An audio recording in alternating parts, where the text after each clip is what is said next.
And we are live, I think. We'll find out anyways, because I'm definitely going to make sure after last time when we weren't live for the first 20 minutes. Thank God Immortal figured that one out. Okay, but yeah, we're live. And he's doing laundry today, so it's up to us this time. Yeah, it is up to us to shout out the Discord. Hey, if you want to join the Discord, then do that. It's in the Then do it and become a member so you can watch the members only videos. Like Immortal, he's a member. Be like Immortal, guys, and become a member. Costs like $1. What Do you else get like 30 videos a month? Not gonna lie, Kamui, I can't wait for this month to be over. In fact, I just want to preemptively end the month early and just be done with this stupid test that Mello's wrong with, because I can't schedule the stupid video, so every single day I have to be on top of the ball to make it the members only video instead of it going live, and it's being so annoying. And I think I've dropped the ball like every single day, and it's just published at like 8, and I've had to remember at like 8:30 or 9 to do it, and it's just been a mess the whole time. And it's not like the views have been any higher, and it's not like this month I'm even posting Naruto videos. I'm posting every other series, so it's not like this is a worthwhile test to test it out in the first place. God, I can't wait for it to be over. Well, have you gotten any members? No. All right, well, what are you guys watching? Be that guy and become the first member of this month. Yeah, okay. So by the end of this stream, if not a single one of you guys became a member, then we're quitting. Do you want that? I don't think so. Don't say that. So, what are you guys gonna do about it? We could make a valid threat. We could say if nobody becomes a member, we won't react to the next chapter on a live stream. That is a threat I am willing to hold to. Okay. We won't quit. But yeah, okay. If nobody becomes a member on the spoiler stream, then we will not live react to the chapter. Ooh, that's the threat. Take that. Like $2. It's up to you guys. That thing says exactly. One person. You guys can all 50 people can share the $2 or whatever. That's fine. Yeah, just donate like 5 cents each. Exactly.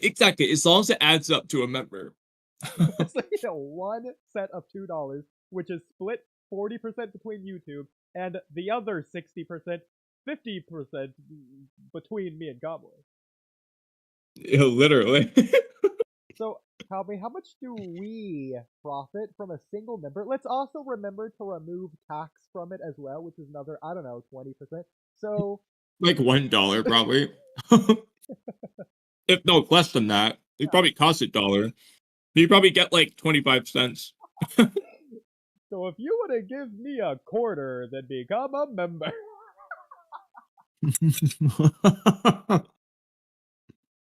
Space, that doesn't even sound like a threat. You know, all right, Space, here's your threat. We won't talk about MHA ever again. Oh, got him there. And it's not a threat on our end, because we don't mind. That being said, I feel like we should do a threat to where it's something they wouldn't want and something that wouldn't actively harm our channel if we did it. If we just don't scream that in comparison to if we What is there? Like, it's like the one stream per month that, like, we should do of all the streams. Minus the fact that it's potentially the most dangerous one for us to do as well.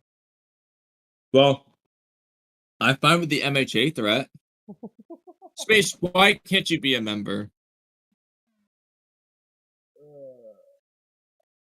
But anyway, so Boruto. Hey, Immortal's second. Okay, well, Kamui.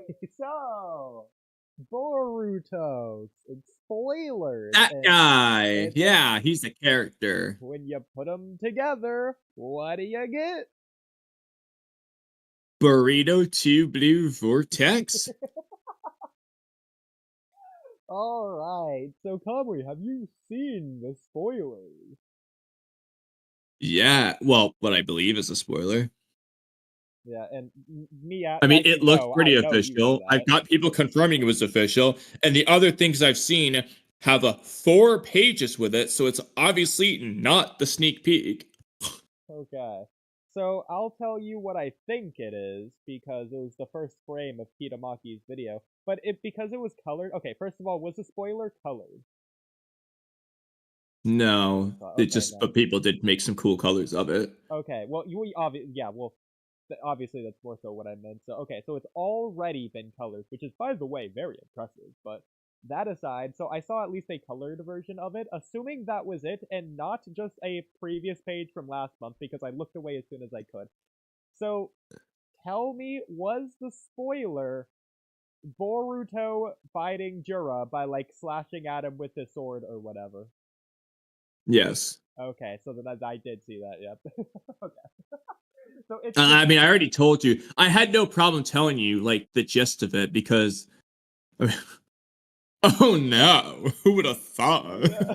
So it is just basically the same page as last month of when Jura blocked with this middle finger. It's basically the same thing. Yes, minus one extra thing that's in this one that wasn't in the other one. Okay, and I don't know what that is because all I saw was the general idea of the movement of the frame. Was not looking Well, do you want me to give you some hints so you can guess it? Spoiler alert, it's not a big deal. You know what? Sure, fine, whatever. I feel like you're ruining Boruto has Jeff. used this jutsu before in Two Blue Vortex.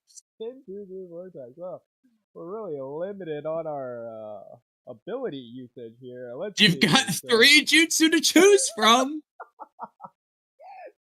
So I'm gonna assume you're not talking about Kenjutsu. Yes, What? yes. I'm not talking about that. Actual jutsu. Well, sorry, I had to mute so I can address my audience. What incarnations are you guys talking about? The spoiler. Well, currently, I'm having Oodie guess things about the sneak peek, just for the sake of the fun of guessing, even though it's not important. So he's currently I haven't seen the specifics, figuring but it. I saw the general concept of what the spoiler is. Okay. So are you going to count Talk no Jutsu as a real jutsu? Well, No. we could, but you already saw that he was fighting Jura, not talk no jutsuing him. So you know Well, that's not the answer. he could do both at the same time. That being said, I did not see any speech bubbles, so I'll at least give you that. That being said, if Sasuke's right, and it's when 2 high-level shinobi fight, they can, without uttering a single It's word not at all. Ninju. Okay, not ninja either, okay. Well, it could be his air palm, whatever that was specifically called. Oh, right. Okay, he's done 4 jutsu in 2 Blue Vortex. It's not that one. Okay. It's not It's Gale Palm. cool. Actually, I think the color was purple. I'm assuming he infused purple lightning into a sword. Yeah, he did Purple Lightning. You know the thing that Mamushi tanked? You know, honestly, Yeah. like I have nothing against Boruto using Purple Lightning, but like Mamushi tanked it. Why does he even think it's gonna work on Jura? Yeah. Well, I mean, to be fair, he did say that. Can you say is it like stated that he like tanked it? Just look at Mamushi, he's just fine. I mean, I mean, fine, but yeah, it might have hurt him a little bit, but it didn't do anything. did he attack Boruto like right after? I think somebody else came in. He was being attacked, got zapped, and just kept moving forward. You know what? And Boruto was flying Raijin away. But that's crazy because that's crazy because in the panel it seems like Juro was like shocked when he got attacked by the purple lightning. Unironically, Mhm. this no, I am gonna. I will just, if you don't mind, can I just show you? Okay. Because it honestly just makes Mamushi look more impressive. So, I mean, it does depend on what Jura does on the following page, but this is the spoiler. Let me get the colored one actually. Do you think that he used that against Homushi, or do you think he used another jutsu, like just a regular lightning release? Thank God. He used purple lightning. I think. Where was it stated? It like in this panel that we see on the spoilers, it says purple lightning though. Like, I but mean, anywhere else it doesn't say that. Like me and Black was having a conversation. He said that Mitsuki and Boruto used purple lightning in like part 1, but I don't remember that. I guess it Mitsuki was did. like I a can pull it novel up. or something. No, he does it in the manga. Mitsuki does it? Yeah. Does it? Yeah. Okay. Yeah, I was under the impression Okay, that was Kakashi shit. Like they doing my boy Kakashi, like they taking all his shit, man. They're not doing Kakashi dirty. They're doing Mitsuki as he should have been done. Okay, Mitsuki just is on that level, and Ikimoto refuses to realize that. See, What do you mean? Kodachi wrote this scene. And then Ikimoto writes Mitsuki not using purple lightning all the time. I mean, it's possible this is another jutsu because he doesn't say, but it's like he's only used the only lightning jutsu he's been using is purple lightning. He's using it against Mitsuki.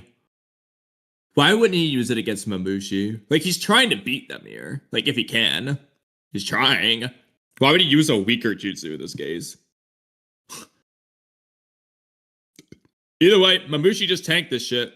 Yeah, and it could just be to get Jura has the thing. I don't know how much it really hurt, but they gave him the hurt dialogue in one of the... Yeah, here it is. Okay. And Jura's squeezing Boruto's hand. Yeah, I mean, that could be a difference to where you can see versus Mamushi, it's a lot more spread out area of effect, almost like Chidori's stream, whereas here, it's a lot more directed. I mean, there's literally physical contact, and it's not like it's going off into the environment, it's more condensed. So it's not like he's being hit like by a stray part of it. And also, Boruto's jutsu here could have been more so for paralysis. He could have done it very quickly, whereas for Jura, it could have been meant for offense or planned in advance or whatever. Yeah, we don't know the build up to it, but... Well, if this was meant for paralysis, it didn't work.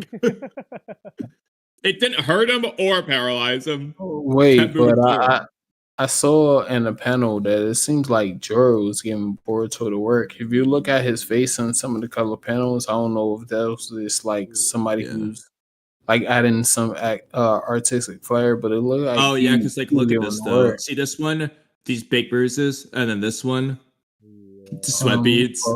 They made that up. Sweat beads. They are sweat beads. They are, unfortunately. Yeah. What's sweat beads? That's just an Ikimoto thing to do. Yeah, everyone has sweat beads in Ikimoto's manga. Nah, I'm not talking about that. If you look at the color panel, but they made up. I mean, you could argue like these are the bruises that they were coloring in that one. I don't know, man. I'm gonna pull it up a little bit more. Drop it in the Discord so I can see it better. Yeah, I'm gonna do the black and white one so it's not like artificially changed. While you look at that though, this guy says, Kaz, am I tripping or does Jura look a little shook at something? So if it's not him being shook at the jutsu, what do you want him to be shook at? Well, I mean, I was seeing people on Twitter saying that like it could have shocked them because like I don't want to go on the tree concept, but it seems like Jura, they say that he uses like wood release, and I guess that's like one of the weaknesses. Not wood, because it's water and earth release. So it could have been like since he's a tree. Don't quote me on this. This is something I saw on X that it actually was the reason why that shocked him. So the question would be, why doesn't that apply to the other Shinju? I I mean, Mamushi, he got shocked like a motherfucker. No, he Boruto didn't. fried that dude. Yeah. He got shocked and in midair kept moving forward after. Yeah, he It was still got fine. shocked. Daily Jutsu, he didn't have a word to say about it. No ow, no nothing. He's just playing Raijin's a tricky little jutsu. Didn't care about this at all. To be fair, in the top left, we do see smudge marks of, I guess, what the lightning did to him. The top left panel, the entire 2-page spread here. Oh yeah. Oh yeah, he got a couple smudges. Well, that being said, Oh Kawaki, no, it's not I like mean just that, one that that does indicate something though. That means that he caused some type of damage on him. I mean, could have been like a little punch or something like that. But I'm Yeah, just but then saying, look at like, this panel; it's just gone. Man, Mamushi healed it, I guess. obscene. For all I know, those smudges are just his wrinkles. They're just his old man wrinkles. Now, that being said, Kami, it's not like lightning is going to make you stop moving in midair. His momentum was forward. The lightning isn't going to change that either way. What you could argue is, well, he continued to do an attack after anyways, which is really... Well, no, but here's the thing, though. It looks like it's knocking him back based off this panel. This is probably Ikumo's art. It looks like it's knocking him back, almost. And then he's just going forward again in midair. Well, in the bottom left, do you think that he's referring to Boruto's flying Raijin as a tricky little jutsu? Or his purple lightning? Yes. Well, what if it's his purple lightning? No, then why did he say it so late? Because he was that shocked by it. It really delayed him. The electrical impulses in his brain slowed down his speech. so you think he's scared of Boruto? I highly doubt that. Do I think Mamushi's scared of Boruto? No, bro. Nah, Mamushi not ain't scared of Mamushi. anyone. Jura. No. No, he's not scared of Boruto. So what are y'all alluding to? Well, if you think he isn't scared of Boruto, what is he shook by? I don't What's think your he theory? necessarily needs to be injured. I'd be fine either way if he is or isn't.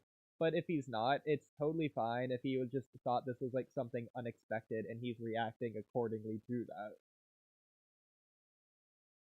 You talk about Jura? Yeah. Well, that's perfectly fine. That said, that does completely ignore what I asked as a question. So you asked what is he shook by, and my answer was he thinks... No. I said, assuming it's not the jutsu, what do you think he's shook by? So the answer was anything but the jutsu for this question. Oh, God. And you chose the jutsu, essentially. Well, not necessarily, because it could have been Boruto. And my answer still works. So what do you guys think is going to be the outcome of the situation? Do you think that Boruto is going to get the upper hand, or do you think Kashin Koji is absolutely right? But that can't be the case because, I mean, they can do all sorts of things, but it wouldn't be the case because Boruto is in the flash forward scene. So that kind of like cheapens it in a little way because you already know Boruto is going to survive. Like, well, there's no like doubt, you know. Real quick, let's remember Ikimoto did say there's going to be some changes to the flash forward scene. That's true. One of those changes could just be Boruto's existence. Wait, what? I mean, it's possible. Nah, I highly doubt. I highly doubt that because Boruto is a main character, so I don't really see that happening at the end. Like they said, they was gonna make tweaks. They didn't say that they was gonna like completely rewrite the ending. Removing Boruto would be a tweak. I mean, yes, a necessary tweak because why remove Boruto when they have that final clash? I think they would. I don't think they meant like they was going to completely change that, bro. Because they know people was been hyped about that for like I'm sure ages. Meant just aesthetic changes, not actual changes. They will probably want to keep that as close as possible as they can. But I could see some things being different as well. What I will say It Probably is like designs and stuff like that. Or maybe Boruto hasn't unlocked his Jougan and they take that away from the flash forward scene. Like it probably be like nuanced things, I agree. Now, Free game, speaking, yeah, have you outfits, stuff like that. exactly. Have you free game? Have you read the Jujutsu Kaisen manga? No. Okay, so I cannot reference that. But you've seen Battle of Gods, so I can still reference that. I mean, I seen some Jujutsu Kaisen, and I caught up on some shit that I was so pissed off that people like ruined it for me. But go ahead, spit. Yeah, so Dragon Ball Z Battle of Gods. I'll just reference this instead, since I think you're a little more caught up with that one. Here's with the JJK thing. If you can text it to me. It's like the very Nah, go ahead. Go ahead. Go alright. to So the JJK thing. I'm not tripping. in JJK, the manga right after season 2, like the very first thing after season 2, is Itadori was like executed, not executed, but like he was sentenced to death, so he like had people go after him for an execution. And so those people went to kill him, and they technically, quote unquote, did in name without actually doing it, because that was the point, where they didn't actually want to Yeah. do it. It could be something similar here. Not going to say that's going to happen, but it could be a way to where Boruto dies without actually permanently dying. Same thing Yeah, and with that one, if that's good, because obviously Koji, though, it's like upset about this just on his own. He's being upset, so he's not lying about being upset. So the only way that can work is if like Koji has a get out of jail free card for Boruto, but doesn't want to use it now. Right. But now that he has to, essentially. That's kind of the only way that this could work. But it Or could be maybe, maybe because he said he's seen several timelines, and like he said, in most of those timelines, Boruto died. So well, that he said that at what?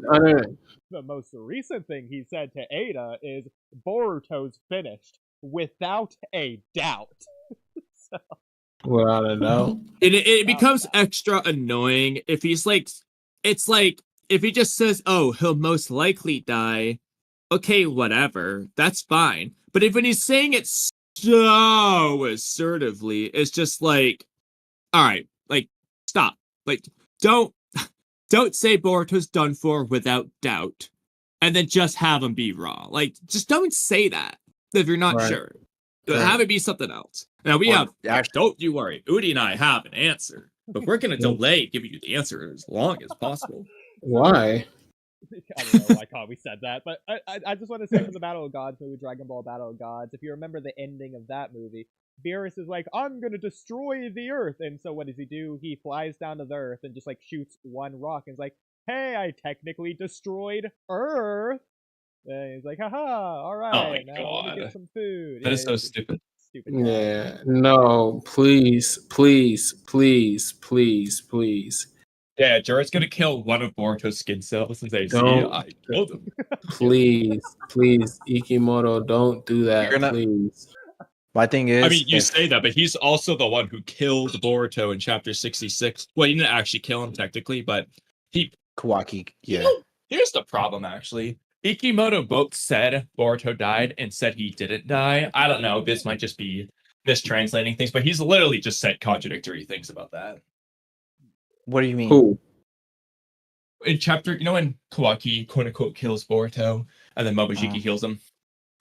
So at different points, they have stated that Boruto died, and other times that he would have died.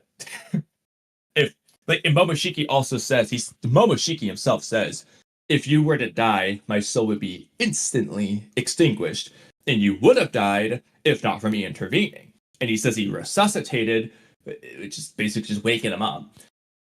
But then later on, they say, oh, Boruto died. No, he didn't die, actually, if you just listen to what Momoshiki said. But I don't know what Ikimoto's thoughts on this are. Well, My thing is, what if Momoshiki's pure soul did extinguish, but the extracted soul that's fused with Boruto's consciousness is still there?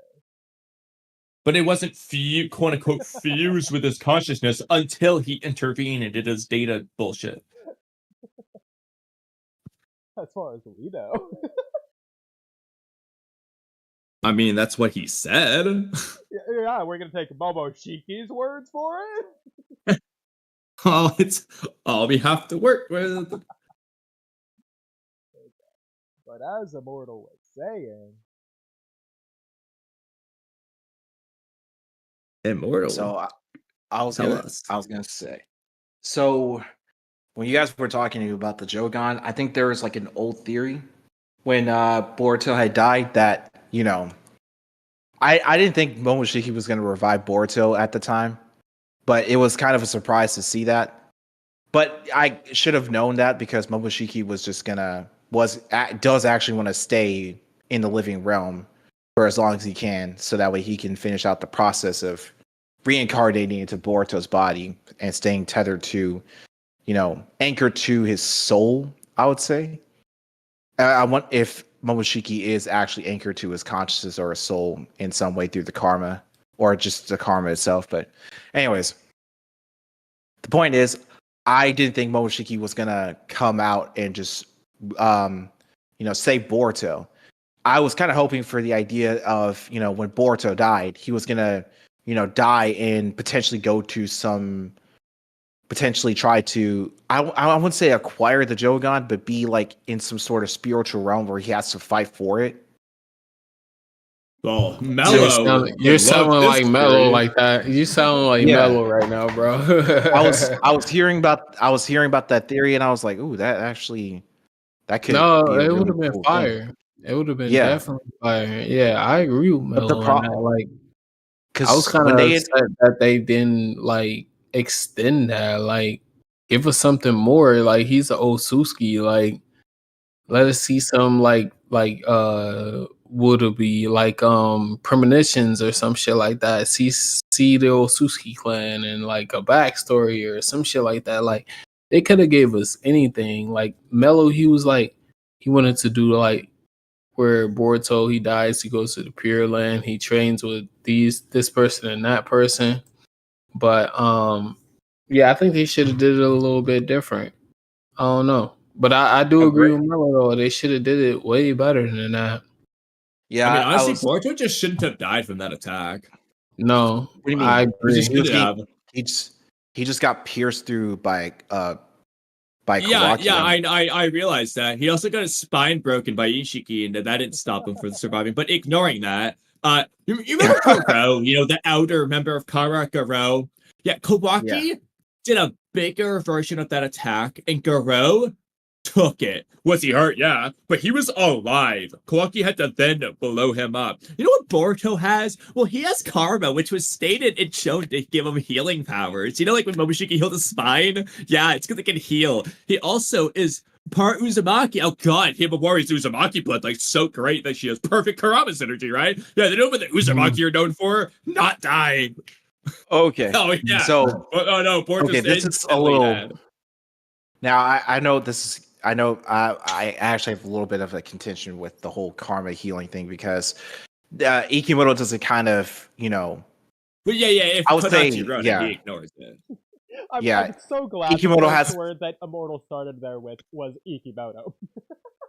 I'm sorry, it's just like when you said karma and healing, I was just like, okay, I don't think Ikimoto would display that all that well. Now, I'm not saying that he doesn't do that, but it's like when Boruto got his arm and everything broken, or when he was like when he got destroyed by Boro, the only time his injuries and everything was just like was healed back up was when he went into Boroshiki. Was when he became Boroshiki. I mean, So you know was what like, he was when Kawaki stopped him, right? What do you mean? Boroshiki. I don't care if Boruto had woken up. He had the horn out and everything. He was Boroshiki's. Yeah. But I don't. It's okay. I'm gonna say this. I feel like this is a little bit inconsistent. I don't know if this is. I don't know. That's why we're making fun of it. So here's the thing. I don't know how to explain this because it's just like I'm just thinking about the healing factor. I'm just like, oh okay. when I'm Kawaki not had gonna pierced. call it a plot hole. It's possible that yes, because Boruto's a kid, he dies faster than Garo, and that the karma healing was too slow, or whatever shenanigans. But I'm gonna call it a borderline plot hole. And Well, Momoshiki can heal broken arms and spines instantly, and Garo obviously, can survive that attack. ignoring It's kid like, versus adult, Garo is just a much bigger person than Boruto was, and so I know the okay, hold is but like bigger, but Kawaki's still. attack was bigger proportionately, so. Yeah, I know, but still.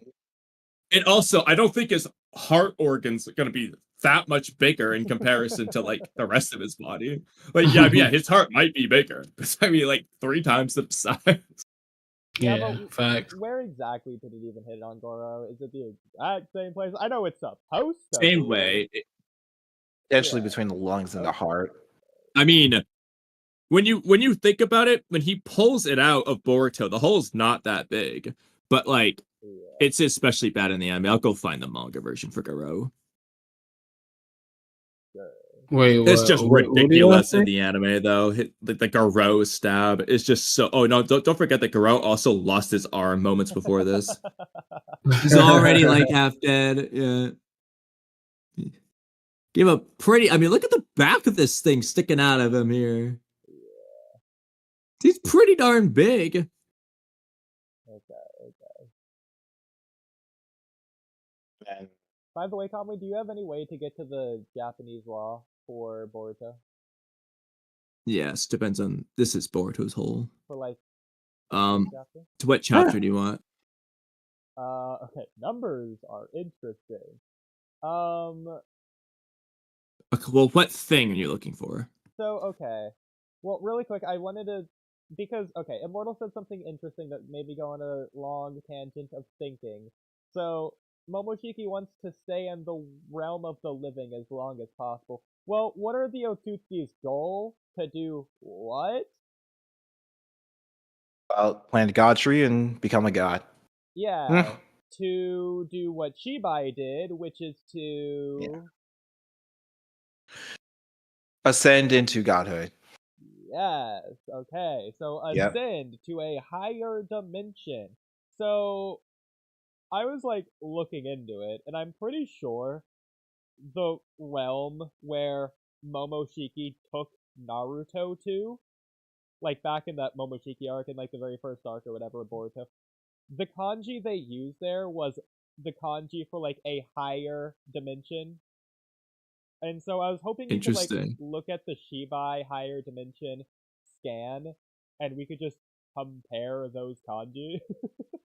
Okay, so just for reference, I'm going to start with the English because it doesn't have ads. You gotta tell me exactly where it says this thing. I don't know. It might be in the novels.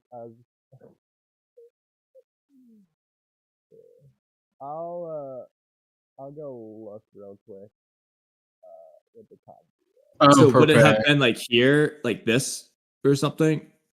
Unprofessional. Unprepared. Yeah, well, that's the place where I'm talking about. Yeah.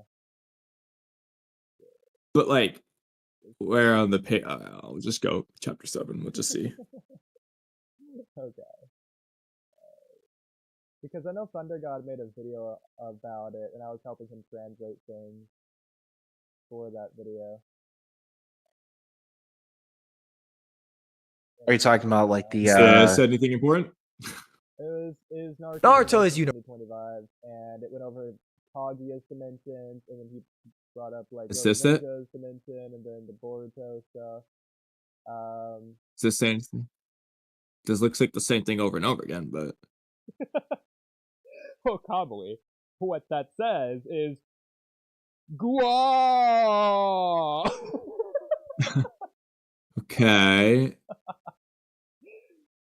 Hang on, I'm gonna go. There's also find it. Gua. Yeah, it's Gua. Bro, what is this guy talking about? Wait a second. I keep forgetting about this, but Momoshiki did take some bit of I don't know if it's Naruto's chakra or Kurama's chakra. I think actually no, they're both pretty much the same. Well, in no, this they're regards. not, but I know a lot of people. There's the common consensus that Naruto and Kurama's power they're pretty much the same for some reason. Well, they're wrong. But Why anyways, I they're think not? I was just thinking about, how much chakra, Momoshiki was just extracting from Naruto. And I was like, shouldn't some of Kurama's chakra also be inside of Momoshiki himself? What brings you to that premise? Well, I was just thinking about how Himawari was able to, was pretty much the Jinchuriki. I would say a different type of Jinchuriki. He Then, devoured Kurama's chakra. In fact, he was saying that Killer Bee's chakra is like nothing. And keep in mind how quickly he took Killer Bee's chakra. To be fair, it wasn't all of it, but it was seemingly like 99% of it, since Killer Bee just used the tail end of one of the tails to escape. So I assume he just devoured like 99% of Yuki, which I don't even know how that works. So does Killer Bee have the spirit of Yuki, the consciousness of Yuki still inside of him, or is it just not in there anymore? it should still be there. Well, I assume he just like has like if Momoshiki just didn't take all of B's chakra. The assumed theory is that he just did the tentacle clone tail trick thing again. So he probably just regenerated the rest over time. I mean, I understand that, but if Momoshiki just like literally extracted the body, and Killer Bee just has like a tentacle worth of chakra still inside of him. I don't think he extracted the body, he just extracted the chakra. It's almost the inverse, though, to where Sasuke brought back one of the tentacles, and Yuki was still inside B, whereas it's like the opposite of this case, to where B just has one of the tentacles inside of him, Momoshiki just took all of Yuki out. Yeah, I mean that's what happened with the war arc with Madara as well. Yeah. Okay, anyways, Kamui, so I think that's all of them. Again, that doesn't really matter. I mean, I don't see anything on this. No, it's not that. Like, God. So if you go back to the translation there that I posted, and you scroll up a little bit, yeah. Okay. Down. Like down to. This one, yeah, the next world, underworld, spirit world. So spirit world, underworld, the next world. I mean, I just assume that's just not what they're referring to. One of these was like a higher dimension, though. So maybe I just haven't found it yet. One of them for sure. But I think it was that. But either way, I would be curious to see what kanji they're using for. Oh, here's the Shibai thing. Yeah, if we can find. Right, let me just look in English to when they talk about it. Here, I don't know if I posted this one yet, but if I haven't, then there we go. Oh, I did. Okay. Okay, so this panel, and then the Momoshiki one later. Okay. That'd be this sideways one with the big was to say that it's using a different kanji for the dimension that Momoshiki took Naruto to, and the novelization for Momoshiki's parallel world that he's sucking chakra from, that Sasuke can see with this Rinnegan. Which is also distinct from Kaguya's dimensions, but either way, if we can... Do you see anything on here worthwhile? Go to... Well, where do they say the higher dimension in the English? Yeah, around here. Like, what word are they even using for higher dimension? Okay. Higher dimension. Yeah, I skimmed into a higher dimension. Okay, go into it.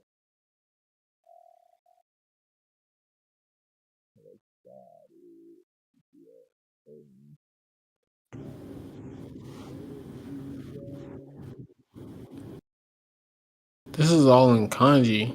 Yeah, you reading? I'm trying to look at it really quick. Oh, hey, you know what? Okay, we'll just do it this way. I'll just Google Translate it. There's a guy. Because I don't think it's going to be. Until living in a higher dimension? Okay. Which one is higher dimension? Is it reaching? Oh, well, why are you looking on that? Okay, never mind. So they are just using a different set of kanji for it. Yeah, high dimension. Okay.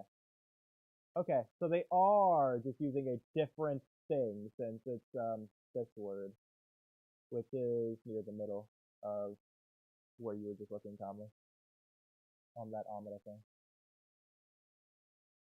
Yeah, Where was it? it's the second line on the left at the top. Yeah, so those three right there. It goes from top to bottom. So the second line. What? Wait, so okay. The one to the right. The second from the left. So the third from the right. Okay, just okay. Just well, Not that one. third. Just okay. Okay, The just second one. this. Yes, that. Yes. But I don't know. You could have worded this way more clearly. Yeah. How? What is this from? Just go third. It's right to left. We know this for Japanese. That's how we read it. Just say third. Yeah. The third, and you also said English line. speaker. You also said a line. So as an English speaker, these would be lines this way. This is columns. Yeah, that's why you know. I clarified top to bottom. Just this is words. If you just hit the third column, it would have been so instantly there. Yeah, assuming that you know Japanese.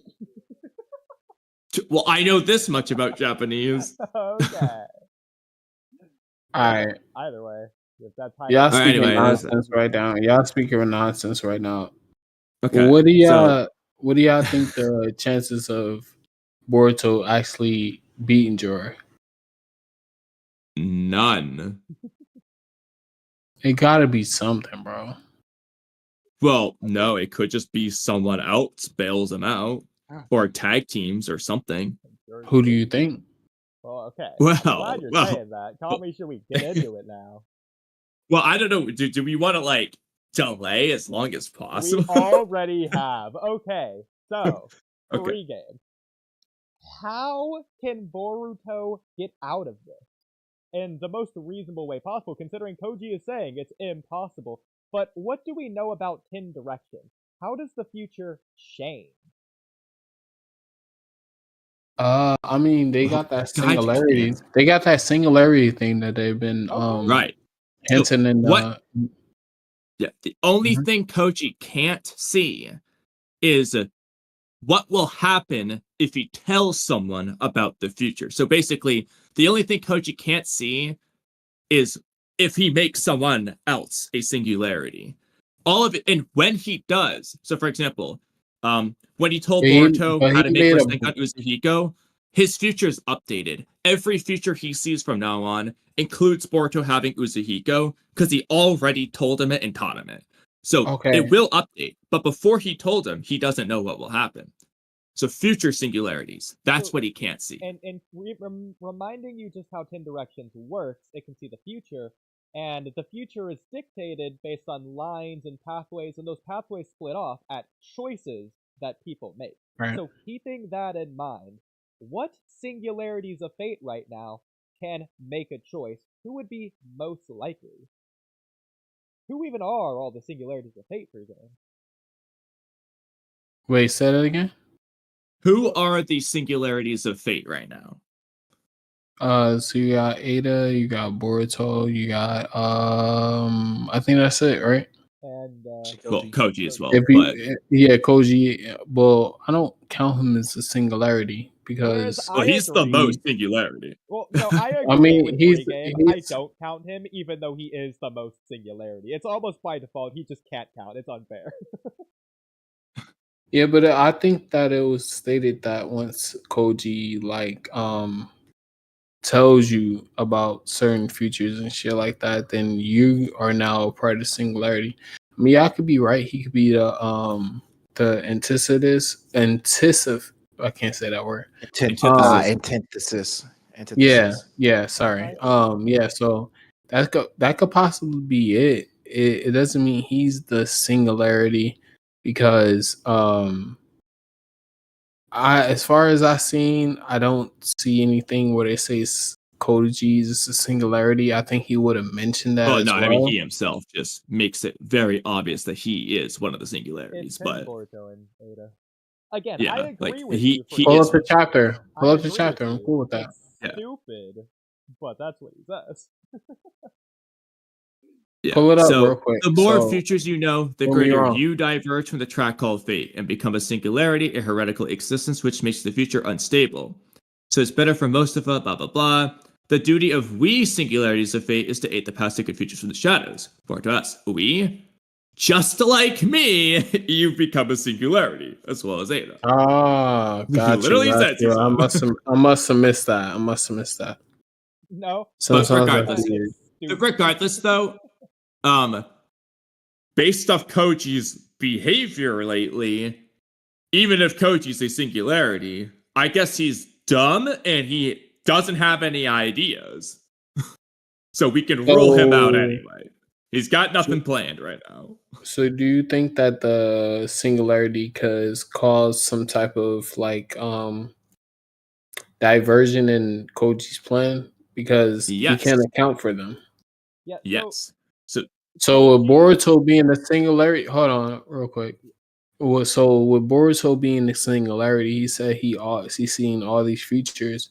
So Boruto can. well, let me clarify. In a sense, okay. It's go not ahead. that. So as of the current moment, Mhm. everything Koji has told Boruto. So Mhm. Boruto hasn't. So basically, once for example, Koji told Boruto, "Hey, if you go there, you're gonna die." So Mhm. Koji told Boruto that feature. Mhm. Boruto, though, once Koji says that, it like 10 directions updates for Koji because now that's in the past. He's already told him it. So new futures have formed because of it. Koji can Mhm. see those right now. He still sees Boruto die. So that in of itself doesn't do anything. However, this is completely unreasonable, but hypothetically, Boruto, with that knowledge, tells Iruka, hey, Jura's gonna kill me, and then Iruka does something new. That's something Koji wouldn't be able to foresee. Obviously, that's not going to happen. But Koji said Boruto can't leave, apparently. So Boruto isn't in any position to, like, do anything as a singularity. Okay, I hear you on that one. So but who does that leave, free game? What do you mean? Who does that leave? Well, we just discussed why Boruto shouldn't be able to do anything because he doesn't have the ability to tell anyone right now, unless he's gonna tell Mitsuki. Like Mitsuki doesn't know. Koji seems to have no ideas. Who else is there? Ada. We've already said their name earlier. Ada. Yes. Okay. Correct. And why would Ada be most likely anyways? Well, not only does she just want Boruto to live, considering she, especially right now, not only does she like Boruto, but she wants to have a conversation with him, and she hasn't had that yet, so she especially wants him to live right now. But who is the one and only singularity who can do anything right now? Who is talking to Koji, who is Koji's telling Watching. her, yeah, watching. And watching what's happening live against Boruto. And Koji Facts. is telling her what's about to happen. Let's also remember, earlier in the arc, Boruto even if Koji told him to do it, Boruto acted as a singularity by telling Kawaki about the limiters. Koji has been telling Shikamaru, go on this mission and all that. He's told Boruto he's going to die in the future. Ada is the only singularity to not act as a singularity yet. Furthermore, Koji told Shikamaru to follow your heart because he's like, hey, you've been making good decisions, do your thing. Ada specifically resonated with that. She, in her internal thoughts, said, follow your heart, huh? So they've set up the idea of Ada following her heart. What does Ada's heart want? To talk to Boruto and have him not die. So they've definitely set up this aspect. So what can Ada do, freaking? Well, let's remember that Ada doesn't like fighting. She sees it as gross, nasty, barbaric, all these unpreferable, undesirable traits. And it's not like she can send Kawaki to go there. Not only is he working on getting his limiters off, they're still not even off yet. He's not even there to go send. Same with Mitsuki. She can't just send her hound dog to go sick him. But Mitsuki's there anyway. Exactly. I mean, to answer the question though, what can Ada do? maybe over the 3 years or like the time that we have passed in like the last 2 years. I don't know how they're aging them, but Well, what's an it was. easier option? Well, hold on, I'm gonna get to that. Okay. And it's been like a lot of like insinuation that Ada is no longer really attracted to Kawaki. So I can see Ada assisting Boruto as she has been recently, if you can tell. She's been more on the side of Boruto than a Kawaki. So to answer your question, what she can do to help is she can, I don't know if this is gonna happen or not, but she can join Boruto. Like, cause it's nothing nobody in the Hidden Leaf can really do to this woman. So uh she can form an alliance with Boruto, and she is OP because she can see fucking everything and she can record shit like that. So she would be a great asset to him. And then as well as the omnipotence thing like that, like it would seem to be triggered over a deep desire or something like that. I don't know what deep desires Boruto has, but maybe he can unlock that in her and maybe not reverse omnipotence, but give us some type of other ability. Because she's like, I don't want to give her like the creation of all things, but she can manifest she can All manifest things. the will. Hmm? Hmm? Nothing. Continue. Wait, what? Just nothing. Continue. Oh no, I was done. Okay. Well, I like where your head's at, free game. But in Okay. terms of this situation, Boruto doesn't need, Ada to see things with us. He needs someone who just will keep Jura from killing him right and now. whereas Ada could just Oh, fly I over just there very and kick Jura's butt real quick. Maybe the love charm works on Jura. I mean, the Shinju can feel and fall in love. Like, Matsuri was head over heels for Konohamaru, so I'm sure she could probably fall in love with Ada, but who knows? Maybe they are Otsutsuki immune. Yeah, I mean, no, I will say this I, much. This makes the whole Mamushi targeting Ada thing pointless. Yeah, exactly. Just yeah, fall in that's what I love was about to say. I was just about to say that because Momushi, he didn't seem like exactly. he was affected by her love charm at all. Exactly. Maybe it was because, like, I mean, sorry, you can like say that maybe because he invaded her mind space and it doesn't work in that type of way where she has to be physically in front of them. Maybe that didn't affect them, but we just gotta see. No, I agree. I think it is eyesight. But either way, we know that Koji has said that Mamushi, whereas it's unlikely for him to show up in the sand desert area, it's not impossible. And so I don't think Ada's going to fly over there. And again, she wouldn't want to fight anyways. But Ada does know someone who likes fighting. In fact, likes fighting strong people. Facts. So, I hear you going with what this. could Ada do right now that's most likely and most hype? What can Ada do? Yeah. Who could she, Yes, as a singularity of fate, who can tell people things to influence the future. What can she do? I mean, as far as her ability that I've seen, or like when I did my research, she can. She doesn't really need an ability for this. Hold on. Like, what are you talking about then? Like, what can she do? What she can do is use her ability. Does Ada know someone? What? Is there anyone in Ada's life that she's pretty familiar with? Maybe even living with this individual. Tends to be around her a lot. No, what I was saying is like Ada has omnipotence. Sheba had that too. With her being a cyborg or a human or I don't know what she is, she can't control the power like Shibai will control it. So maybe in the future she learns how to control it, or any I mean, or like maybe like a watered down version where she can still control it, but she can't do it to the extent that Shibai does.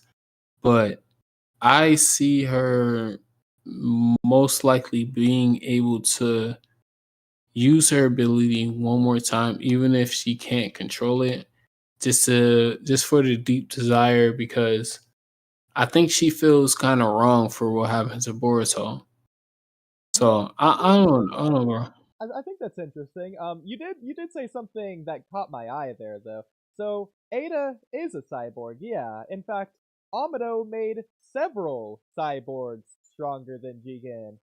Some of Mm-hmm. those still currently in the story that haven't done too much recently. And I wonder if Yeah, some of those people could come into the recent events to maybe shake up the story a little. yeah, facts. Well, who free game might we be talking about? What do you mean? Well, I mean, there were several cyborgs stronger than Jigen. Well, who else is there? Well, who are those cyborgs stronger than Jigen? They said that what's his name? What's his name? Boro. He he got rid of him. He just didn't get rid of Ada because of the love charm. Well, who So else did he not get rid of? Free game. I don't think he got rid of Damon. I don't think there's any more. Well, Because what do you stronger, know? He bro, said his stronger than name. Finally. but stronger than Jigen is kind of crazy, because like even if they're stronger than Jigen, I mean, like what? How far stronger than Jigen were they? And the reason why I bring that up, because if you go into Two Blue Vortex, they surpassed Jigen like astronomically. When you got Right. Stardust, Uzuhiko, when you got Boruto, who's on a completely different level, and when you got like Miski, even though people downplay him, his perfect Sage mode, like all these characters, whether you want to give them their credit or not, they are way stronger than they were when they was children. So I don't know, man. I don't know. So free game. If I can kindly redirect you to Kamui's share screen, most importantly the Okay. top left panel, if you just don't mind reading that out loud for me. Top left panel. Yeah. But that's all who's second or third. That doesn't matter. Wait, I can't see that. Doesn't matter to number one. Oh. Yeah, that's what he said, bro. That he's a cocky ass little kid, bro. And how He's going. sick would it be? I promise you, and I want to bet money on this. I promise you, like before Two Blue Vortex come to an end, or like when we get like to the midpoint, I promise you, this boy Damon is going to get stomped on. Would you Well, promise that the about midpoint of Two Blue Beerus? Vortex, so like chapter 50. Well, good thing we're only at chapter 23. Guess we've got plenty of time for him to still be number Yeah, one. I'm seeing like chapter 30. He gonna get his ass handed to him. So Well, would you good thing chapter 23 is 7 chapters before chapter 30. Yeah, and we gonna getting his ass whooped, bro. Because think about it. Hold on, just let me bring this up. We have all the Shinjus already. We had Ryu, we had Matsuri, we had what's Sasuke clone? Hidari. Hidari. We had Hidari. We got Jura. What else do we have left? We have Mushi, and I don't think it's nobody else. Yeah. Who? Yeah, that's it. Yeah, so we gotta see that, and then like they left us with that like crazy ass, like creepy, like I can smell this dude through the freaking manga panel. Like I was like, bro, this dude stink, and he he infiltrated Ada's like little mind space or whatever when she was trying to see. So I mean, you can't let that go. You can't really like you can't drop that ball, bro. We gotta see that. We gotta see Ada, maybe Damon, see how Damon stacks up to a Shinju. What He a don't seem too better worried though. We He don't could- he don't opportunity he don't than seem we too could see worried how though. David stacks up to a Shinju by having Yeah. him fight Jura. And what a better moment, better opportunity for Mamushi to go after Ada than when Damon is in the Sand Village. Fighting Jura doesn't have time to go deal with Data and Or Mamushi. Mhm. knowledge. Why haven't they sent Damon? Because Ada hasn't told him to go there yet. Koji probably knows that in no future where Ada tells Damon to go there, Damon refuses to go there. However, Just stated. Koji can't see anything Ada will do as a singularity in the future because of her knowledge that she didn't Mhm. have. Koji hasn't seen pre-talking Ada what Ada will do. So Mhm. this would be a future he hasn't seen where Ada tells Damon and then Damon goes. Koji can't Yeah. see that until Ada says it. Mm. Okay, I like that logic. I'll stand by that. Yeah. I think this is the least contrived way to save Boruto, because anything else Koji should be able to see. And that includes the Jougan. He should be able to see that. Yeah. No Bro, reason do for you him to think not. that's I would call that a borderline plot hole if Koji can't see the Jougan. Because he can no? see He has to. omnipotence and he can see Jura's stupid divine intervention. If you think that's actually Shibai divinely intervening from the heavens, well, Koji can see that because he wasn't worried that Boruto was going to die in chapter 13. Had no Fact. fear, not a single panel of him worrying. That means he Yeah. saw it and he was not worried. If Koji can see that and omnipotence, he can see the stupid ass Jougan. Bro, do you think that, like, bringing that up, do you think that he's going to get the Jougan in this arc? I mean, he or, can, it's just not going to save him. Well, I wouldn't save him. Because Koji should be able to see it. And he still thinks Oh, Boruto's he going to die. said that, yeah, Boruto's going to die. But then that would beg the question, maybe he doesn't get the pre-eye. Or maybe the pre-eye, maybe we don't know the full ramifications of the PRI, like its abilities, like what it does. So, I mean, even if he unlocks it and it doesn't work, it could be some prerequisite to it, like some after effect or whatever, where he doesn't really die or anything like that. But that's just speculation. Well, I mean, I think the Jougan can appear and it can do whatever it wants. I think it's just complete bullshit if Koji can't see it. Nah, He can I do see think you see it. reality warping in advance. I do think he can see it, but just like Sarda's Mangekyo, he didn't want to like spill the beans or anything like that because he said that like if things would have went that's differently. Hold on. Like he said if things would have went differently, she would have never unlocked it. And she But would yeah, if never Boruto went there. That's why he didn't tell Boruto that Yodo's gonna die, because then Boruto would have gone and then Sarda wouldn't awaken her Mount Gecko. Exactly. So it may be some prerequisites for Boruto to unlock his Jougan, and that's probably why he hasn't told him about it. But that's kind of weird though, because well, I mean, it's fine if he doesn't tell Boruto about it, but in terms of this fight, like Koji is freaking out by himself that Boruto's gonna die. He doesn't want Boruto there. So even if he sees him awakening the Jougan, Koji's not happy about it.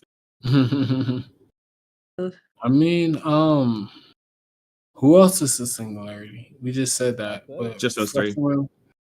So what?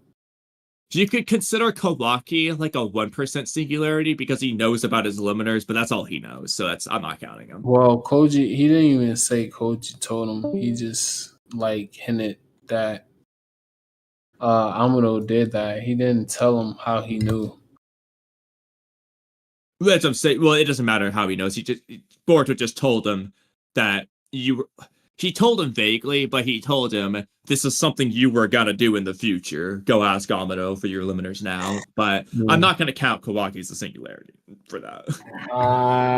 I don't think so, bro. And I'm not gonna count He Boruto. knows nothing about the either. future. If Boruto himself wasn't even aware that Jura can just rescind the Uzihiko, Boruto's not a singularity when it comes to the context of this fight. He doesn't know. Yeah, like he's a singularity in general, but not in terms of this fight. Yeah, and then like the way that I see it, like Kashin Koji didn't give him any information on the future.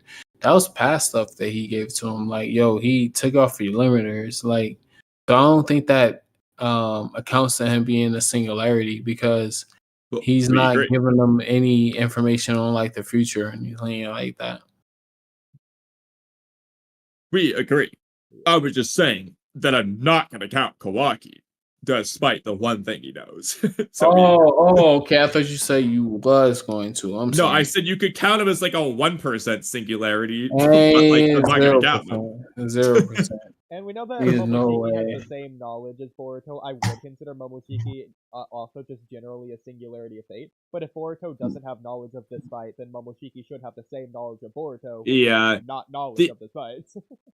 The only thing that you could argue, I think it's at least worth mentioning, would be if hypothetically Momoshiki reused his own personal One Direction future sight thing on Boruto again, secretly in his mind, and then Momoshiki knows future things from that Boruto doesn't know, to where he's more of a, but he's not more of a singularity than Koji himself, you know, like he just could potentially be more than Boruto based on that, but that's it. And I don't even know if Momoshiki can do that from within Boruto. I don't know how that works. Wow. But anyway. What do you think about that, Jougan?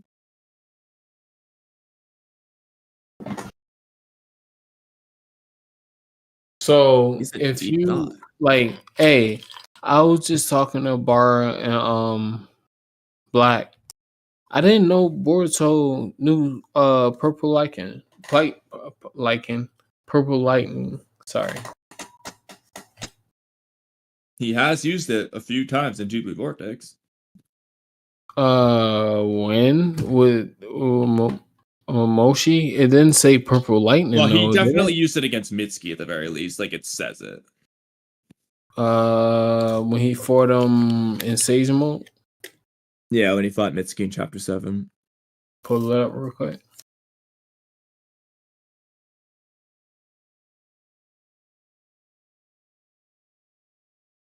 Why are you doing that? Oh wait, crazy fan art. Maybe it was a different thing. Somewhere I remember when it might not be Mitsuki then. There was somewhere in Two Blue Vortex, unless those were just like fan translations that just lied to me, and that's why. But somewhere it said purple lightning at some point. Alright, it must not be Mitsuki. Must be somewhere else. Yeah, I don't remember where then. But somewhere Black said they use it. I think he said it was probably a novel. I think he said. I mean, probably, yeah. I thought even in Two Blue Vortex, though, he's already used it. I just don't know where then. Unless it's just a thing to where when we reacted to chapters, if he like he used fan it translation in slide. But nah, he used in maybe go to the fight where he fights Bug, because he does something sort of similar to what he did to Jura, but it just didn't say purple lightning. No, just yeah, I'm gonna check and see if like Viz just dropped anything. Okay, so this would be chapter 4 is 84. Oh my god, just stop with the ads. You're gonna have ads, just don't make me at the pop-up menus.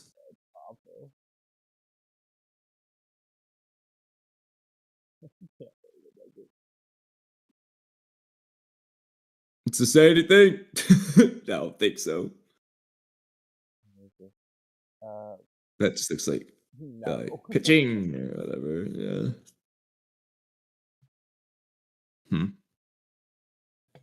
I don't know where it said Purple Lightning then. It said it somewhere. Why do you would have used it otherwise though? I don't know. Yeah, I don't remember anybody. I mean, I know that the Kawaki. Boruto databook cards list him as a Purple Lightning user. Does it? Pull it up. Yeah, back in part Okay. 1 it did that. I do know that much. Yeah, Black said in part 1, but he said it was in a novel. That might be It where he wasn't, actually it wasn't in uses the it. anime. But he's listed. But... Yeah, it's not in anime. I don't remember them using it is with Ninja Tech. Oh, is that what it is? Was it Ninja Tech? Well, in the anime, but like they list him as a use. Yeah, gee, when I search Boruto character profile, you better show me everyone but Boruto. Yeah, thanks, Google.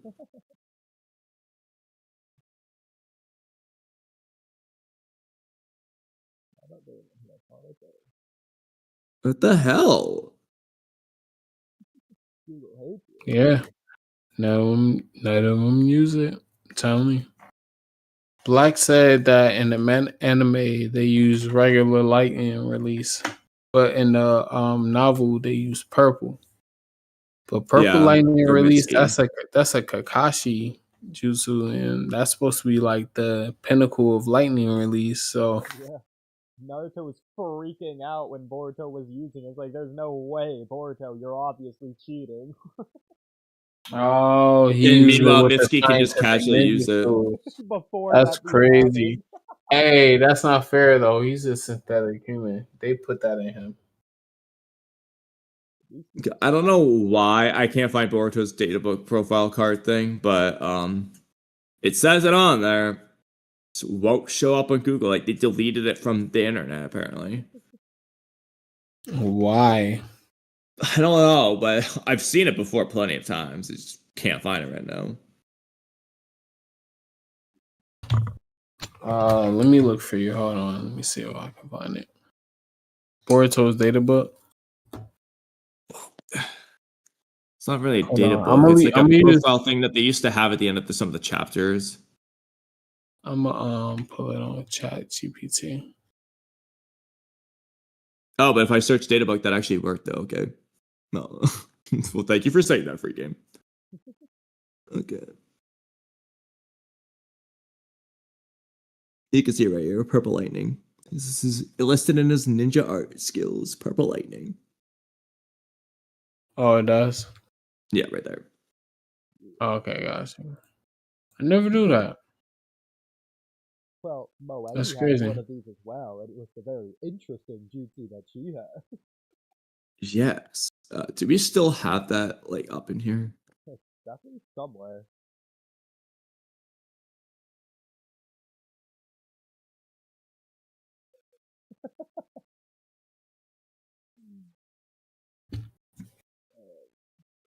The original. I mean, I did do a video on it.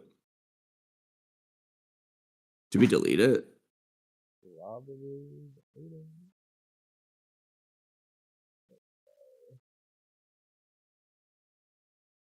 Okay, in that case, is it in here? Where I could find Mawaki Jutsu. It's in here. Mawaki anywhere. Looking for that. I did see, and I'm pretty sure this has to be fake, but I did see a Boruto TBV Vortex Chapter 23 entire page leak that the entire internet has not talked about, which tells me it has to be fake based on how crazy of a thing this was.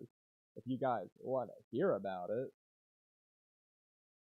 Is it the Kawaki thing I saw, or is this something else? Something else. Oh. Okay, then yeah, what are you talking about? Okay. So also, real quick, you keep saying an entire page. Use right. The sneak peeks are entire pages. Misky only one use Purple Lightning. Okay. You're right. Yes. Yeah. So why isn't this man using it now?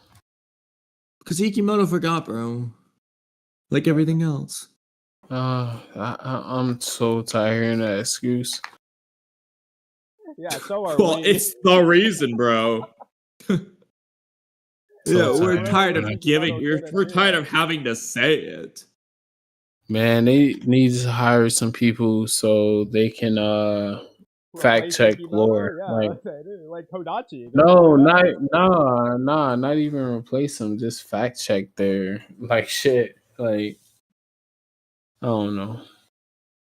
Yeah, but then I don't want to overwork those poor individuals.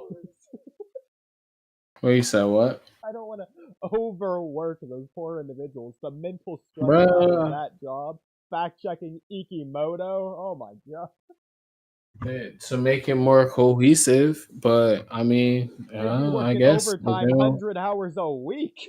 no, Fact you checking just hire more. Ikimoto. No, you do like any other company is trying to expand. You hire more people. They got money. But They'd hold go on, I'll be right bankrupt back. if they hired the appropriate number of people to fact check Ikimoto. Bro, they can hire like 2-3 people. Hold on, I'll be right back. They would need 2,000 to 3,000 for Ikimoto.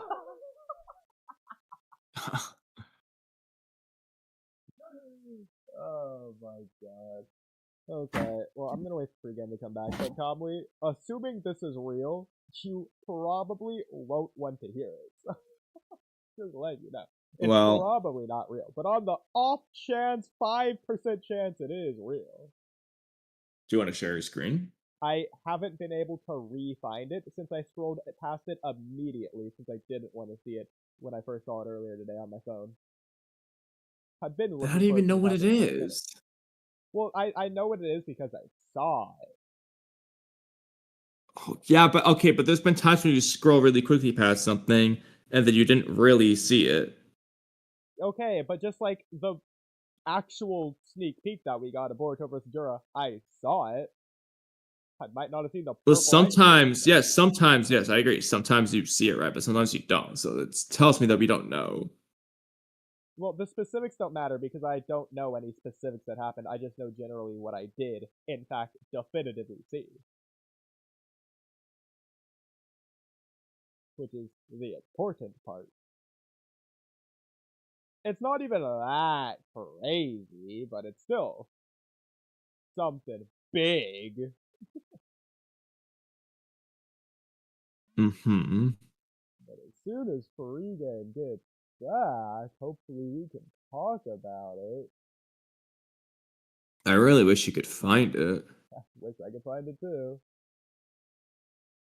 I don't remember where I found it is the problem. It was, I know where I found it. It was in a community poll, or like community post or something. But it was like in like the recommended algorithm one instead of like someone I think I'm subscribed to or anything like that.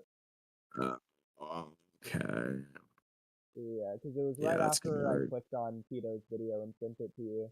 And then I just like exited out of Tito's video immediately, and it was just like right there on the front page. Oh,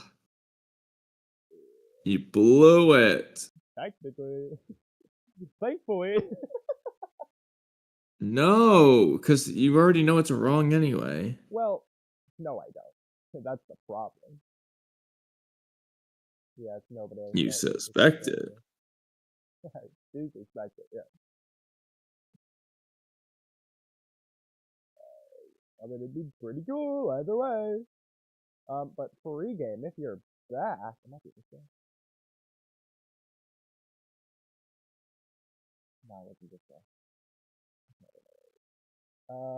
Alright, so Okay.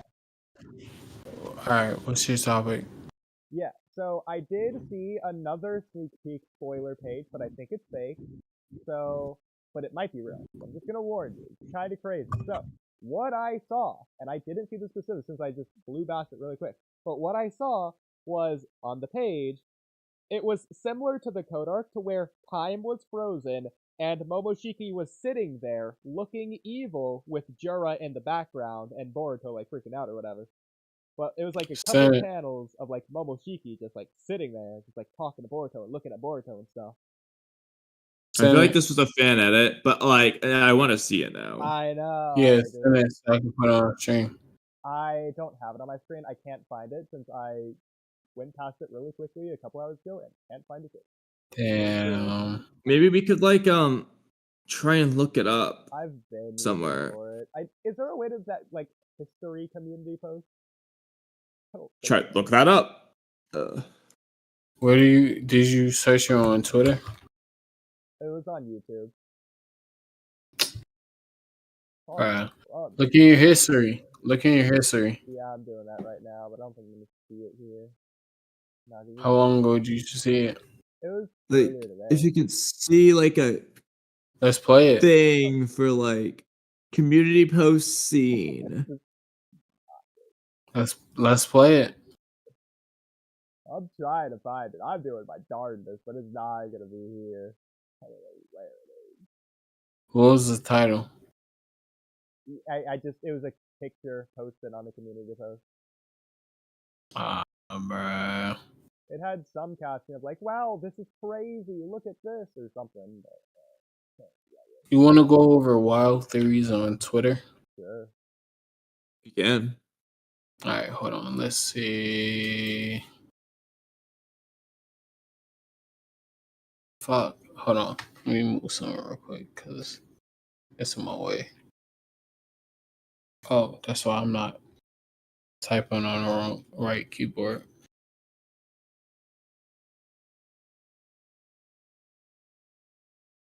Alright, hold on. Let me see. I'm gonna send it to y'all too so y'all can see it. Okay. Oh, one of the ones that I saw. You're probably gonna talk about this on the podcast, guys. Everybody's watching our channel. But I want you guys' opinion. I don't think I can find it here. But the basic question is, let me see. Hold on.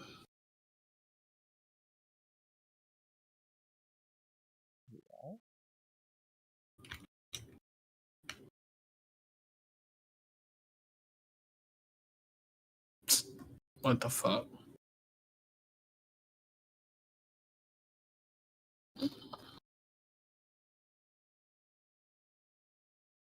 I'm gonna share my screen with y'all. That'd be easier. Hold on. Yeah. Alright, yeah, that'd be way easier. Hold on. As long as nothing crazy's on that Twitter. No, this is my personal. If I was not, then I would not be on here. Hopefully there's no pop-ups or any weird ads. Hold on, let's see. I gotta put two blue vortex. Oh dang, there's free wings on Uber Eats. Freaking, you gonna get on that? What? Free I mean, Oodie, you wings could on just Uber try Eats? every single channel you're subscribed to and see. The problem is, I don't even know if I was logged into Walky Talky or my personal account at the time. Try both. Holly, I'm subscribed to like 800 people. Plus, again, I don't think it was a subscriber. I'm not subscribed. I think it was just some random person. Well, if you subscribe to 800 people, I'm sure you forgot if you're subscribed to them or not. I don't see. The problem is like that person must have made it themselves if it's just nowhere to be found. What about Reddit? Hold on. I tried looking too. I couldn't find anything. All right, so let's do another one instead.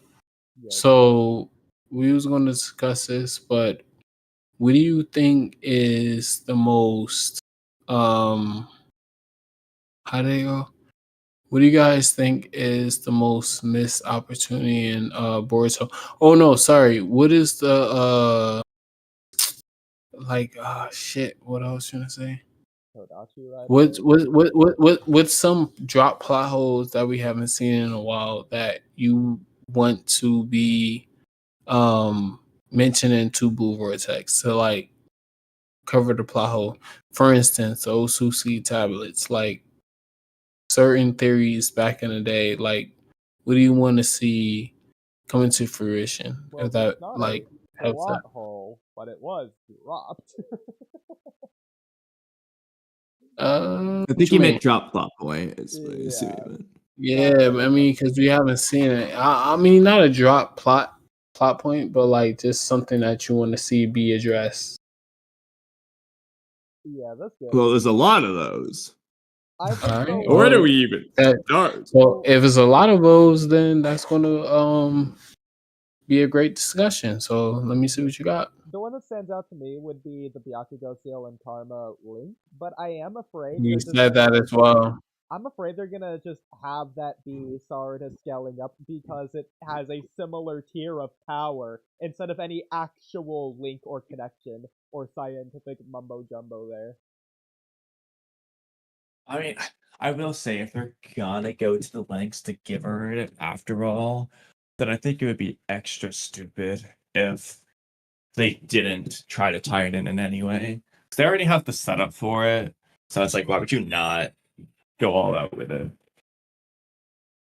No, yeah, for sure. Was that the parent teacher novel, or when they train with Sasuke? What about Oh, it? this is Sasuke's teacher star people thing. What about it? Oh, I'm sorry. I'm mistaken. When they brought up the Byakugo seal, was that like the Oh. parent teacher or not? No, that's just the manga. Was that the manga? But they adapted that from the manga. They adapted that from the novel.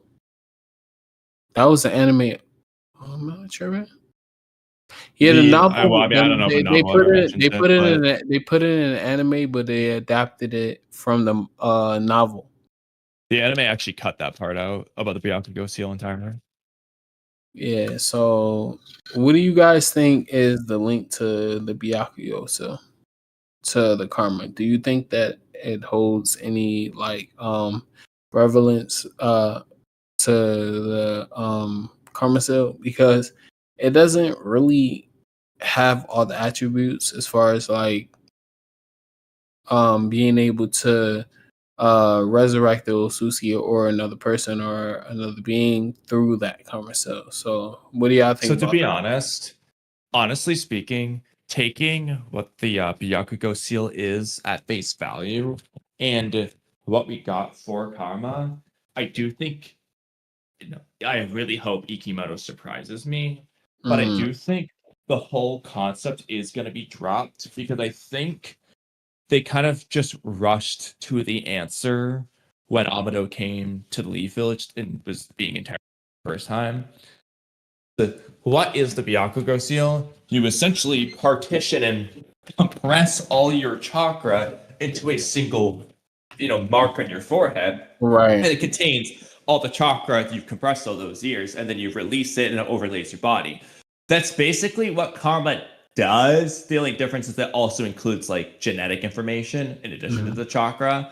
But it's basically like a self karma is what it is. And So because do you they've think already had Amado explain karma, the only way I can see them really getting back to the Byakugo seal is something you don't even need to tie karma with in the first place. They could just do it. But this is the way I think it's most realistic. They could have Sakura or whoever. Sarada can just figure it out from talking to Sakura. They can go back to the conversation, and Sarada can be like, "Oh my god, that's just like karma. Maybe if I learn this ability, I can scale up." And then they're just going to do that. I don't think the tie. I mean, they did have the whole Sage of Six Paths thing, and maybe if we're lucky, they'll do more with it. But like the bare bones minimum they can do is just go, "Oh yeah, it's similar. Why not learn it?" End of story. That's kind of what I expect, to be honest. But I hope they actually address the Sage of Six Paths ties thing. Well, what about this? Orochimaru is the one who has that information, so we're not going to get that until Orochimaru shows up. Tsunade and Sakura don't know that part. What about this? They said all jutsu came from the Otsutsuki clan and whatnot. So, what if the Byakugo seal is like a byproduct from like a karma seal or something like that? That's Where, my favorite. Yeah, because like, all ninjutsu are just like a watered down version of Shinjutsu or whatever. It's similar to how the yeah, bloodline exactly. has like thinned over time from the Otsutsuki. They're all just like pseudo 1% Otsutsuki at this point. They're like weaker in comparison because of that. So I definitely want it to be related tangentially through that idea, but I I hate to say it, I also think they're not gonna ever bring it up ever again. And I don't think that's Yeah. necessarily inherently a problem because it could just be, and we meme about this all the time, but it could unironically be one of the very few rare instances of a false gun actually being used in Naruto in a way that you could argue is actually good. It's well, I mean, I think okay, so it would be good if they just did what I kind of explained a minute ago, where actually talked to Tsunade. Tsunade could have said, "Oh, hey, the Byakugo seal is when you compress your chakra into this mark, and then you overlay on your body." So then, when Amado starts talking about karma, Boruto could have been like, "Hey, that's just like what Granny Tsunade said about it," and then that's just the end of it. And I think that would have been perfectly fine. I would have had no problems with it. But they never talked to Tsunade. And 5 years later, nobody wants to talk to Tsunade about it. Mitsuki doesn't want to go call Orochimaru on his snake cell phone. So it's like they've had time to figure it out. The fact that none of the characters care, it's just gonna be annoying when it's randomly brought up. It's like, well, why making any efforts to just continue what you were already doing? In a different manga. Yeah, that too. I think when it was brought up, it works for the story for what it could be trying to do. Not it specifically, but more so the time it was brought up than what it is in and of itself. But it's annoying that they would have it be something that we care about to this extent all this time later. Exactly. But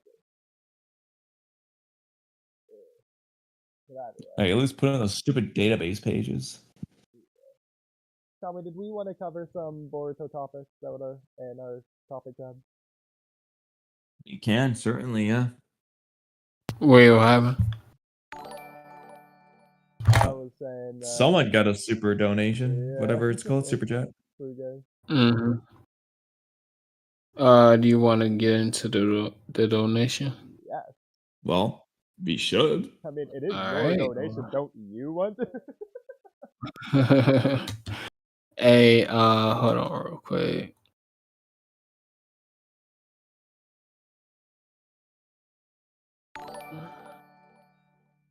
Hey, yo, shout out to Randy Willis for the $5 donation. He said, do you think Sasuke taught Boruto Kirin or any of his Chidori or Chidori variants, especially since Sasuke said he taught Boruto everything he knows? That is a good point. I was gonna bring that up. Yeah, he does. He can everything he knows is what he says. But is that everything he knows in terms of like this Uchiha style, quote unquote, whatever that means? So all of the Yeah, that's all he said. rather than like I mean, but the Sasuke. Chidori, I mean, he does know the Chidori. So he could possibly taught him some Chidori variants because he knows that Boruto doesn't have the Sharingan, and the main point of the Sharingan is to, when you use like a Chidori, is to counteract the tunnel vision because of your Sharingan. So you'll be able to see like, better than anybody with like no dojutsu. So especially Chidori variants, especially since Sasuke, he told Boruto everything he knows. Purple Lightning. Have you ever seen Sasuke use Purple Lightning or no? No, there's no reason to. He still I has the mean, Sharingan. they say Purple Lightning is one of the most powerful lightning releases. So I don't know. Sasuke in one of the novels, he was able to recreate a lot of jutsus. It was this novel. It was like this lady who can, don't quote me on this, guys, because I can't remember. But if you do remember, just like remind me in the chat. But anyways, Sasuke, he was able to make, that lady who did like that crystal, or I think it was ice release in one of the animes. Yeah. Yeah, he was able, or I think it was a manga. He was able to recreate that. So like Sasuke is a fucking genius, bro. He knows all forms of different chakra natures and shit like that, and he knows how to combine them and create new jutsus and stuff like that. So as far as him learning purple lightning, I don't think that it will be a stress to say that maybe he did know purple lightning and he was able to teach it to Boruto because he knew that he couldn't teach him in Chidori, so he had to give him like a high ranking jutsu that he would be able to utilize. And since I'm not going to state that he has a vast chakra nature, but it's been insinuated that he does. Like he's able to span like high level jutsus like back to back to back, and it doesn't seem like he suffers any fatigue.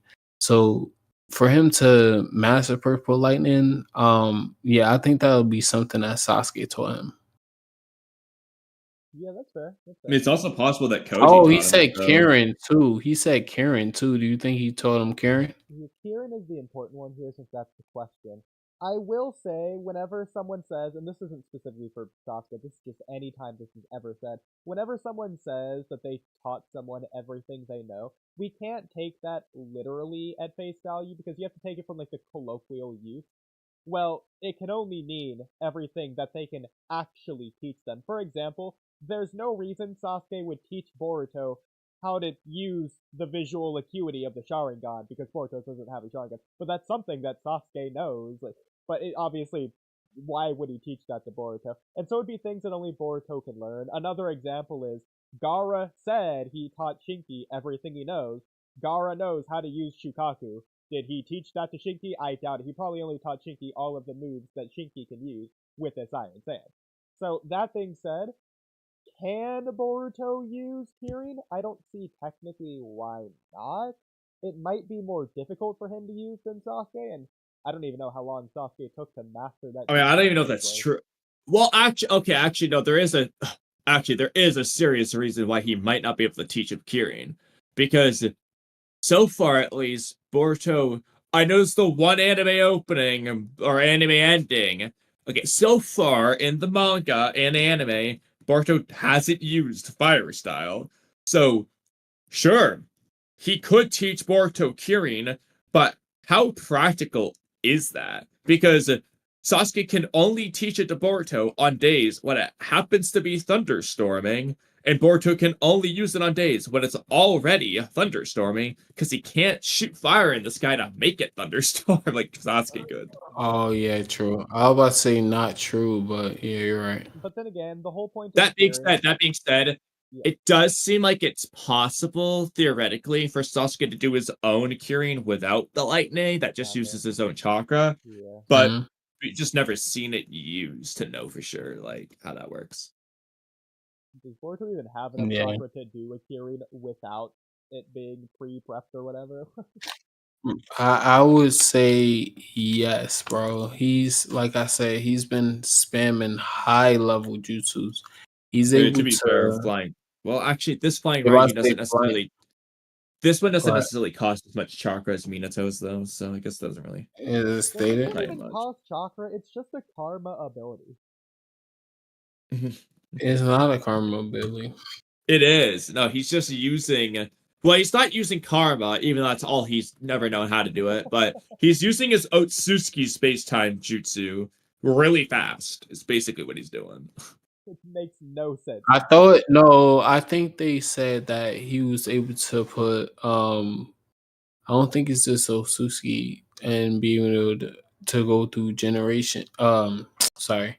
That's how strong. You know what I mean? Yeah, but I don't think so. I don't buy into that. I think he's just using the flying Raijin.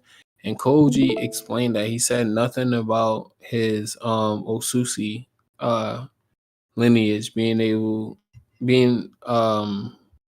him be able to do those sorts of jutsu. He broke it down on well, how actually, I have it on the page right here. So, space-time jutsu, blah, blah, blah. It instantly transports you to or other people anywhere.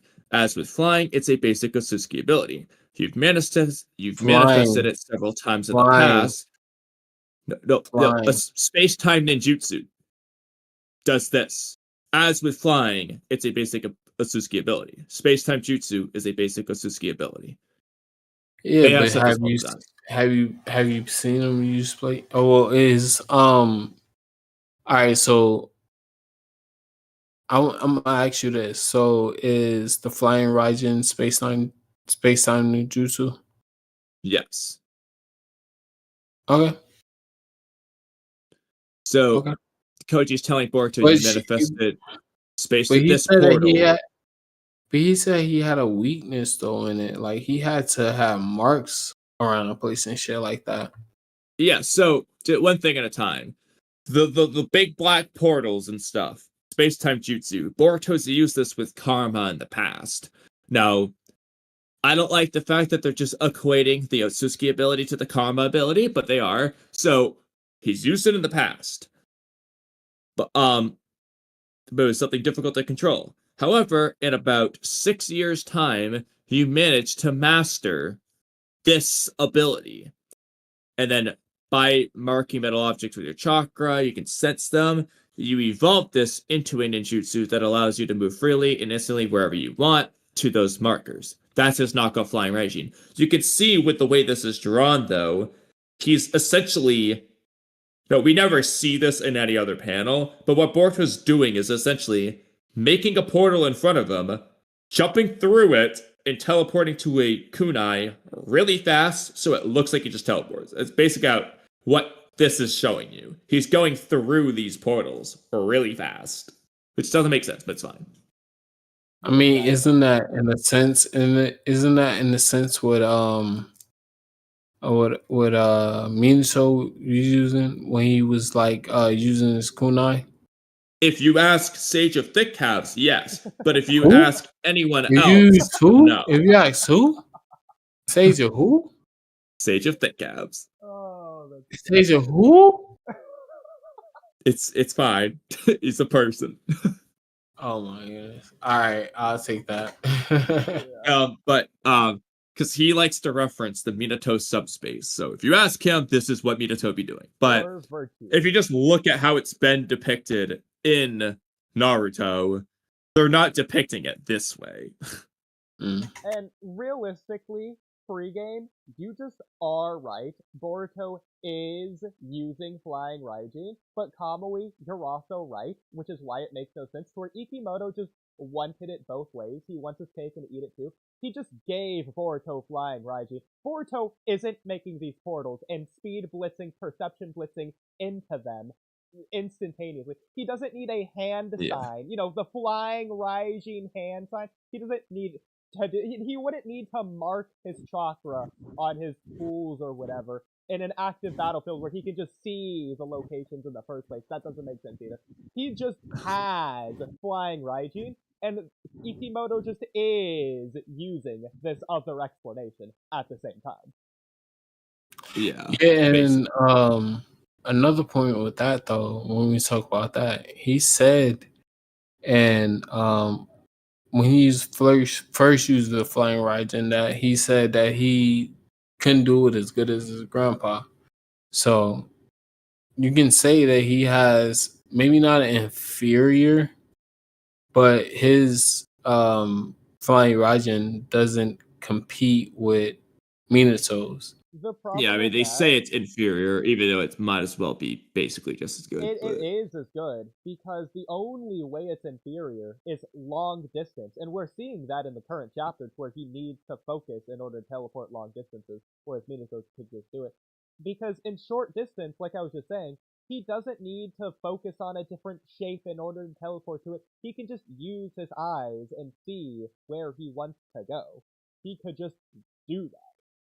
And so he doesn't need the different shapes when he's actively using it in an actually applicable combat scenario. It's only the teleport. I've been seeing on the panels that just got leaked. I don't know how much more, but it was a Jura versus Boruto clash and whatnot. And damn, what was I going with this? Skip that. I forgot. Okay. Okay. What did you say? Maybe a jog on memory. We were talking about the Boruto's flying Raijin, basically, and how it's the same as Minato's in every scenario where Minato used it in actual combat. Okay, still don't remember. All right, next topic. I'm back. Oh yeah, I can keep on going. I'll probably remember in a second. No, you good. Okay. Let's look and see what we have in topics. I do want to end within 30 minutes, though, by the way. Yeah, that's cool. I gotta work tomorrow.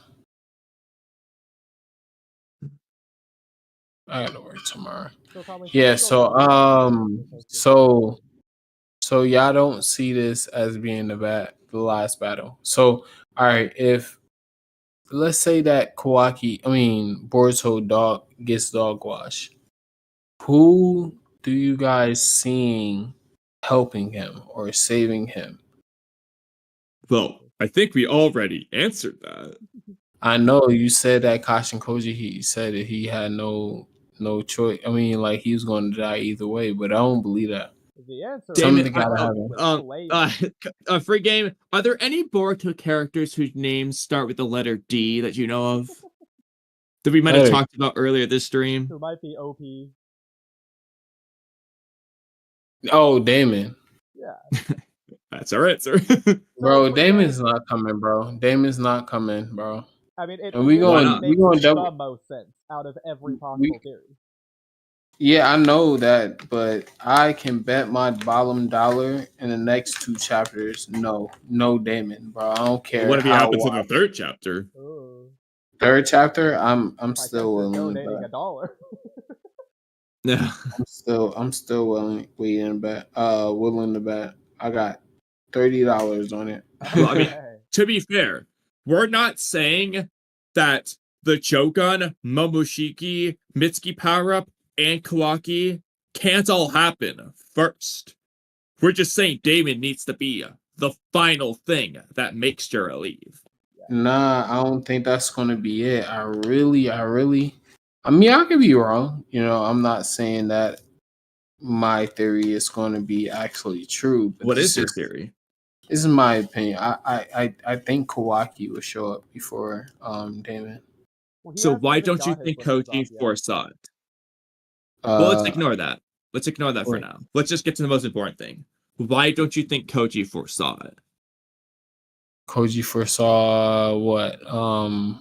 Why doesn't Koji foresee Kawaki showing up, like as a possibility? Kawaki showing up and saving Boruto. Can he be a part of the singularity?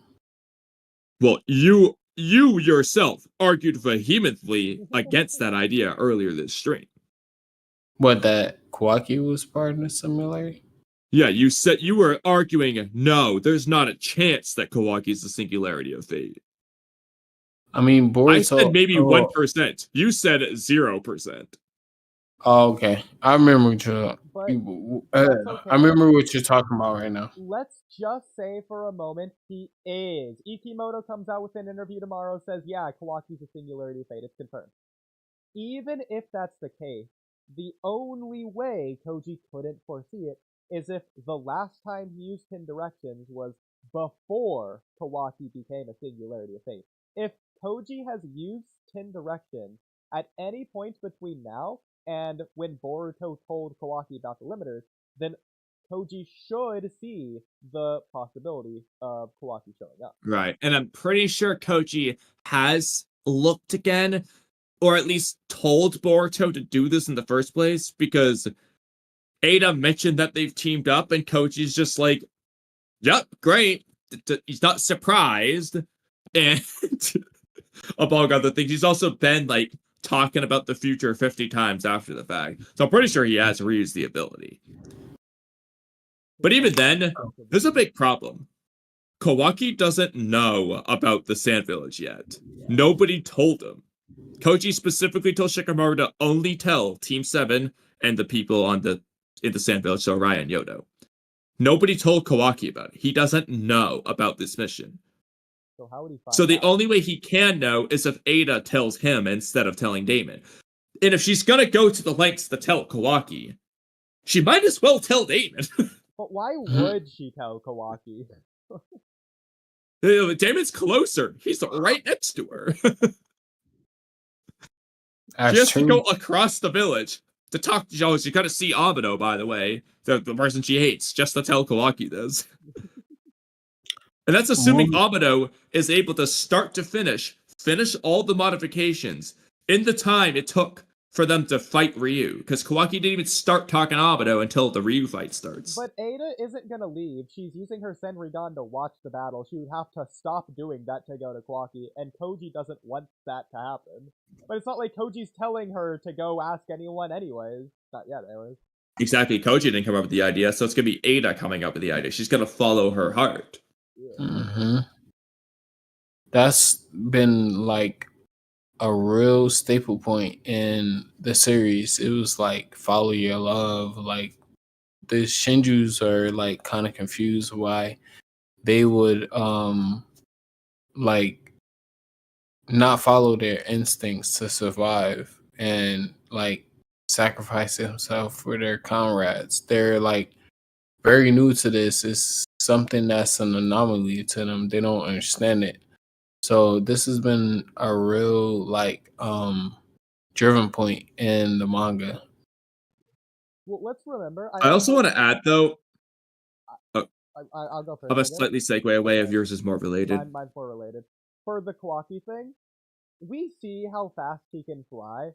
Boruto got to Jura as Kawaki was almost there and teleported back to the Leaf Village and then fought Hidari. And it took Kawaki the entire Hidari fight to fly back to the Leaf Village. Now, to be fair, we don't know exactly how far away from the Leaf Village they were able to get away in the first place. We don't know how exactly far Kawaki had to fly, but it's probably a much significantly shorter distance than to the Sand Village. So Boruto's gonna have to fight Jura for much longer than he fought Hidari for Kawaki to even be able to fly there in the first place. I mean, I will say two things. One is that now, whether or not Kawaki knows how to get there is up in the air. Kawaki can technically just use space-time jutsu, though, to get there. Yes, he doesn't need to fly. As long as he just knows how to get to the center. He could have used space-time ninjutsu to teleport back to the village as well. He didn't do it. So. Yeah. So, yeah, you got me there. That's Ikimoto making no sense right there. But, oh, and you know what else? I wanna to mark a special object to know where to teleport to either. He could just do it, unlike Boruto. Exactly. Just like Ishiki, he just went to the Leaf Village. Exactly. No problem. Yeah. But anyway, back to Kawaki. So let's just assume for a moment Kawaki does show up, and he just is gonna fight Jura alongside Boruto. There's two general possible scenarios. So these are post-limiters Kawaki. So, scenario one.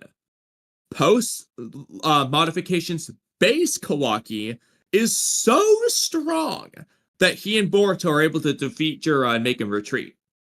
If that's the case, Jura is not a threat because it's base Kawaki. He has Karma 2 on top of that. Karma 2 Kawaki can just solo him. Add Saren into the fight, good. Jura's GG. I don't think that's what Koji or the story in general is implying. So scenario 2 is that post-modifications, Karma Kawaki is so strong that he and Boruto can team up against Jura and make him retreat. However, also, again, Jura is not much of a threat if it's that easy. But second of all, if Kawaki does that, he knows that's going to make Boruto's Karma resonate and bring out Momoshiki. So he would either have to tell Boruto to run away so we can solo Jura. Again, that's not what Koji's implying is going to happen. Or Momoshiki's coming out. And if Momoshiki comes out, I'm not saying Kawaki can't do that. But, like, that's going to bring up a whole lot of can of worms. That's going to take another 20 minutes to explain why that's not going to work. But that also defeats... Let's just assume he does that, though. That just defeats the purpose of Boruto and Kawaki teaming up in Chapter 15. If Kawaki's going to show up, unbeknownst to Boruto doesn't know he's going to show up. If Kawaki's going to show up unplanned, and then immediately betray Boruto without ever teaming up a single time, what's the point in writing in the team up? He's not gonna do it. And then the third possibility is that Jura would just beat the team up between Kawaki and Boruto, but then we run into the same problem of why we would have Kawaki show up in the first place. So, why even do it at that point? Yeah. If it's just still not enough. Yeah, but if Jura is and obviously, and he I shows the final don't. Shinju, then Boruto and Kawaki shouldn't just defeat Jura next chapter. exactly. At that point, okay, who cares about the other Shinju? Like, if they could just solo them all. Like, at least with Damon, he wouldn't want to lift a finger against anyone else, because they'd be too weak for him. That's true. That's true. There's also other reasons against the Kawaki thing, but... So, you guys think that Kawaki, like, because we're not going to get the full battle. I'm sorry to disappoint you guys, but we definitely not going to get the full battle. So, what do you guys see this being let off in a cliffhanger? Because you know we're going to get it. And we're not going to get the full fight. It's not going to happen. Full fight between who? Boruto and Jura. It really just depends on what route Ikimoto wants to go. Because I could see them doing it several ways. Assuming Mitsuki just doesn't get involved in this chapter, they're either going to end the chapter with another really bad situation, like, oh no, that Jura's got the knife in front of Boruto's face, whatever will happen, or it'll end with, like, whether it's Mitsuki, Damon, Kawaki, or Borushiki, or whoever, ending with X new character entering the battle. Like, it's gonna be one or the other. Yeah, I agree. I think this is going to be Boruto's last legs, and then he's going to have to be bailed out at the end of the chapter by someone else who we don't know who it is yet. And that doesn't mean that can't happen, like, 5 more times. They go Mitsuki, then Sarada, then Kawaki, then Shinki. I don't care. Like, a bunch of people, but... Yeah, facts. Alright, guys. I gotta start getting ready for it tomorrow. This was a great stream. We'll be almost 2 hours. That was a good stream. Yeah, I'm gonna catch y'all on the next one. We gonna do some else. Like what? When y'all got time? Kamui, you saying Monday?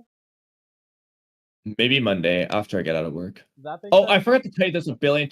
Oodie, it's so late, but everyone's been saying that your audio is low, and I meant to tell you like 3 times and kept forgetting. He sound good to me. Still, oh, it is low. Yeah, they're right. I don't know why it's low. It shouldn't be low. I can't do anything about it. I've already tried. I can't do anything. I don't know why it's low. I've reset my computer. I put it in the correct dongle and everything. It's just low, and there's nothing we can do about it tonight. I'm sorry, guys. I've tried. It's at max volume. Alright, it's all good, y'all. Hey, I'm gonna catch y'all later. Like I said, we can do this again for sure. But I catch y'all guys later, alright? Alright, see ya. You know what I can do? I can probably make it higher gain. Yeah, I'll just put the gain up to max, but that's still... It makes it better. Okay. At least it's audio balanced now. Even if it's quieter than normal in general. I kind of got distracted, so it's up to you. I am gonna make some salmon, so if you want, we can stream up until my salmon's done cooking, and then I'm just gonna be like, all right, let's call it good. Or we can end now. Either way works for me. Yeah, I was gonna end now, but we could probably just speedrun a couple topics really quick. Yeah, but like, only 30 minutes. Yeah, we'll just speedrun a lot of quick topics. I'll share my screen. Not that you have to like look at my screen. I'm walking away. Yeah, that's fine, okay. You can just describe what you're saying. Yeah. Okay, so Kamui, I was watching your video today, and you were talking about like the throwing the Rasengan thing. So I swear, recently I saw somewhere where a normal basic ass Rasengan just was thrown somewhere. I swear I saw this somewhere. It was recently where I saw this somewhere, and I was like, oh wow. And like, I don't know where. It might have been a dream, but I did see it somewhere. So I didn't, I mean, if it makes you feel better, I kind of just like forgot to mention this in the video. it doesn't really matter because that was really just like a side point to say that for some reason you can't seem to throw normal Rasengans. But Yeah. if you want to count it, the Rasengan. No. I'm talking about a normal Rasengan. I don't remember where I did saw it? it. Might have been a dream. I don't remember who threw it. Don't remember the context. Could have been Naruto Part 1. Could have been Shippuden. Could have been a movie. Could have been an OVA. Could have been my head Okay, where I if it's a just movie, made it if it's a up. movie, I wouldn't know. I wouldn't know if it's a movie. To be fair. Yeah, it was just a normal Rasengan, and someone just threw it. I don't remember the context. I don't remember anything at all, but it happened. It might have been a dream, but it happened somewhere.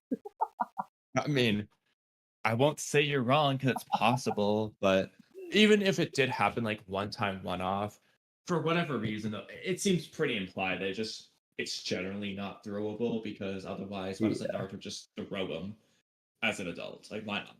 Why would you? Exactly. Yeah. He does it to the Rasen Jerkins. This if it was better to hit it with your hand, he would just do that with his Rasen Jerkins. Like, he throws it because it's better. I mean, that being said, I could totally see it being throwable. I mean, the Rasen Shuriken looks like a Shuriken, which is why Kishimoto made it be throwable, but like, it's rotating, which is the whole point of the Shuriken being a Shuriken, so I feel like the Rasengan itself can just be thrown, same as the Biju Bomb. I know it's not necessarily rotating, but it's the same principle, it's a spear, it's still like well, again, I don't know. telekinesising to the body part fixated on the Biju. Like, it's the same idea. Yeah. You throw it. I don't know why it's seemingly not throwable for the video. It's just that its shape transformation's too unstable. The Biju Bomb is more stable, so you can throw it, and then adding nature elements maybe make it more stable. I don't know though, because I don't know. It just isn't generally, at least. It's just not throwable for some reason. See, I don't think it was a dream. The only reason I think it's a dream is because I feel like if I saw it, I would have had a bigger reaction to it and I would have posted it for us to talk on the podcast. But I clearly blatantly didn't do it, which makes me think it had to have been a dream, even though it doesn't feel like it was. Yeah. The other possibility is that, like, I know there's times that Boruto throws Vanishing Rasengans and it looks cool, and maybe because you see it thrown before it vanishes and you just got that mixed up with something. I don't know. Like, I don't know. I don't remember. I mean, if it was something, then it was such like a nothing thing that it didn't actually matter. Like, it's not like that was like a huge, impactful focus of the scene moment or anything. It was just like, it's just something that just happened randomly on screen. yeah. So, I don't know. Maybe someone else knows. Maybe they'll let me know. Alright, we'll figure it out sometime. Either way. So, okay. So, Kamui, in your video, I'm not quoting the exact line since I just wrote this after the fact, but you said something along the lines of, Boruto's humanity is looking for others' humanity. What did you think when you were writing that? First of all, I know what you're trying to get at. I'm not saying that that is the case. I'm saying that that's something the story could play with in terms of like a Jura versus Boruto thing. Where I think what I said was something closer to Boruto's humanity wants to, like, the humanity within Boruto seeks to find humanity in his opponents. Yes. Like, that's something they could play with. Yeah. Whereas Jura, And I'm not saying I didn't write this down because I disagree. I do agree in what you said, but the way you worded it and emphasized it makes me think you wrote that line intentionally so just to spite me. I didn't. I don't remember what I said word for word though. You're like, Porto's humanity wants to find his opponent's human. It's like two humanities of the same sentence. Like it feels like the same thing to where I'm now intentionally writing irregardless everywhere that I can in the Boruto topics app. Let me see what exactly it says. Real quick. Because again, it's not even me disagreeing. It feels like you just wrote it in as a meme. But it's also like, I could tell you were doing like other podcast things that you include in the video, such as like Chio's Invisible Chakra. And to be fair, maybe you did research that for the video, but you've talked about it so much on the podcast. I wrote that before. I actually wrote the Granny Chio thing before I mentioned on the podcast. Oh, wow. Okay. I mentioned on the podcast because I wrote it in the video. Sure. Okay, let me go. I think I'm in the right section. Okay, Okay, I said this could be a representation of Boruto's humanity, desperately hoping to find humanity within his opponents. That's what I wrote. That's like 4 words later, you're just saying humanity again. After that, like, 2-hour humanity conversation we had, I was like, alright, Kamui's doing this on purpose. No, that is funny though. I didn't really know how else to word it though. No, that's fair. I agree with the idea. You using humanity twice like that. Sometimes you don't really have much of a choice. Like, funny. so actually, out of curiosity, since you did watch the video, in its fullest, technically, I think. So I'll just list all the possibilities. I'm not gonna count like the end when I said, well, if I had my way, we do all these combo options. I'm not gonna count that yet. So between the options I gave, so option 1 is Tail Beast retcon, just Tail Beast bombs use rotation, all of them now retcon. Option 2, specifically Jura's uses rotation like Rasengan style rotation. That's all there is to it. Well, real quick, let me go through them so I don't forget as you list all 6 possibilities. So the first one, the retcon idea, I don't think it's going to be the case because I think we've talked about this in the past, but as I was looking at the scans that you were using, the visuals for your video, it just does seem like sometimes, occasionally, the red and blue colors that go into the Biju Bomb, the black and white chakra, positive, negative energy, whatever it is, seems like sometimes they just go straight in, and sometimes, like when Himawari is forming it, they are spinning into it. Which, if you also look at when Minato forms this Rasengan or Naruto or anyone else, it also looks like it's like rotating chakra going into it, even though it's like the opposite. It's just wind rotating off of it because you make the chakra in your hand rather than get the chakra from anywhere else. But like you were also mentioning how like the Uzuhiko isn't contained. And actually, that's a great way to demonstrate. I can't believe we didn't talk about that when we were talking about the containment aspect of the Rasengan. No, that is an amazing way to visualize just Uzuhiko. It just can rotate anywhere around you, not in a sphere around you, but just anywhere around you. So I think it might be intentional to show when a Biju Bomb is or isn't rotating based on how the chakra lines go into it, especially since, again, we also see it with the Rasengan. It is well, the only problem seemingly is that something in rotating into it. Naruto, I think we found sometimes when Kurama's doing it just is rotating for whatever reason. Even though in Naruto, like I explained, it's specifically not supposed to be using rotation. But sometimes it's just drawn that way. I think it's just because it looks cooler. Yeah, no, I agree. I think it's just inconsistent, but that doesn't mean. But I agree. It's possible because like I gave a justification for how they could. Like, I'm not the hugest fan of just rotation in the first place, but going with it for a moment. Technically speaking, even if Jura and Himawari are quote unquote Biju, they're in the human form. Like they are humanoid, not in the big beast form. So you could just argue in a way that's pretty consistent with Naruto, because they're not in Biju mode, they would need rotation to do it. And that would be along the lines of what Killer Bee was saying in Naruto. If they want to go that route. Yeah, no, I agree. Okay. And so what was your second one? It's been so long, I forgot. So the second one is just that. It's not a retcon, it's just that Jura's Biju bombs are different than Gyuki's Tail Beast bomb. So I don't know if the word would be retcon. I'm not saying that him. Huh? I don't know if the word would be retcon here, but I will say if Ikimoto is looking at the Naruto series, and this is just giving him the benefit of the doubt that we don't do because he doesn't know Naruto lore, but if Ikimoto is being inspired by the Naruto series and being like, sometimes it rotates and sometimes it doesn't, maybe he could take that as a concept and be inspired by it and make it into an actual thing, turn something that wasn't a thing into like a blessing for Boruto in a weird way, if that makes sense, like he's making it a thing. Well, exactly, that's what I'm saying, but that only applies if Jura's Biju bombs are unique. Now, again, I will say, just because Jura says my Biju bombs doesn't necessarily mean he isn't referring to all Biju bombs. He could just be saying my. But well, if you get the raws a bit, I'll let you know what he is saying there, because my and B might not be specified in Japanese, and that could just be the localization. That's fair. I'll go downstairs real quick just to do that for you. Yeah. That being said, if nothing is there, that doesn't mean Jura isn't implying one way or the other, because Japanese, again, Yeah, just intentionally does leave it off whenever they can.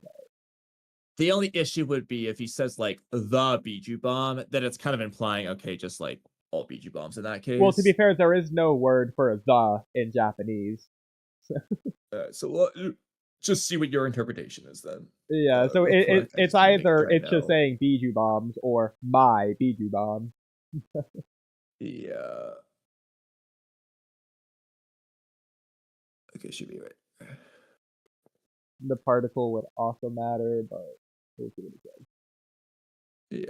Yeah. I should have actually had you asked you before. I mean, to be fair, I also just didn't want it to be the stupid answer because, again, just real quick, bro shot it out of his body and it's still rotating. So I'm just not a fan of the rotation answer, given that, because it's like he didn't unrotate it. It's still Yeah. rotating.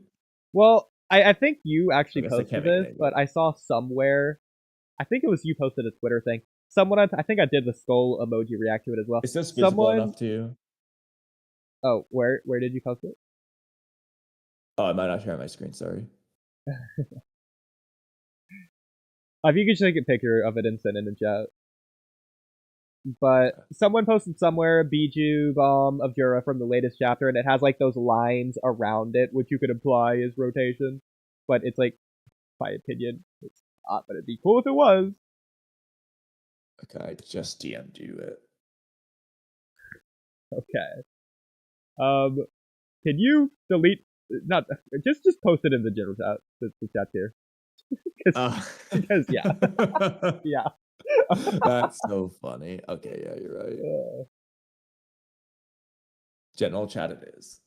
Oh my god, bro. You see the top? I don't know if we can use general chat if you look at one of these messages above. Okay, put it in the current group chat that we're talking in. Jesus Christ. Okay. Oh yeah, no, he's saying my. Okay. Oh, like for sure, my Biju bombs. Yeah, it's Watashi no, and that is my. Just straight up. Okay. Is there any context in which I'm sure there's a context, but is in this, given the context of this chapter, is there any context in which he would say Watashi no or whatever you said for like all Biju bombs? Or is he like really say like my Biju bombs? I think he's just saying my. Okay. So again, then that isn't the same. He couldn't just say that and mean all Biju bombs, but because he did say my, at the very least, it raises the possibility that he means specific. Yeah. No, that's fair. And again, I don't see a reason to assume there's a retcon until there is officially a retcon. Chidori is a different story because I know you're talking to Sage. I think Ikimoto just he doesn't understand it. I'm sorry. I don't care what Dan says. Like we've already done the research. Chidori doesn't make you faster. It's like if you just use common sense, Sasuke doesn't get faster compared to his opponents when he uses Chidori or stuff. It just doesn't. Yeah, and I hate whenever has a lightning cloak because like, Sage has a lightning cloak for a reason. Sage used the same instance that everyone else does of when Naruto used his clone to like throw himself at Sasuke to equalize their speed, but then he only does it that one time, and every other time Naruto doesn't do that, and they're just moving at the same speed. Yeah, so what about the 5 Kage Summit? Yeah, what about the very first time on the hospital rooftop? It was like, clearly it's not the case. Yeah, and then there's just other scenarios. Again, like, why would Sasuke have his lightning cloak in Boruto if he can just be faster while holding Chidori? Why doesn't anyone just hold a Chidori to amp their speed or like anything? Like, why don't people just do this? Yeah, exactly. And then the Lee thing, I'm like, I think that right there just indicates the fact that yeah, Lee would have the same side effect as Sasuke, hence he needs a Sharingan. It's not because Lee gets faster, it's because doing that style of attack is bad without Jargon. Exactly. That's all. It's so predictable, just so easy to counter. But in any case, so like that, even then though, like technically speaking, I don't even think Ikimo did retcon Chidori with that, because I think that just is consistent. Well, I do the wish Chidori that we move. got. Oh my god, I wish the freaking other people weren't there so we could just talk with Sage about it instead of Sage talking to them for 2 hours. But because I didn't Oh, understand at one point he got back to. Okay, I'm just gonna go. Because it's the thing that you posted in general chat yesterday. Okay, I know it in general chat you're referencing it. Okay. Okay, right here. So in general chat yesterday, you said, by activating the body, a great amount of chakra is brought forth and concentrated in one arm. Furthermore, by running a long distance, this turns into a high-speed stab of destructive power. The movement is a mere stab, but this great technique boasts such large power that it was able to open a hole in Gaara's sand defense. So this last part doesn't matter, but this first part... So I think Sage made a circular argument, and I was gonna, like, question him on how he was doing this, because he said, well, the Hidari thing debunks this, but like his whole point was bringing up Hidari in the first place, so he was just getting back to his original premise, which I think that's circular, but I don't know if he was trying to make some other point. I don't know how Hidari would even contradict this in the first place, because this would just be consistent with what we're saying here. But I think what he's trying to say is that the activating one's flesh is what makes you move so fast that you lose control.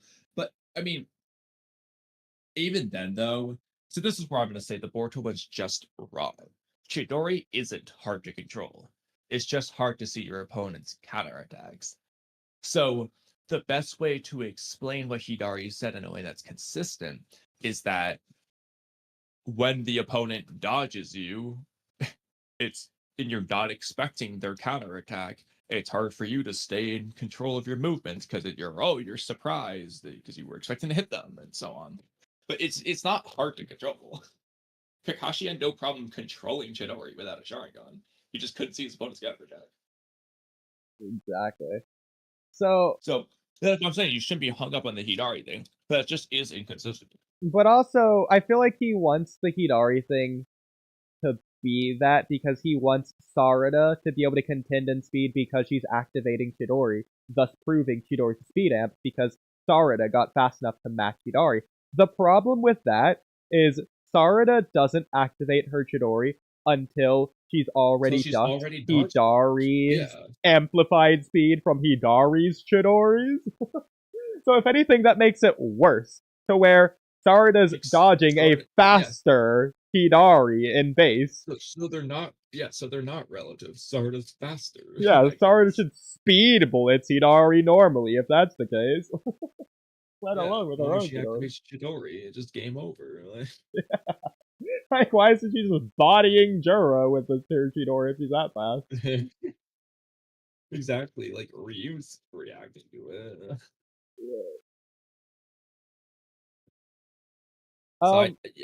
But and I didn't want to get into like the video things that we have written down, but Minato bans the jutsu because of the threat it presents to the user because of the counterattack, similar to Naruto's Rasen Shuriken, to where it has a damage to the user, so Naruto wasn't allowed to use it. That doesn't mean the jutsu itself is bad or any worse than it itself is. It still is going to do the same amount of damage regardless. It's just about the threat to the user, which makes the jutsu incomplete. But aside from the threat to the user, the jutsu is complete. It's doing as much damage to the opponent as it would do otherwise.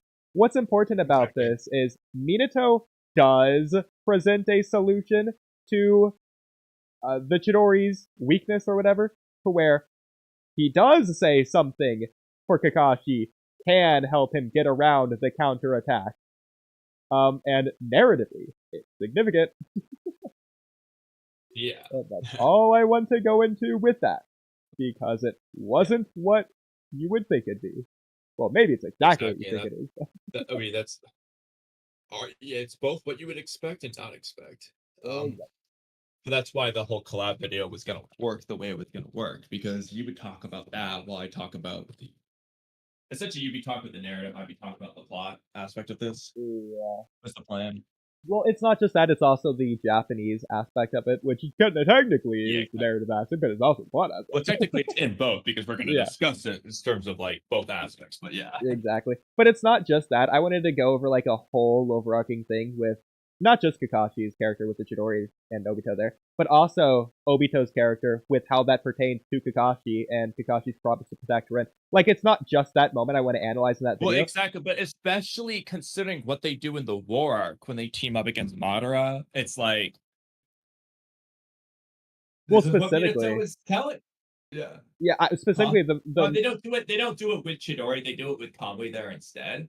But yeah, the but scene I was referencing was Rin's death. The fact that Kakashi's using the Chidori to do it after promising Obito to protect Rin using that same jutsu. It's so good, bro. And then Obito's using specific Japanese words that like I break down to be even better, but it explains Obito's character in a very interesting way. Interesting. Okay. Yeah. Well, that part you haven't told me about, but it's not something I've told you about now, but I've written it down. Interesting. Well, anyway,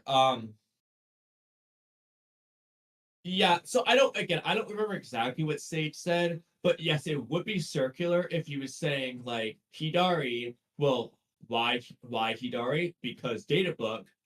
Okay, why data book? Because Hidari. Like that would be circular, but I don't know if that's what he did. Yeah. Well, I wasn't gonna call him out and say, "Hey, that's circular." I was gonna be like, "Is that circular?" I'm not sure what just happened here because I don't even know why you even got back to Hidari in the first place based on that. But I don't know. I wish we were. I don't remember.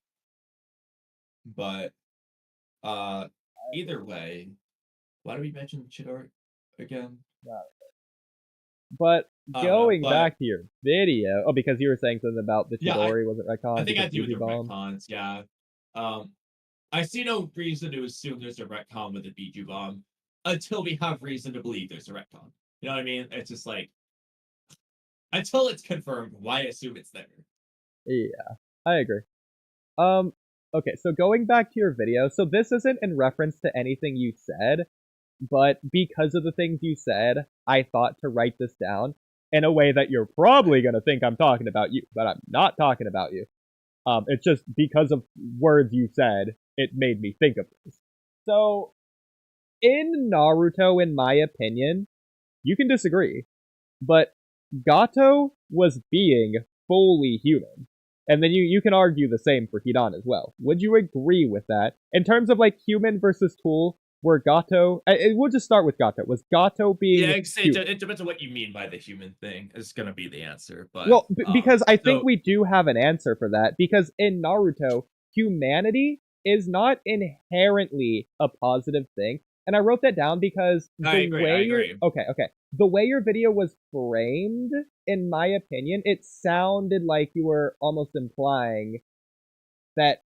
I think it might have been in reference to the Boruto humanity line. He's looking for humanity. And it was yeah. So the only thing I just because most of it, I might have mentioned humanity in terms of like the sun symbolism, assuming they went that route in the first place aspect.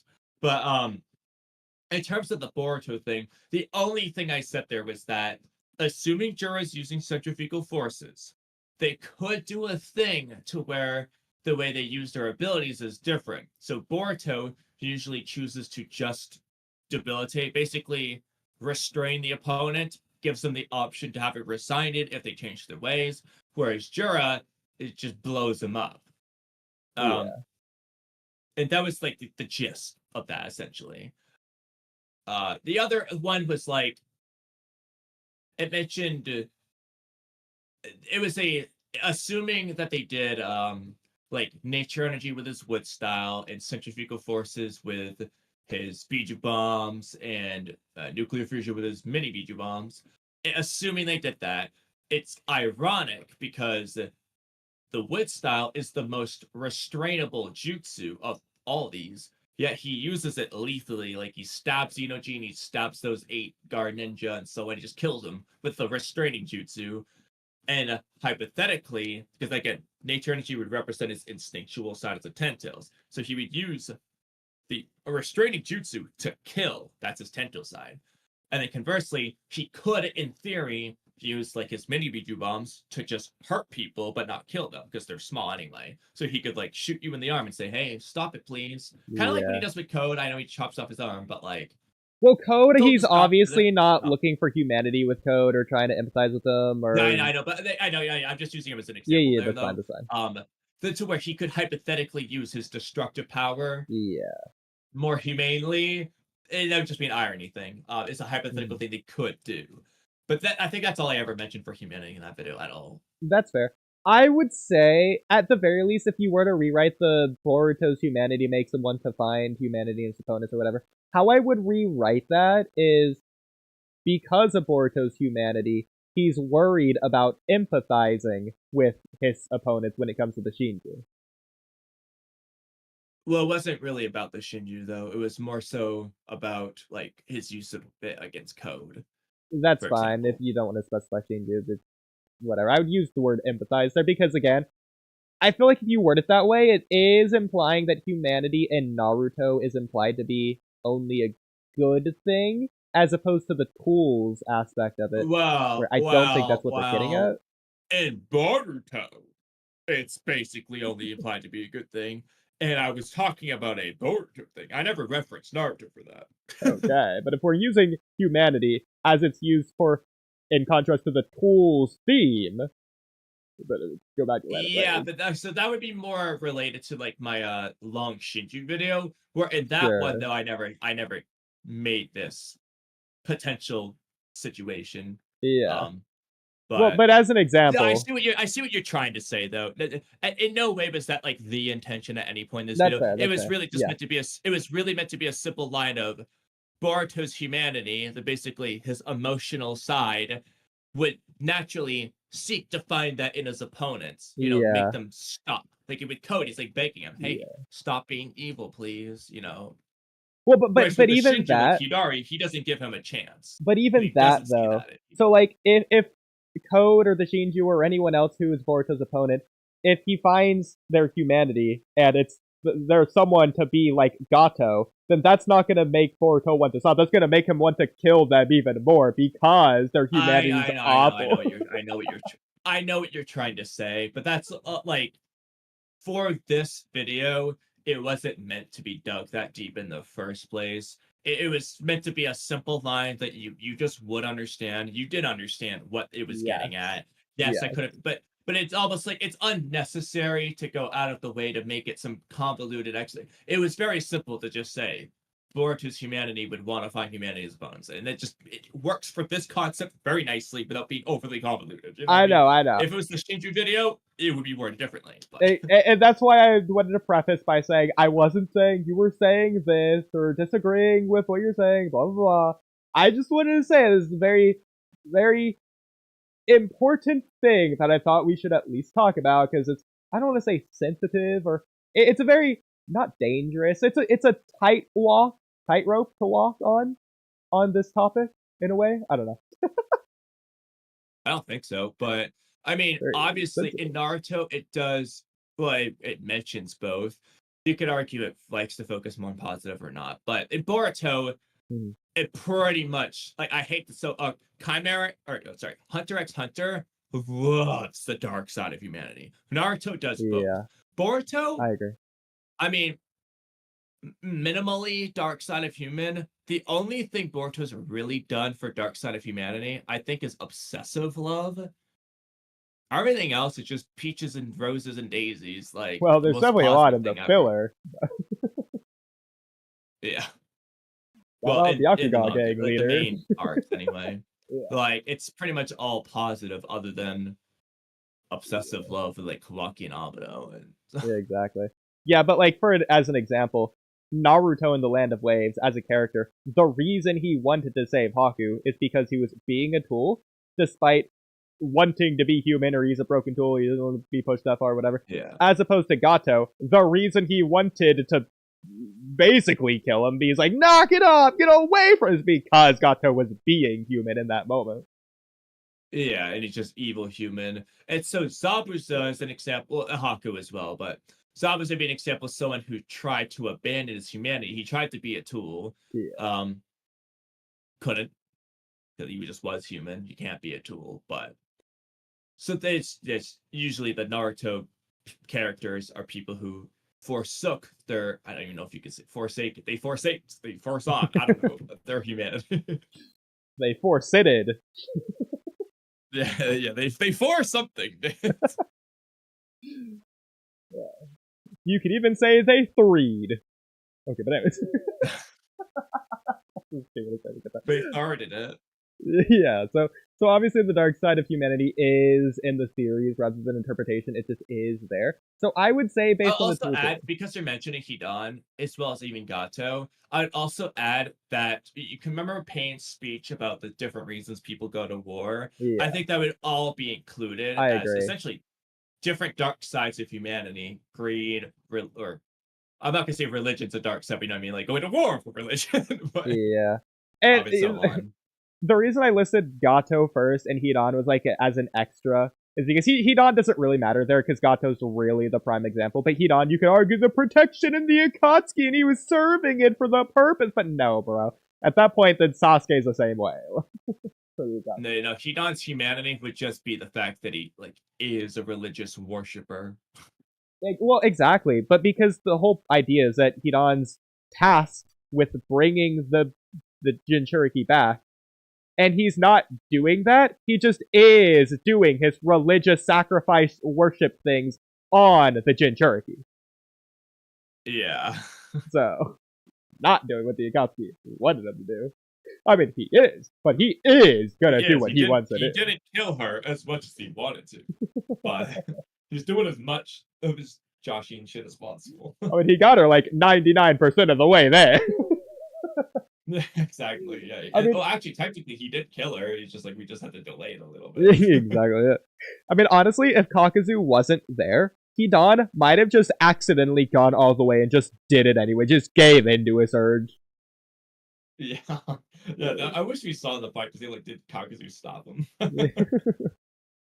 Yeah. That would be funny if they did something like that. So going into what the tool theme is, though, because I do think this is important to discuss, because it's an overarching theme of all of Naruto. So a tool in Naruto is essentially just suppressing your humanity. And then I also write in brackets here for a cause, since that's like the reason you would do it. But the idea is that it's suppressing your humanity. Whereas embracing your humanity is being human, which is the narrative thing being done here, not to be a good human specifically, but to be human. And that's the answer to the tools theme. Yes. Okay. Glad we're on the same page. Was that all you had about this? Yeah. Okay. Well, yeah, I completely agree. Yeah, it wasn't meant to be a long topic. It was just video thing that I thought of because of video. But since we're mentioning it, though, actually, this could be the best time to go to the Jonathan Oliver conversation, which I did pin. You did see some of it. How do we find pin messages? Oh, here. I got it. Okay. Are you sharing your screen? Yeah. So do you want me to go to the pin or go to the top? Go to the pin. Or yeah. So he says, I don't remember why he said. Oh yeah, because Orochimaru PR said that Jura was a worse version of Pain because of X, Y, and Z. Hold on, let's switch my mic real quick. 1 second. Okay. Just should be ever so slightly better. Okay. He said that Jura is the worst version of Pain. Blah blah blah. All right. So then Jonathan Oliver says, wrong. Jura is right. Pain is wrong. So I said, narratively, we'll just alternate talking people. Narratively, Jura is supposed to be wrong. LOL. How?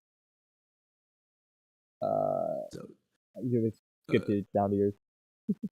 I mean, we could technically read some of his other stuff, but this is in reference to the RPR. I know, I never actually read. Yeah, it's just Donzo. Okay, whatever. Well, real quick, just scroll up slightly. complex writing in Boruto more than Naruto.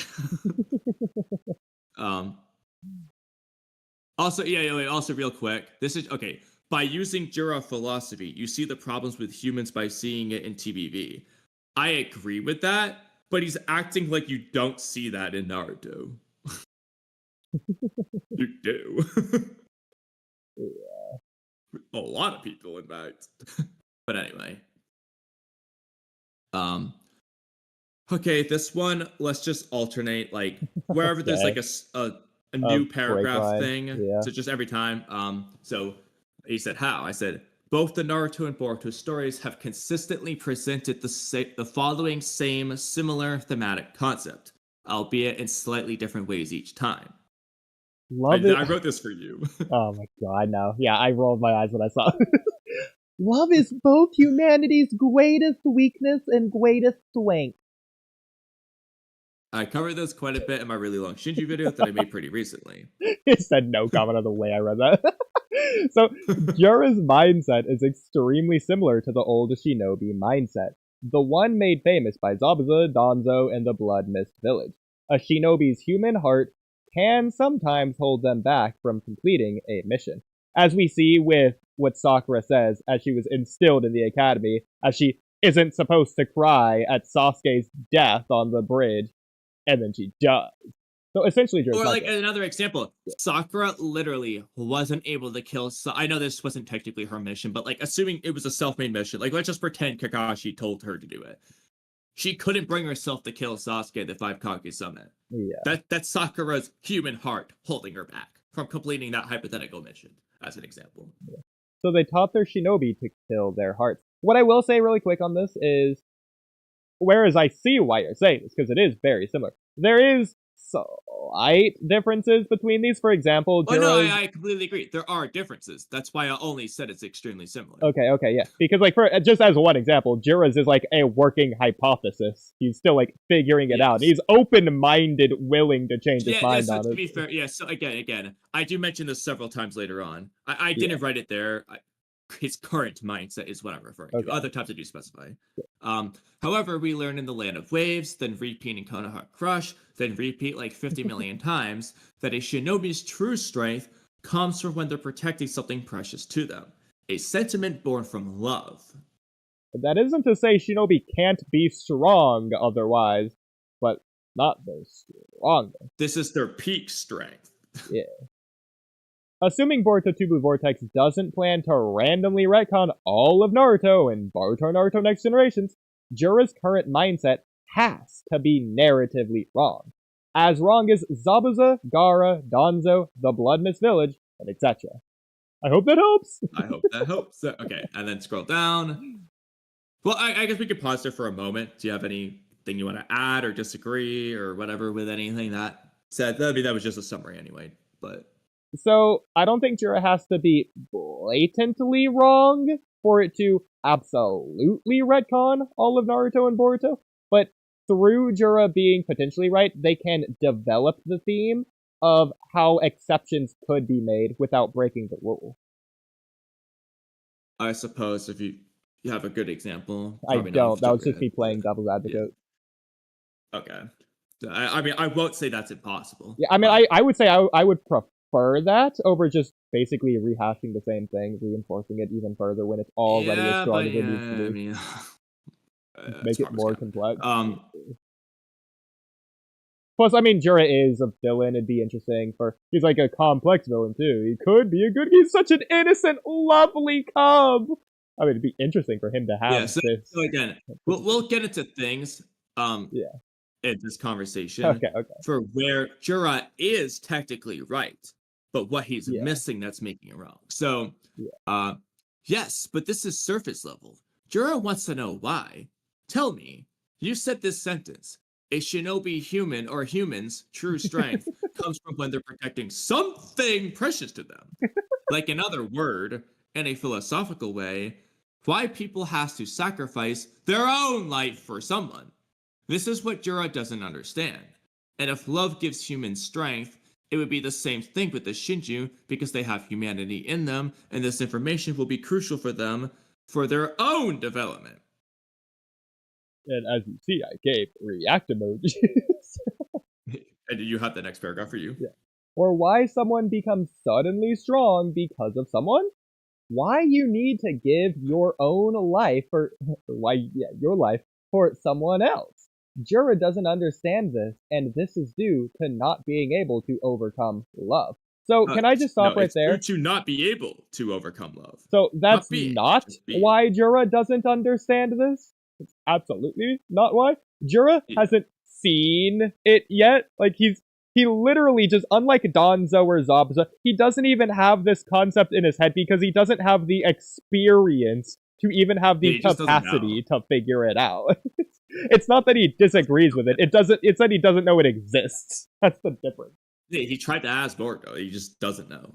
Exactly. He's only seen it one way. It's not like he's seen it both ways and thought one way was right and the other way is wrong. He doesn't even know which way is right yet, and he's only seen one way. But I said two things. No, it's not surface level. It's the theme of the story. 2. This doesn't remotely counter my point at all. You said Jura was right. I said that narratively, he has to be wrong. What are you even saying he's right about?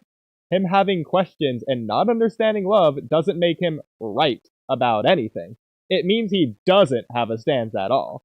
Not only is that not true, it wouldn't help your point in the first place. Currently, Jura's stance is that love is only a weakness. He doesn't see the positive side of love yet, and the Naruto and Boruto stories have consistently displayed that positive side on numerous occasions. As such, Jura quite literally is and has to be wrong until he changes his stance to something else. So, do you agree with that? Are you saying that because I put the laugh react emoji? I thought that was him, to be honest. Oh, well, I will clarify the laugh react emoji was in reference to number 1. Because I thought it was funny. I thought it was funny too. Also, probably, if I remember, it would also be about this as well. What's he right about? Yeah, exactly. Don't worry. Let's just continue somehow. No. Your turn! God. Jura is asking question to other people. Jura is searching about the positive side of love. He asked Boruto about what is love. Boruto didn't answer correctly and didn't even give him a proper answer. So real quick. That's quite the contradiction. I know. He didn't answer correctly and didn't give him a proper answer. So did he answer? No, he didn't even answer at all. Well, can I also say, Jura didn't ask Boruto about what is love. What is love? Yeah, he just said what is love. Yeah. Not about. He didn't ask him about the song. Yeah. Also this one. Same thing with Himawari. She ignored the question. She didn't ask Himawari this question. In fact, he didn't ask her the question. He asked himself out loud. I wonder, is it correlation or coincidence about, like, her having her power up at this time? He didn't ask her. Yeah. So Himawari just wrong. The answer about love giving humans strength will be crucial information for Jura in the Shinju with their own development. When I said Jura is right about any actions of a human. Let me just stop there. He's right about any actions of a human. Many people cannot overcome love or control their love. Wars, hatred, romance, etc. is all due to love.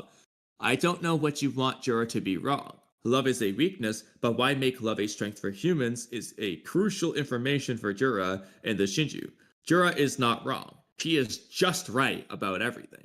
So this is, as you can imagine, a very confusing paragraph in the first place. Yeah, I know. And I already know you, like, semantically, rhetorically destroyed him with the Ito gene thing. And he just didn't understand to the point that it was a waste of time to even have the conversation as long as you did about the Ito gene. He just didn't get it. At any point, he just didn't understand what you were doing. It's kind of like what I was doing with you about the Sakura didn't make an antidote for the poison. She made it for the poisoned people yesterday. Well, except they figured it out within 1 minute. Exactly. He just never figured it out. Like, why would Sakura make it for the poison? She doesn't even like the poison.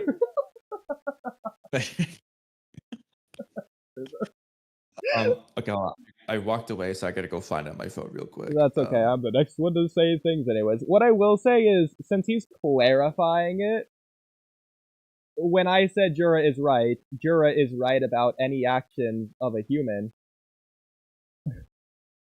When does Jura make any claim about actions of humans?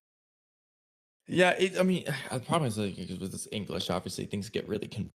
But like, so again, what is Jura right about? People cannot overcome control their love. He doesn't say that people can't do that. Exactly. He says it's a working hypothesis in the first place. Exactly, but he's not saying that people can't overcome it. He literally thinks the Shinju can. So why would he even think that? Well, he doesn't see the Shinju as we don't even know what Jura's definition of overcoming either. Mean to him. Yeah. So can I also know? I don't know what you want Jura to be wrong. Love is a weakness, but why make love a strength for human? It's written really weird because is he trying to say that love's a weakness and whether like the fact that love is a strength is crucial information for Jura? Okay, we agree, but that means he's wrong because he doesn't know that. Or is he asking me why make love a strength for humans? That's consistent with the story. So it's kind of unrelated to this, but like related to the topic. So we see how many books that Jura has read. Can I just say, I absolutely refuse to believe, with the thousands of pages that Jura has read, unless he's just reading the dictionary. Even then, Jura would just understand everything. Jura has to be reading the most basic, bare bones, just descriptions of like ninja descriptions, or so, I don't know what he's reading. There's no way. He can't have read as much as he has, and hasn't found anything pertaining to this. It just doesn't make sense. Yeah, especially with how curious he is about this. Like, this is the one thing on his mind right now. Like, why doesn't he just go find a book on love? But even then, not a book on love. Kamui, how many books have you read in your life that have some sort of answer to this? Have anything to do with love? It's just included in the book. It's not about love. It's just in the book. It's like all of them, right? One of the most common subject matters. Exactly. So, has Jura just not been reading when he's been looking at the pages? Does he know how to read? Is that the problem? He definitely hasn't read Jiraiya's books, because that's as love as it gets. I just don't understand how we just can't get it. Like, how are we gonna say that he's this newborn child, baby creature that was just born yesterday, and at the same time, he's read 32 different books? Like, there's a lot of information in those books. Did you actually ever count how many books he read? No, but it's probably a lot. Probably close to that. I mean, we see it's like stacked up next to him, and he's read all of that. So, like, and then he got more. He got another stack of books before the Matsuri fight. Exactly. Like, Jura, unironically, and I do mean this unironically, Jura, in his like couple days of life, has almost definitely read more than me in my entire lifetime. I bet he's read more than literally everyone else in this verse, aside from people like Kakashi, Jiraiya, like the people who actually read a lot. Like, yeah, you know, reading's like the number one thing you can do to learn things. So Jura should unironically be one of the smartest, most experienced, wise people in this entire verse right now. He should be rhetorically dominating Shikamaru in a debate. Why is it?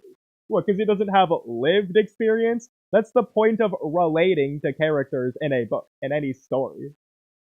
Well, it's also interesting.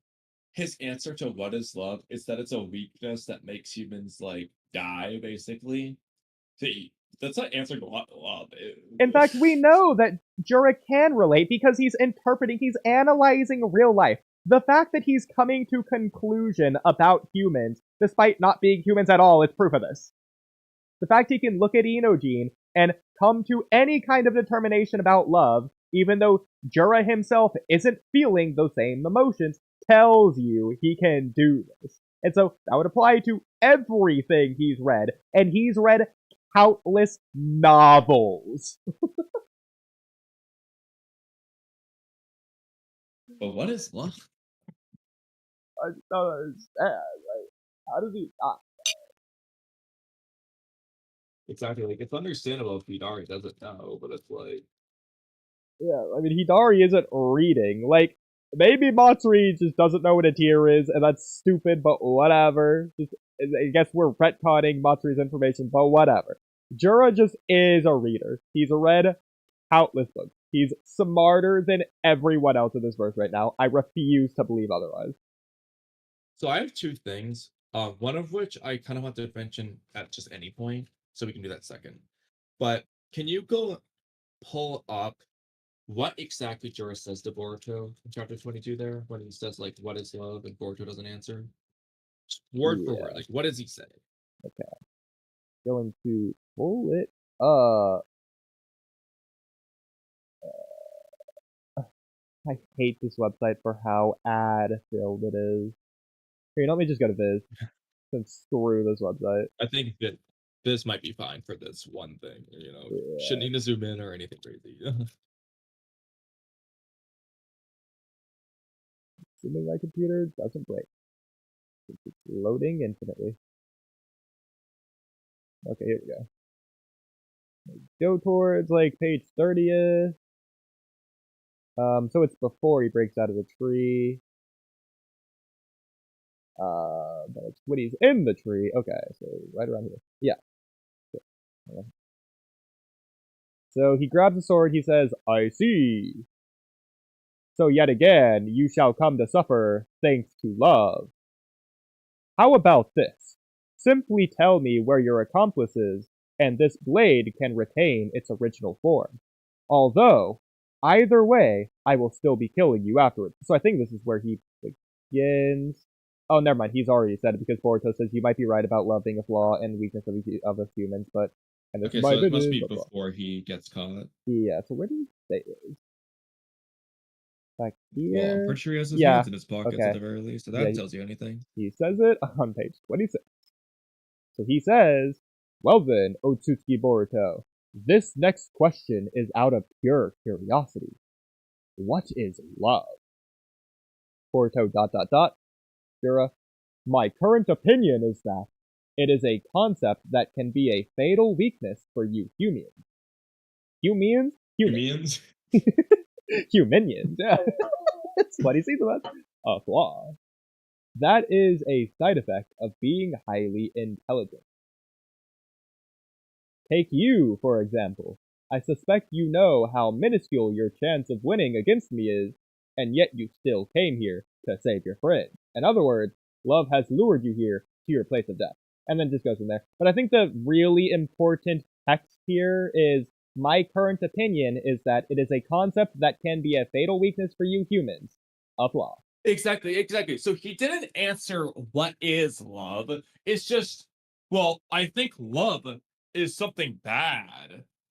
But Yeah. like, what is it? It's He just- didn't answer what it's. He just has no answer to what love is. He only has an answer to the negative aspects.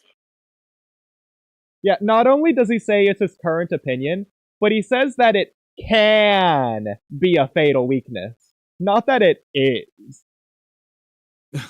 That's implying it sometimes is and sometimes isn't. Yeah, so he's not really saying anything.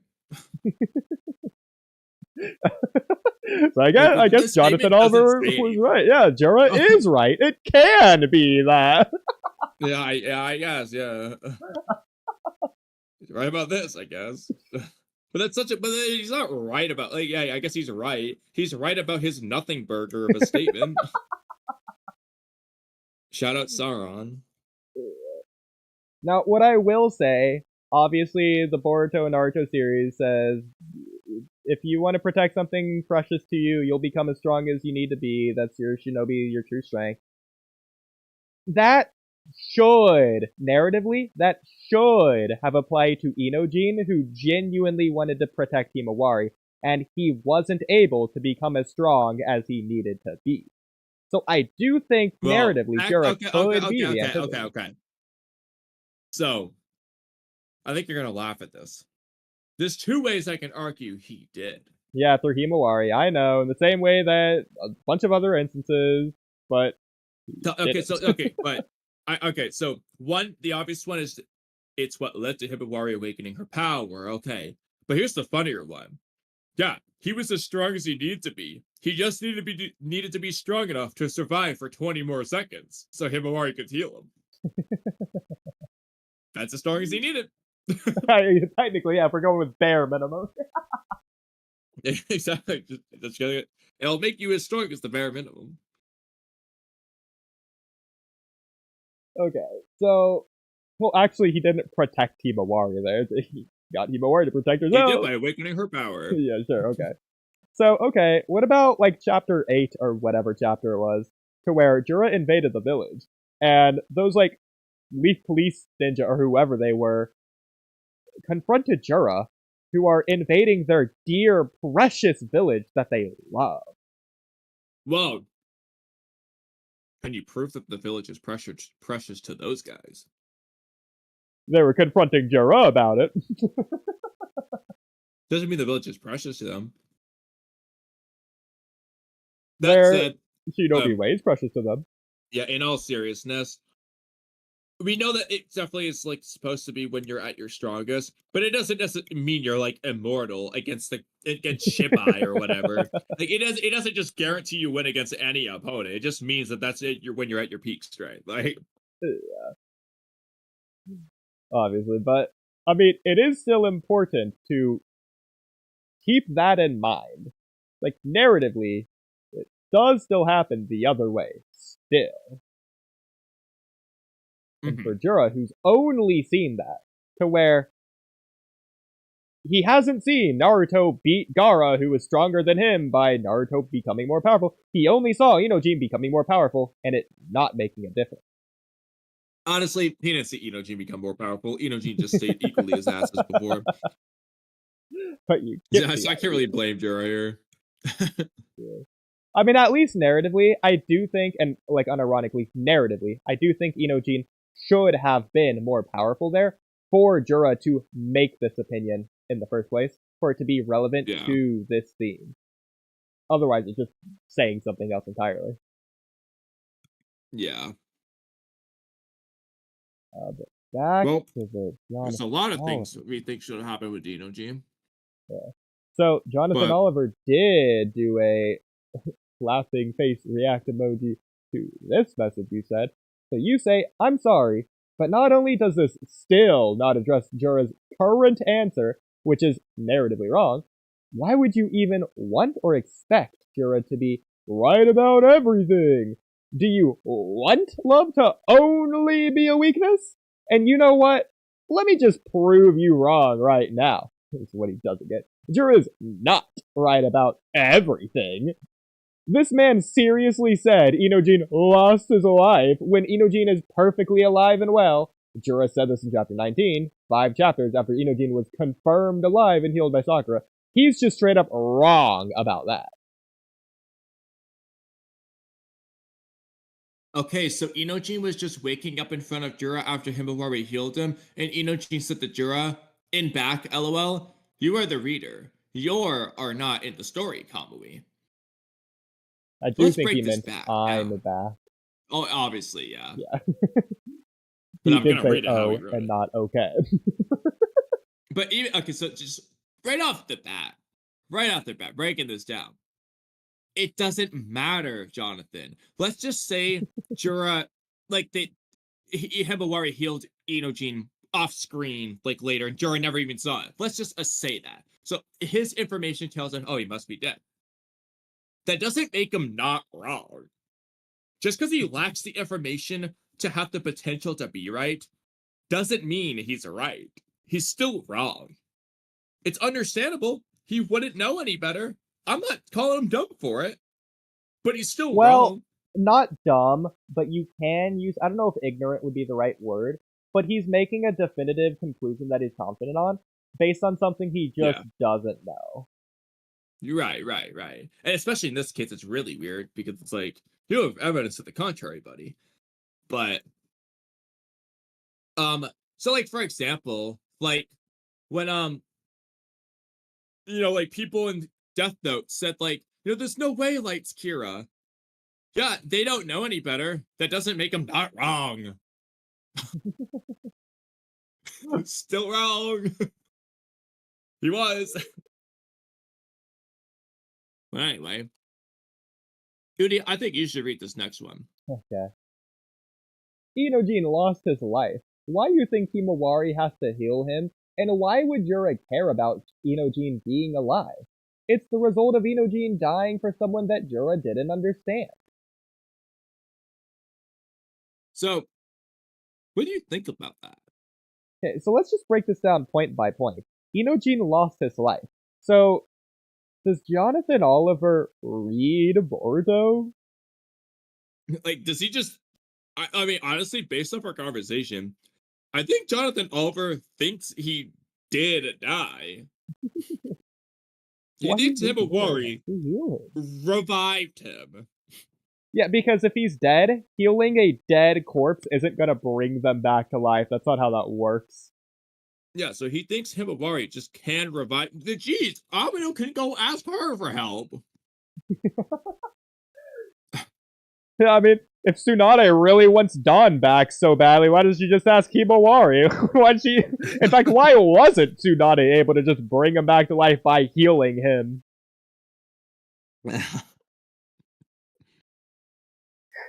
It's not easy. So, Kamui, why would Jura care about Inojin being alive? You know, as it pertains to this conversation, obviously. You know, about Jura being right or wrong about Inojin being alive. Why would Jura even care, though? Well, I can answer this several ways, but in terms of the original discussion, Jura loses his point about Inojin needlessly losing his life if he just knows Inojin's life. Obviously, he could just say Inojin needlessly hurt himself, but, like, gonna influence his point.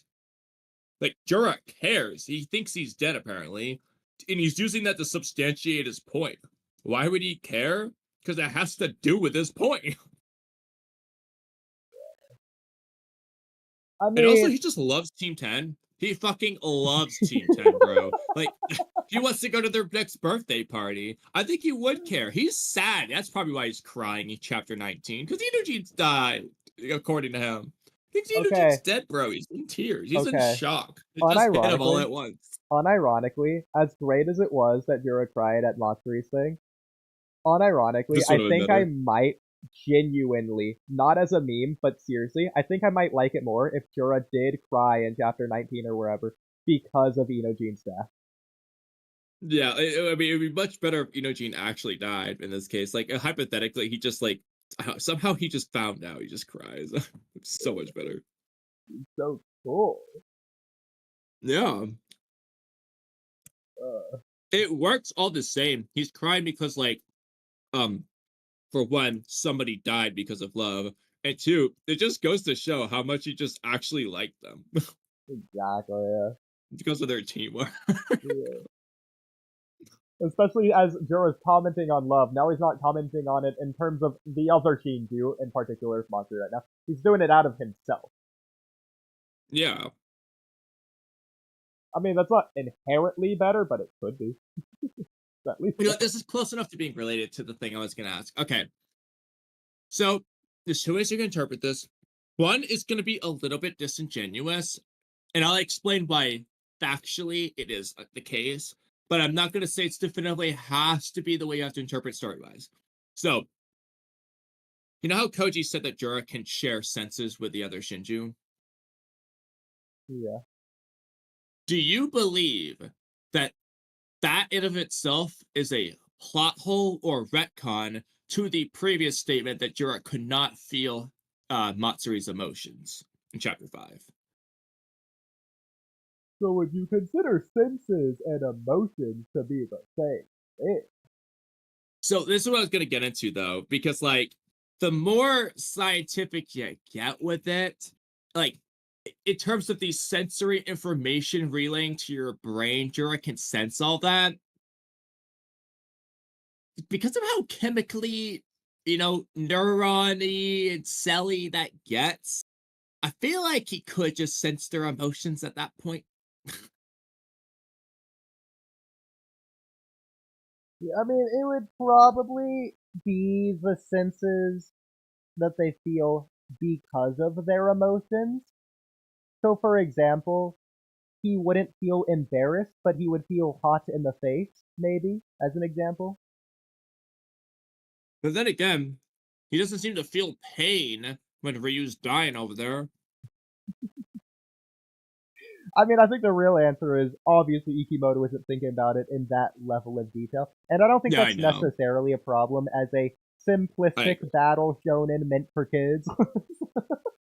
But what do you think about the fact that he shares senses with the Shinju, but, like, what does that look like? Does he just know what their senses are, or does he share their senses?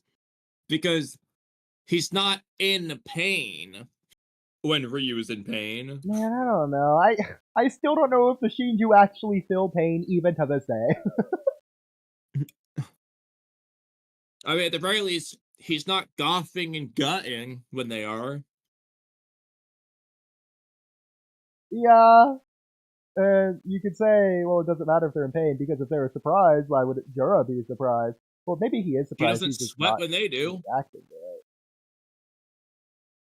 But, okay. Just as an example, you know the thing to where it's like, people do like the rubber hand thing to where you like get the sensory information where they're like rubbing your hand, and then they hit that hand with the hammer, and it's like, oh, whoa, and the person like freaks out even though they're not in pain.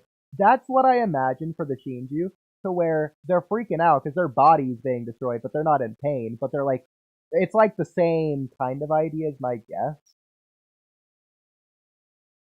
Especially if they're having the true personality of the human that they came from, so then they're getting things from the human. So then Moegi having her body be destroyed, even if Moegi wouldn't be in pain, that'd still be crazy to Moegi. As an example.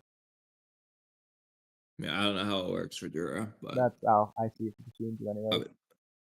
Like an explanation at least. But anyway. Yeah. But Oodie, it doesn't matter the context. You said he was right about everything. He is factually wrong about Inojin. Do you want me to read this Bible? Yeah, we're just gonna, every time there's a new line, like a space. Let's also not forget the fact that he saw Himawari heal the hole in his stomach, and the rest of Team Tim stopped freaking out about Inojin as soon as she did that, then proceeds to praise Himawari's healing powers as the best thing ever when they fought. Why would he even think Inojin is dead at that point? So I do want to say, you are right on this point, and Jonathan Oliver's just clearly, obviously missing that. And Jonathan Oliver isn't saying this. So I don't even know if this is what he means. But I think what he means isn't.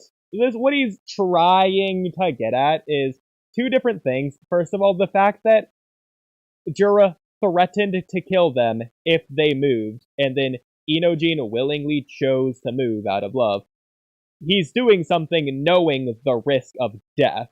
And then also the fact that if Himawari doesn't heal him, he does die. And so the consequences were there. He just did get out of the consequences that were there. But he was going to die based on his actions. And Jura knows that, and that could be what Jura's commenting on, even though that's not. But you get the idea.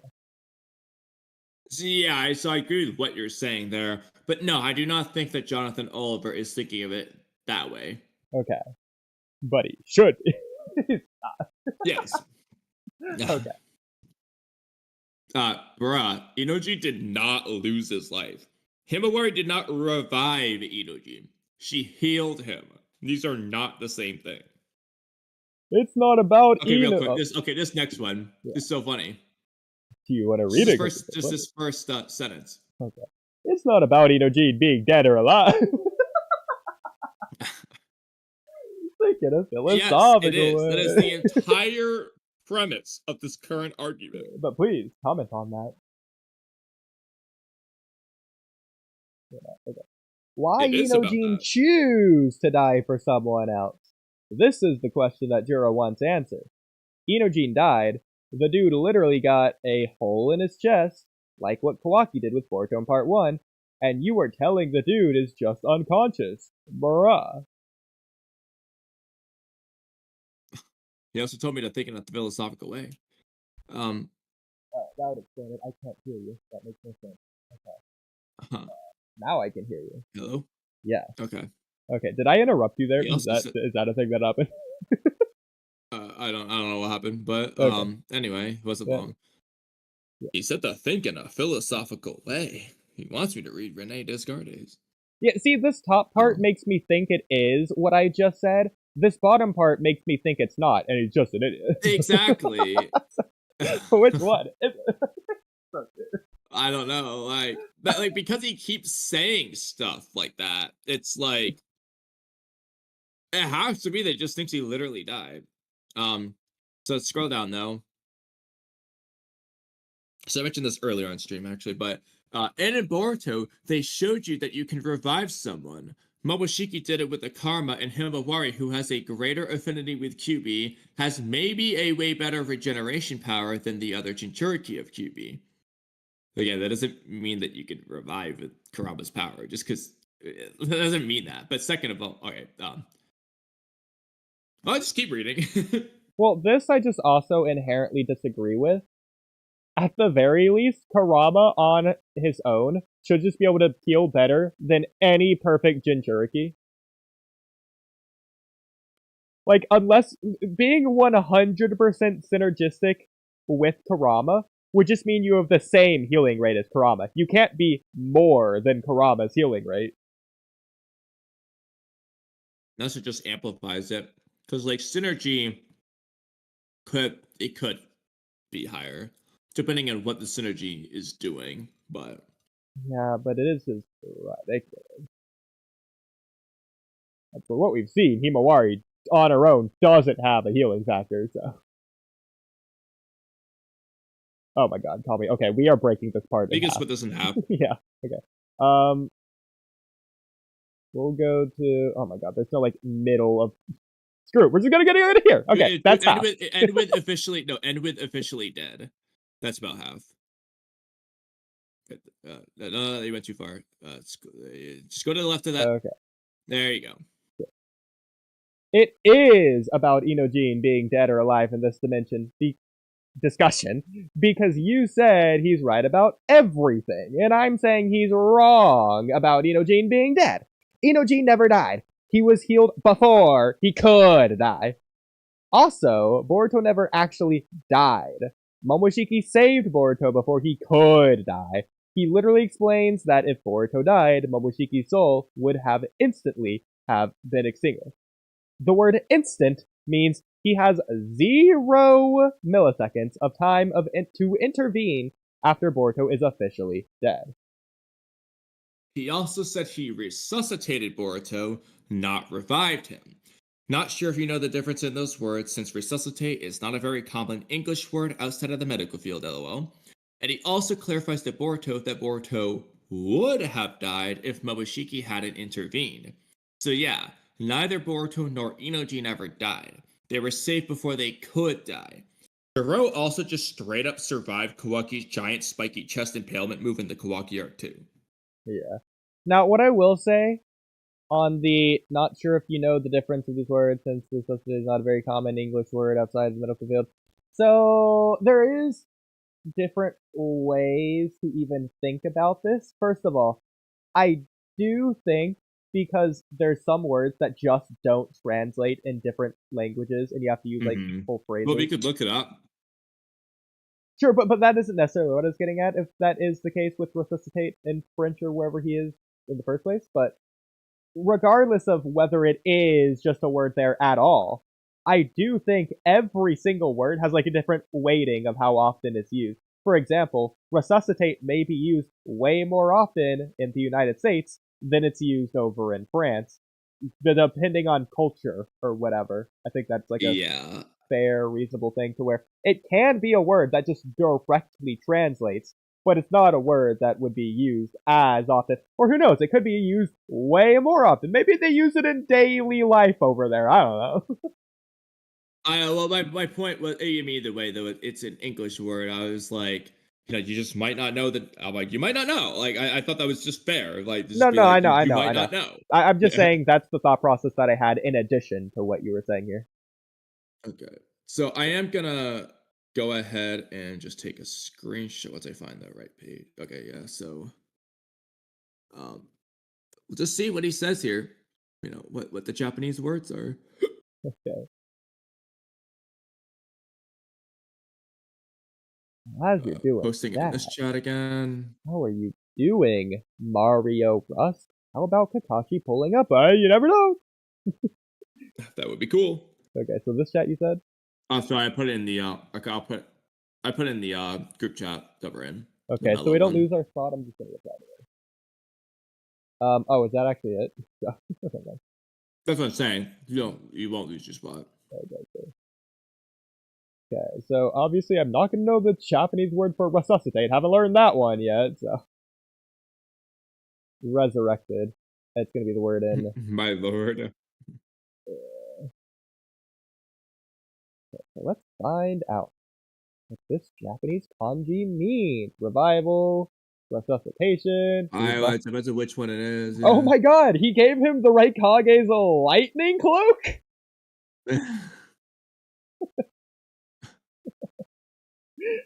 I had to.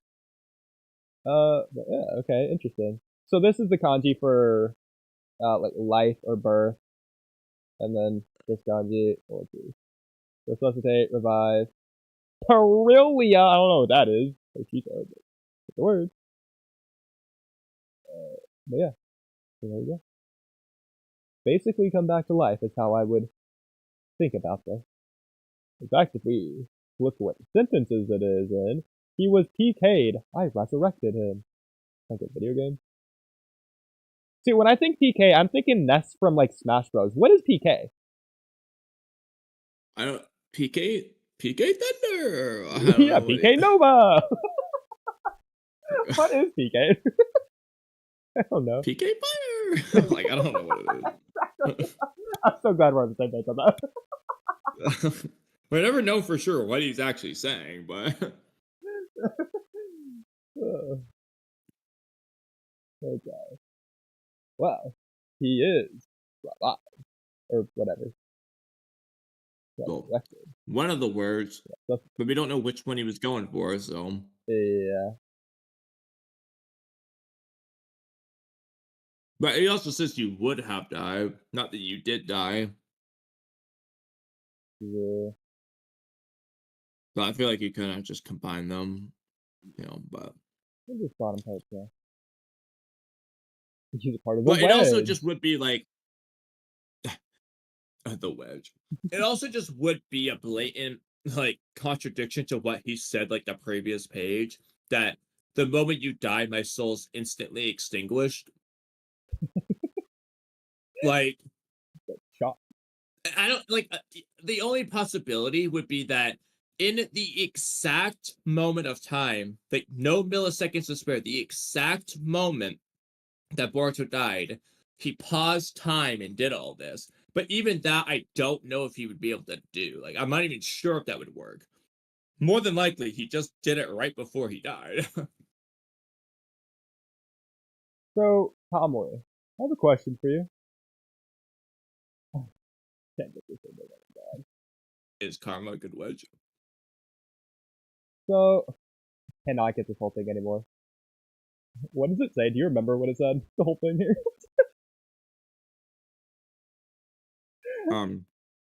I only was looking at the a good wedge part. Got it. Okay. Use a part of the wedge. Okay. So, Kamui, did you know that he's actually talking about use a part of the arrowhead? Or the linchpin? Or the chalk? Yeah. A part of the chalk.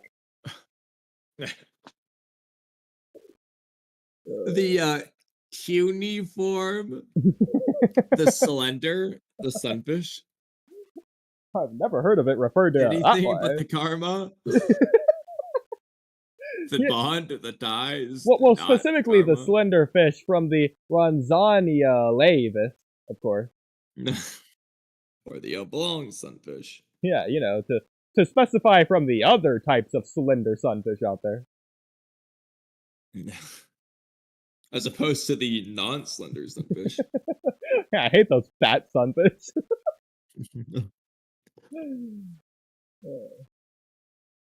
Man, Cam doesn't even know what she's missing out on. Okay, so was that the end of that? Yeah, I think so, yeah. Okay. But since we mentioned Momoshiki's stopping time, if you go to Boruto topics, I don't know where exactly it is. I get off. Okay, yeah. So it's just given what they did with Koji. This is the first sentence of it. You might have to scroll up a little bit. Yeah, right there. Okay. So I just saw this on Twitter. So, I said, given what they did with Koji, I think I'd be okay with this. At least it's addressing why he didn't spam this hypothetical ability against Naruto and Sasuke, assuming it is an ability and not just Otsutsuki Ninshu Mindspace thing. So if you click on it, you can just see what it says. I think what makes the most sense right here is that before Momoshiki was about to die, he awakened a new Shinjutsu, similar to Kashin Koji awakening the Tin Pads. Knowing that he was about to die, he put karma on Boruto while time was stopped. So basically, he thinks that this is not only a Shinjutsu, but that just like Koji, he just awakened it right before death. Conveniently. What is the Shinjutsu to stop time? Well, yeah, that would be the Shinjutsu in question. Feel like it's not though. I mean, I agree, but Momoshiki doesn't seem to be freaking out about it. He's just happy. I don't know. But my point this would be, if it is going to be a Shinjutsu, I think I'd be okay with this just because they already did it with Koji anyway. But Koji's doing it because he's awakening the Shibai cells that already had the Shinjutsu.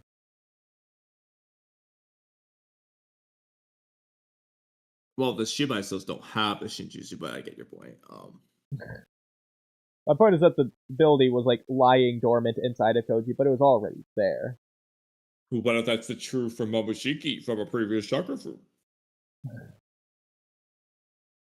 But you do have a point there. I mean, it'd be weird if it's from a chakra fruit because that would imply that an Otsutsuki died on the planet.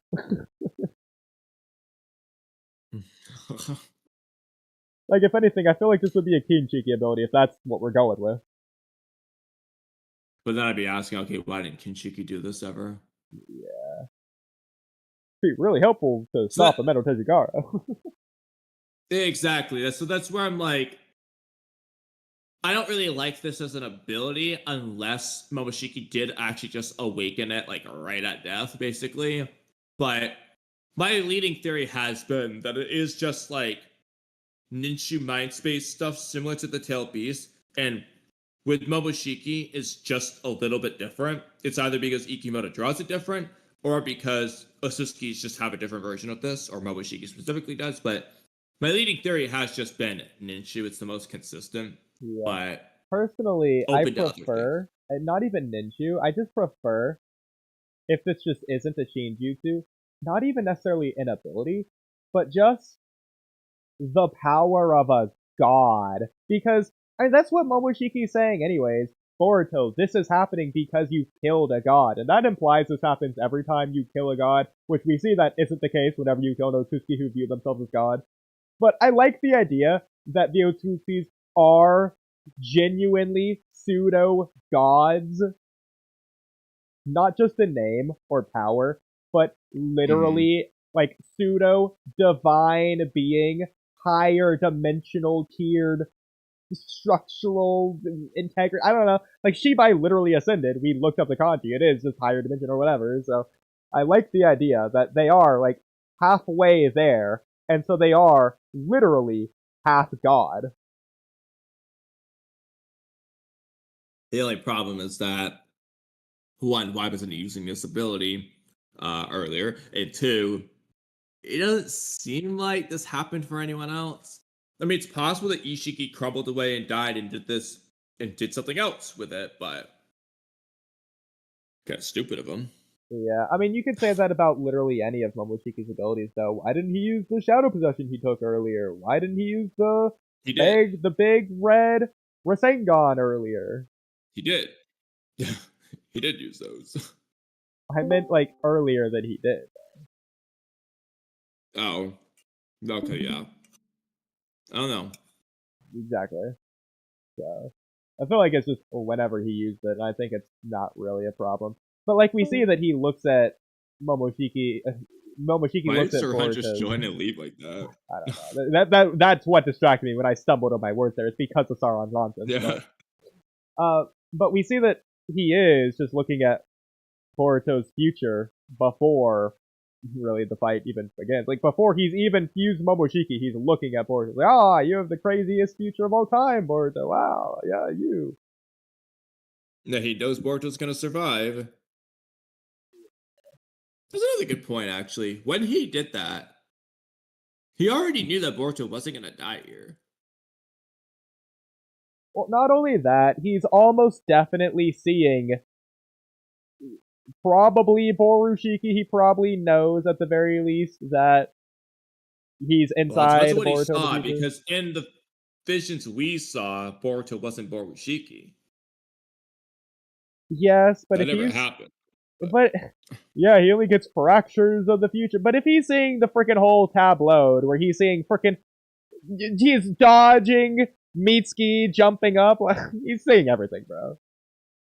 Well, it depends on how far into the future Momoshiki thing went. Like, did it just stop with Mitsuki, basically? Like, it'd be nice if we knew exactly what he actually saw. Yeah, but that's never gonna happen. I like the idea that for the Boruto manga, it is just Jiraiya Tales of a Gachi Ninja. Like, that's how Jiraiya wrote the Naruto manga. Since obviously we aren't seeing literally everything in Naruto, we're only seeing what Kishimoto draws us. So, in my interpretation, that's what Jiraiya draws. Even though we see what Jiraiya drew in the Tsunade Infinite Tsukiyomi, but that's besides what. And then similarly for Boruto, Yeah, I like, because I just love doing this for all series. I like the idea that what Momoshiki saw is the Boruto series. Or you could go with Ada, either way. But I just love doing this for different series. Oh yeah, it'd be so much cooler if that's what Momoshiki saw, but then why is he acting like this? Is this like what he saw? Did he see himself throw it a fit and it working out in the end? Yeah, Momoshiki's playing the long game. Even though he said this is what he deserves. And he's just giving Boruto hope just to shred it away in the future. 3 years later. I'll take anything at this point. It would genuinely, unironically, that would be better than what we currently have. Exactly. It was all an act. He saw Urashiki in the future and he had to play up the act. For no reason. That's what makes sense. But it's still better. Getting Urashiki. That's a sad thing though. Like, do you know there's a problem when, like, it doesn't matter how we get there, there's some ridiculous thing happens and we're just gonna be okay with it because it's still better. At this point, don't care what Orochimaru is doing. If he's just there, it's better. It's not- Urashiki, we don't care if he's ever mentioned. If he just shows up, it's better. It's not even us being excited about the prospect of Urashiki having good writing. He's probably gonna ruin Urashiki, but we're gonna be excited the moment he exists. No, it's not. It doesn't matter. Like the fact that he's just in there, it's enough for us. Exactly. But no, I personally don't like the idea that Momoshiki awakened it right before he died. I mean, Ishiki didn't awaken anything right before he died. Unless we're gonna say... Oh, as far as we know. Yeah, unless we're saying Ikimoto's playing the real long game on that one, with that one panel of Ishiki looking up in a sus way as Kawaki's jumping down on him. Did he do something there? Oh, who knows? That's where he awakened his Shinjutsu. That's when he did Whatever something. jutsu.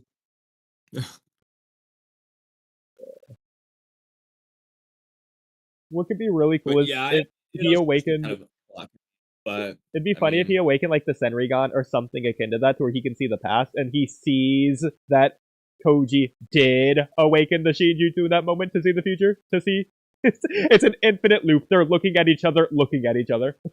yeah, like he gets to see anyone's past memories, so he sees the future through that. That'd be like Aaron almost. Yo, that's actually a really cool idea for an ability, though. But that is Aaron, yeah. Yeah, you can see anyone's past memories, but Koji saw the future. So Ishiki sees all possible futures, but only after Koji's done it. Oh, that's such a cool idea, though. Oh, I want this to be what Momoshiki has now. All right, we're writing this down. We're at some movie Okay. ideas of anything. Give someone the ability to see anyone's memories or all people's memories at once. Either way. And because Koji can see all possible futures, Ishiki or whoever is able to see all possible futures via reading Koji's memories. Very similar to Aaron's situation in AOT. Alright, I'll put that in Boruto topics. Actually, I would put that in rewrites and movie ideas. Okay. If you scroll, I think down a little bit, I'm still eating. It's the only reason I'm bothering this. There's one. So we should do this again with Troy to get his answers, but we could try to come up with our own answers. Scroll down. Okay, it's this one, yeah. So he had a thing that basically said, okay, so I had a funny comment there. Let me go find his original tweet real quick, just for a little bit more context. Twitter. He was born from the love of teenage boy and father. Well, no, he was born from a soul.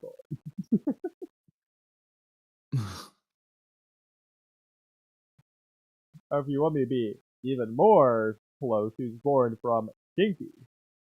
You could say it's because of the love of teenage boy that Shinky got caught. But at that point, where's the Soegi Shinju?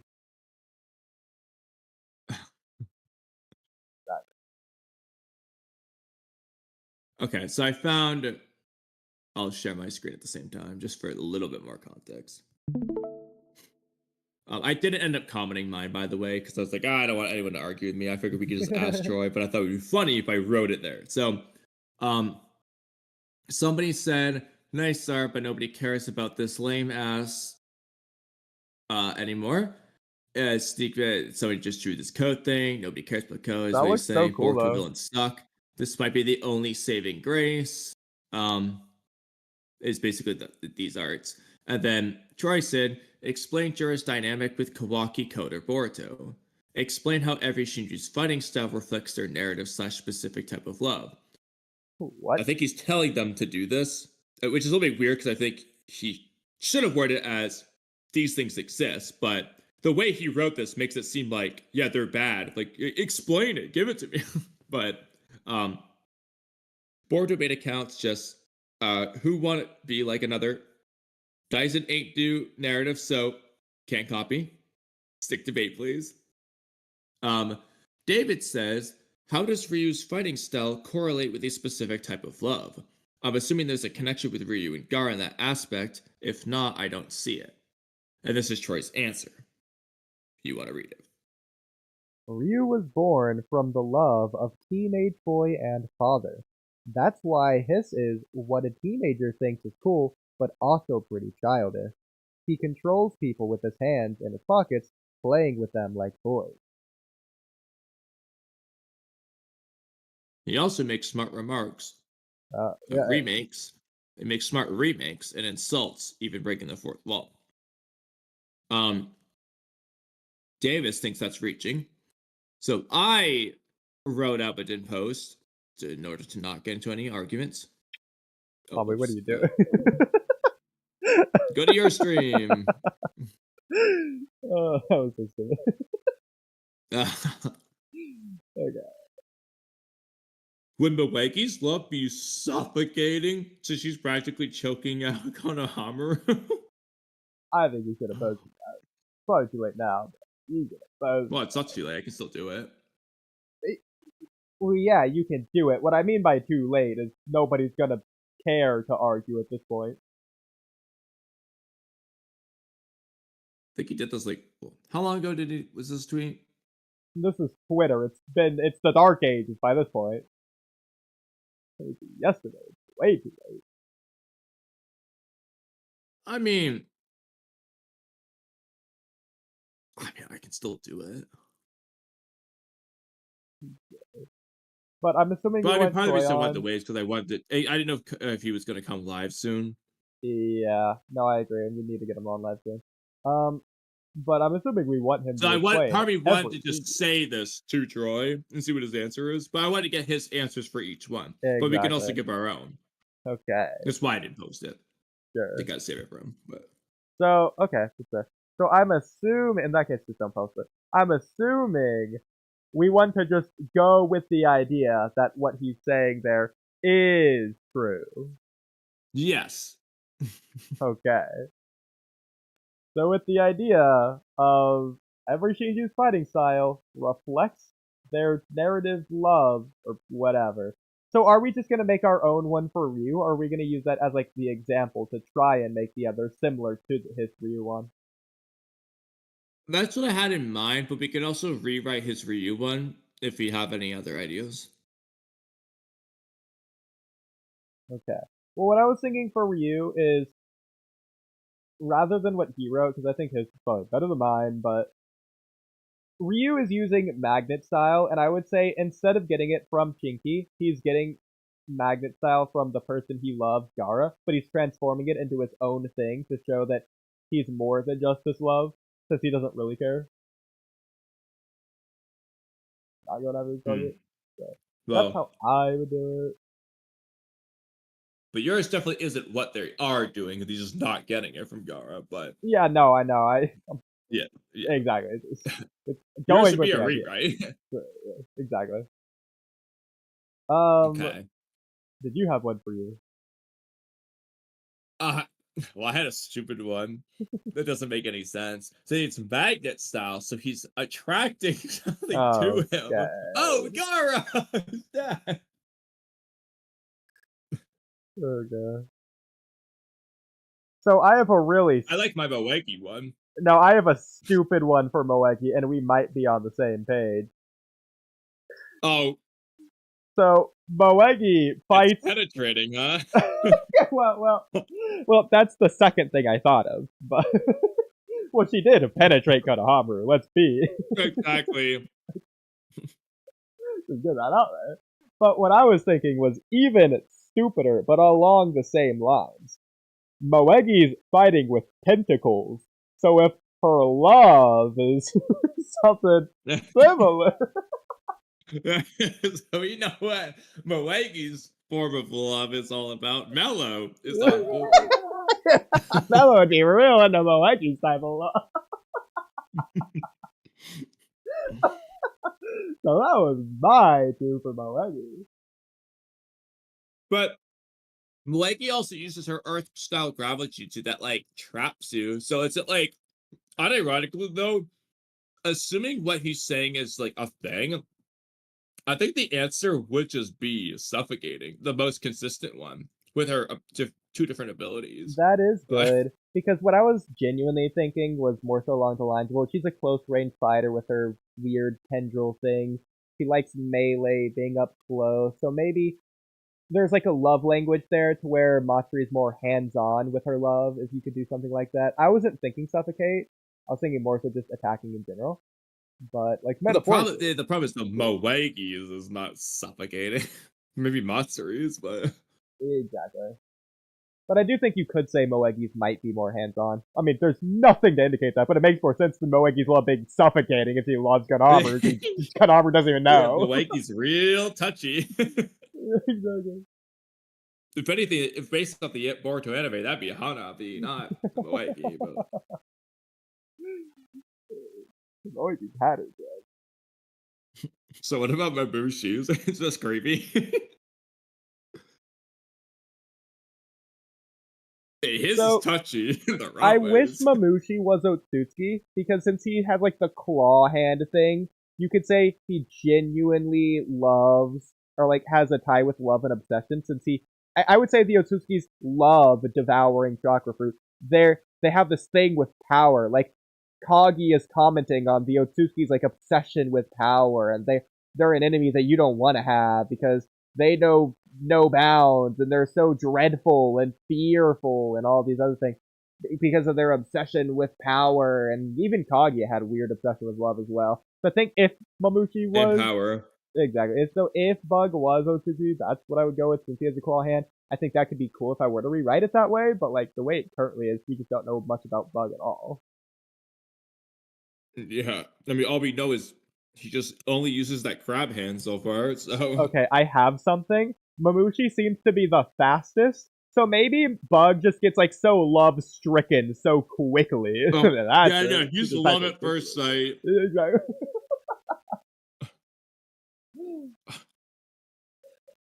So what about Hidari's fighting? Hidari has too many abilities. Yeah, I mean it's Sasuke with claw marks. Claw marks, yeah. So, what does it say about his love style? He's got many different ways of showing his love. Well, at the very least, I do think Hidari's the closest to Sasuke in terms of personality. Do you agree with that? From what we've seen? Yeah, the personality without the filter and smarts. Yeah. So I would say, well, to be fair, I don't think smarts is personality. It's more like the experience, but exactly. You could say that Hidari would be like a natural learner. You could say that's personality, but that might not be personality. Depends what you want to consider personality and how much that connects to other things. But either way, what I would say is that is saying, and I think it's fair to say that narratively, Sasuke should be accepting or embracing his true self after the end of Shippuden. That's in Boruto era. That's what he's supposed to be, at least. And I think it is fair to say that, considering he doesn't just like shy away from the things he struggles to. You know, I love referencing the Sasuke novel to where he's like considering what if he becomes evil if something bad happens. Like that could happen. Sasuke could do that. So it isn't just that he's this purely brainwashed, innocent, good person again, Sasuke. He's just the most brightest angel of all time. So he's still Sasuke, but he knows who Sasuke is, and he's being Sasuke. So he's the closest to Hidari in that way. So I would just say it would just be synonymous between Hidari and Sasuke. The way they fight is the way they love, and the way they love is the way they fight. And that just applies to both of them in the exact same way. But in this case, it's supposed to be that the fighting style represents their way of loving. Is the point with this Twitter thread. So what about their fighting style represents the way they love? Hidari loves the way Sasuke fights. You could say that Sasuke loves the Uchiha, he has loyalty, and so you could argue that Hidari, the way he fights, is for the Shinju, so he has loyalty there. I know that's not fighting style, but it's what they fight for. Is that even true though? Because he seems to be fighting pretty selfishly for his own identity answers. I don't know. He's trying to make stuff up, trying to make it fit. So what about Jura? Does Jura even count since he doesn't come from a person? Like, what, are we gonna say the Ten Tails? Okay, in that case, just apply what I said about Mamushi to Jura. If we're gonna say Ten Tails or Otsutsuki. And the Ten Tails do seem, though, want to devour Otsutsuki pretty badly from what we see. They really want it. You could argue But they Jura, love on it. the other hand, seems to want to do anything but that. If anything, you could argue that Ten Tails want to devour more than the Otsutsuki do. Yeah. But not Jura. But then that would go with Jura's hypocritical nature. So, ooh. Yes. But if it's about fighting style, what do the Biju bombs tell you about love? Well, the Biju bombs are similar to the Rasengan, and then the Rasengan was made for love. There you go. Yeah. But the Bijou bombs were not made from love. Well, maybe the Biju bombs are But made to protect themselves. If it's true that Jura's Bijou bombs use nuclear fusion, then there is something there.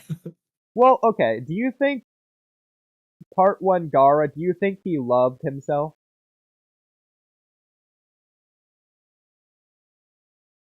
Regardless of whether he actually did or not, do you Because I think assume you meant, Gaara like, thinks it? Caught a hot crush, Yes. and not Sasuke retrieval arc. But, Yes. Well, okay. There's many ways I can answer this. When Gaara says, "I love only myself," Exactly. are you gonna take that as an answer of yes? Yes. Well, that's what I was hoping you were going to reference. So, Okay. keeping that in mind, Gaara's fighting for himself. He loves only himself. He's using his own power. I think you could argue the Shukaku is supposed to be the monster that Gaara is at the time, and Shukaku's a Tell Beast. So you could apply for all of the Tell Beasts. They use their power, that being specifically the Tell Beast Bomb, to protect themselves because they love themselves. Otherwise, if they just didn't love themselves, they just wouldn't care if how the humans treat them as a tool. And so you could argue them using the Biju Bomb to protect themselves would be out of love for themselves, similar to Gaara, if you're going to argue that's a true, genuine love, which I think you totally can. I suppose. Yeah. There you go. I don't have any counters to it. I like it. Kinda cool to think of it that way. Because that makes it not don't as expect you long to as do that. you might originally think it could be. Yeah. But either way, Oh my god, I'm so stupid. I went all that time looking for the context, and that the context was the next image. Oh my god.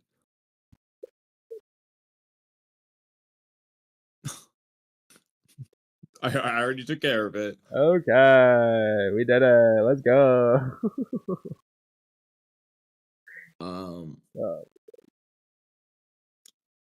You could I if you hate want to having like. copy things over to use topics. So annoying. Well, if you're gonna leave it here for Troy, we could just leave it here. Yes, leave that for Troy. No, I was copying Oh, okay, yeah. the earlier thing about Momoshiki Shinjutsu. What I would say is if you just copy and paste both of these images into like one message, it's gonna do the thing where it's 2 images left to right. But like, I think that's probably better. So you could just start with the context and then do the above image second. That way they're like right next to one another. Yeah, that's so annoying. I mean, do you want me to do it for you? I mean, it would post under my Yeah. name, but okay, I'll do it. And that's why I don't want to move things over to use topics if it's yours. Not only because I don't know if you want it moved over or not, but then I want it posted under the person whose topic it is as well.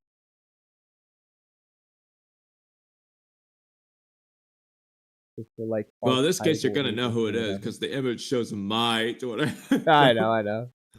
But, okay. So I reposted it.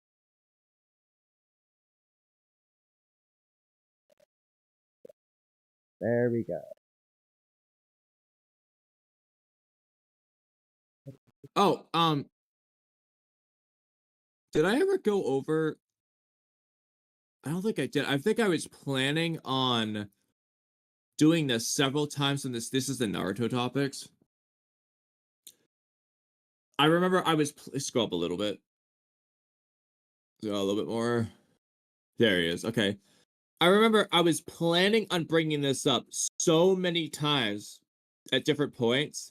I just never got to it. So you said, if you just scroll up slightly for the context, for everyone who forgot. So, like, this is the AI thing saying that Lee surpassed Guy, and that's why he used the 8th gate. I was like, oh, this is funny. This is related to something I was literally about to write. So, given that Team 7 all surpassed Kakashi in the War Arc, outside of DMS, Power Up in the end, Team 7 all surpassed their signing mentors during Shippuden. Team 8 realistically probably surpassed Kurenai by default since she was pregnant. And at the very least, Choji surpassed Asuma in Butterfly mode, and Shikamaru also narratively does by beating Hidan on his own. And you could throw Ino in there too, since she's part of Team 10, and the Edo Asuma fight really is meant to show that they surpassed Asuma anyway, in addition to all their other big moments later in the War Arc. So, I was gonna say Team 10 surpassed Asuma.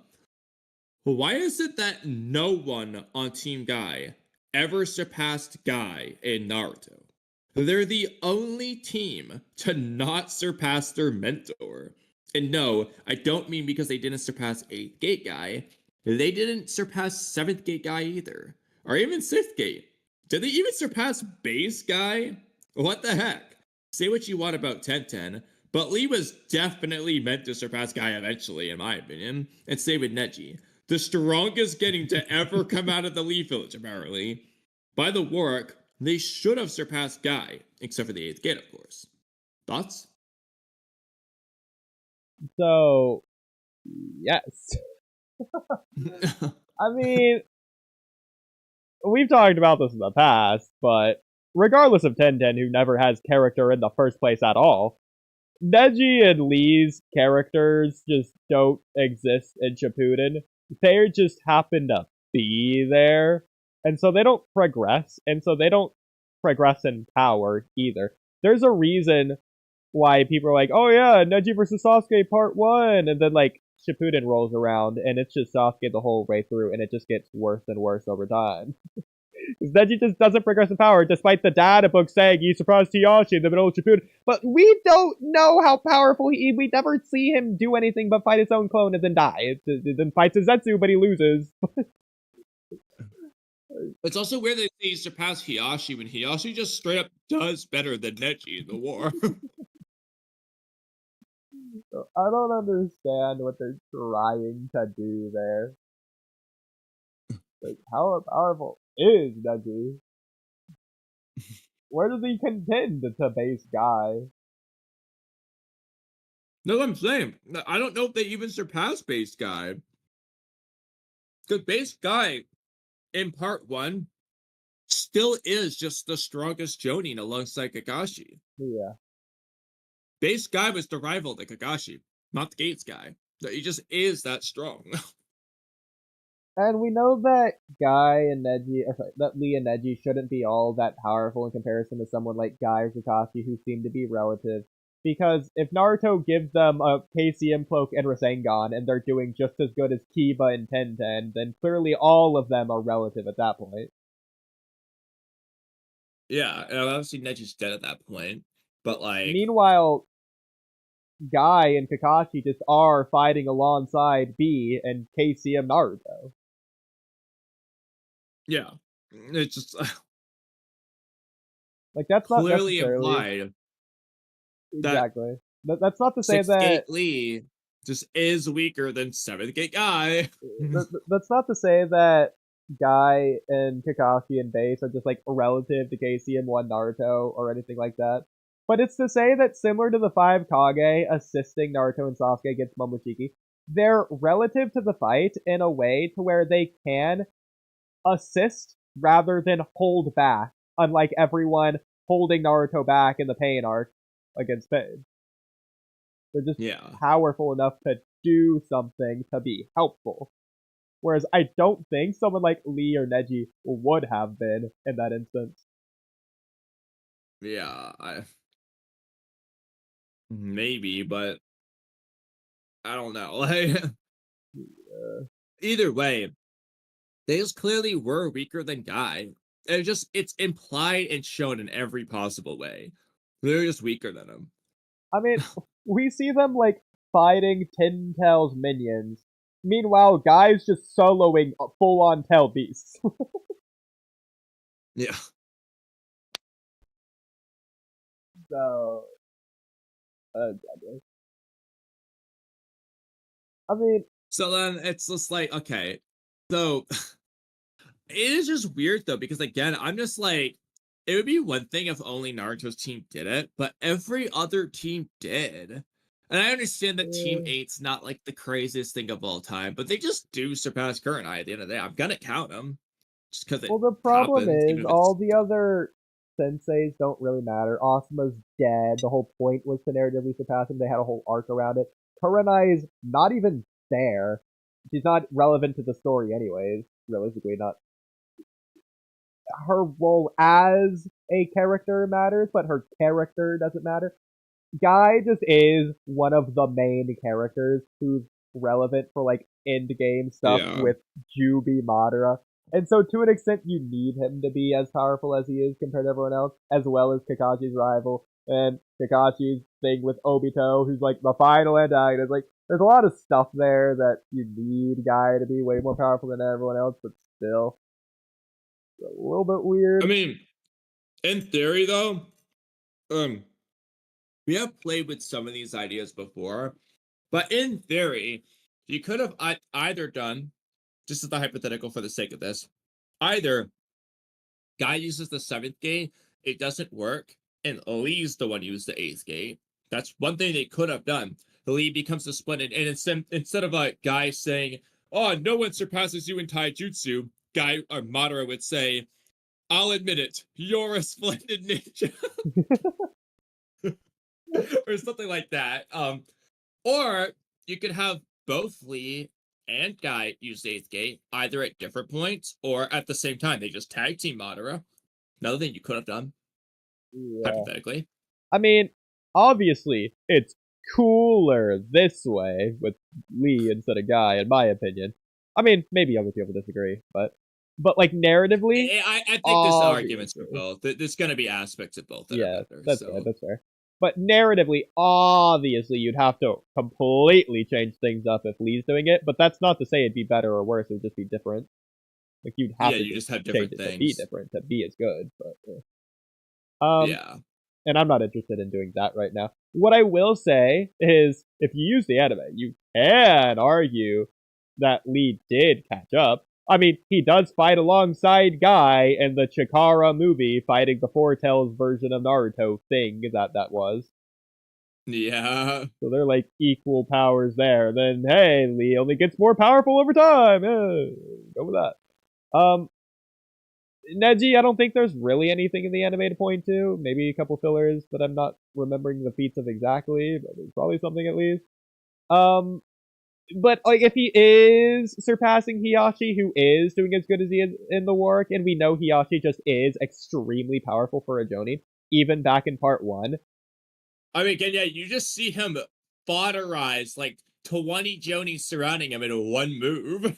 Yeah, so if he's that powerful back in part 1, and Neji's surpassing him in the middle of Shippuden, only getting stronger than by Let's the war also arc. remember, Hiyashi one-shot the head Cloud Ninja. So the guy after A one-shot him. Just keep that in mind. The second strongest, the third strongest after B. Third strongest Cloud Ninja. You know, the guy before Darui, Dari's his replacement. Yeah, Hiyashi just one-shot him. There's that guy. So if Neji is that strong on paper, regardless of how strong he actually is, on paper he's supposed to be that strong, then maybe he could have surpassed base Guy? Could be ambiguous. I mean, it's reasonable. Especially since, like, now I know they're not doing the Guy Hiyashi rivalry, but based off Neji and Lee, you could say Hiyashi's stronger than base Guy, but Gates Guy's stronger than Hiyashi. Yeah. That being said, are we really gonna say that? Yeah, possible. It's not I mean, technically impossible. speaking, technically speaking, it does look like Hiyashi just did handle those Jonin in the Konoha Crush easier than Guy and Kakashi with their Jonin. So, Yeah. like Guy and Kakashi, oh, they're like rivalry tagging up to like 23 people. Yeah, Hiyashi just killed that many in one move. But obviously that's Lee and Neji. If we're gonna say 10-10, then it's a stupid argument. It's a stupid argument. It doesn't work. Tools. It doesn't work. But yes, the six paths tool put her above Kakuzu, who was above Kakashi, who's relative to Guy. Yeah. But obviously that doesn't work. For so many reasons. So Tenten's kind of like, because she's not even really a character, at the end of the day, I'm, for the sake of this discussion, I'm kind of just fine with like saying whatever you want to give her. We can just let the tools be the thing and just let that be the end of the discussion, because otherwise you just gotta go through the entire rewrite of Tenten. So you might as well just ignore her. But going with the idea, okay, so there's different things you could do though. Going with this idea, like, how would you like to approach it? The easiest option would be that like Lee's just stronger than 7th gate Guy, but Guy's the only one who has the 8th gate yet. So Guy's stronger there. So for Lee, you could just do that. That's the easiest one, to where he just does surpass Guy, except for the 8th gate, say with Neji. But do you even like that? Do you even care? Is that so pointless that screw that? Like, what do you think about that? No, I think it's fine, considering Might Dai was a loser who's so weak and awful and beginning and bad at everything and gets beat up by everyone. But because he trained for like 30 years or whatever, he's just somehow was able to just get access to the 8th gate.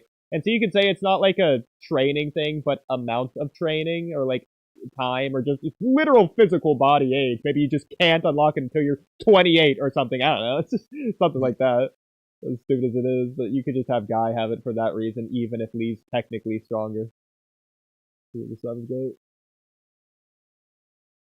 Well, do you like that? Or is it like, okay, I like it, but it's not that much better? Like, are you seeking more, or is that enough for you?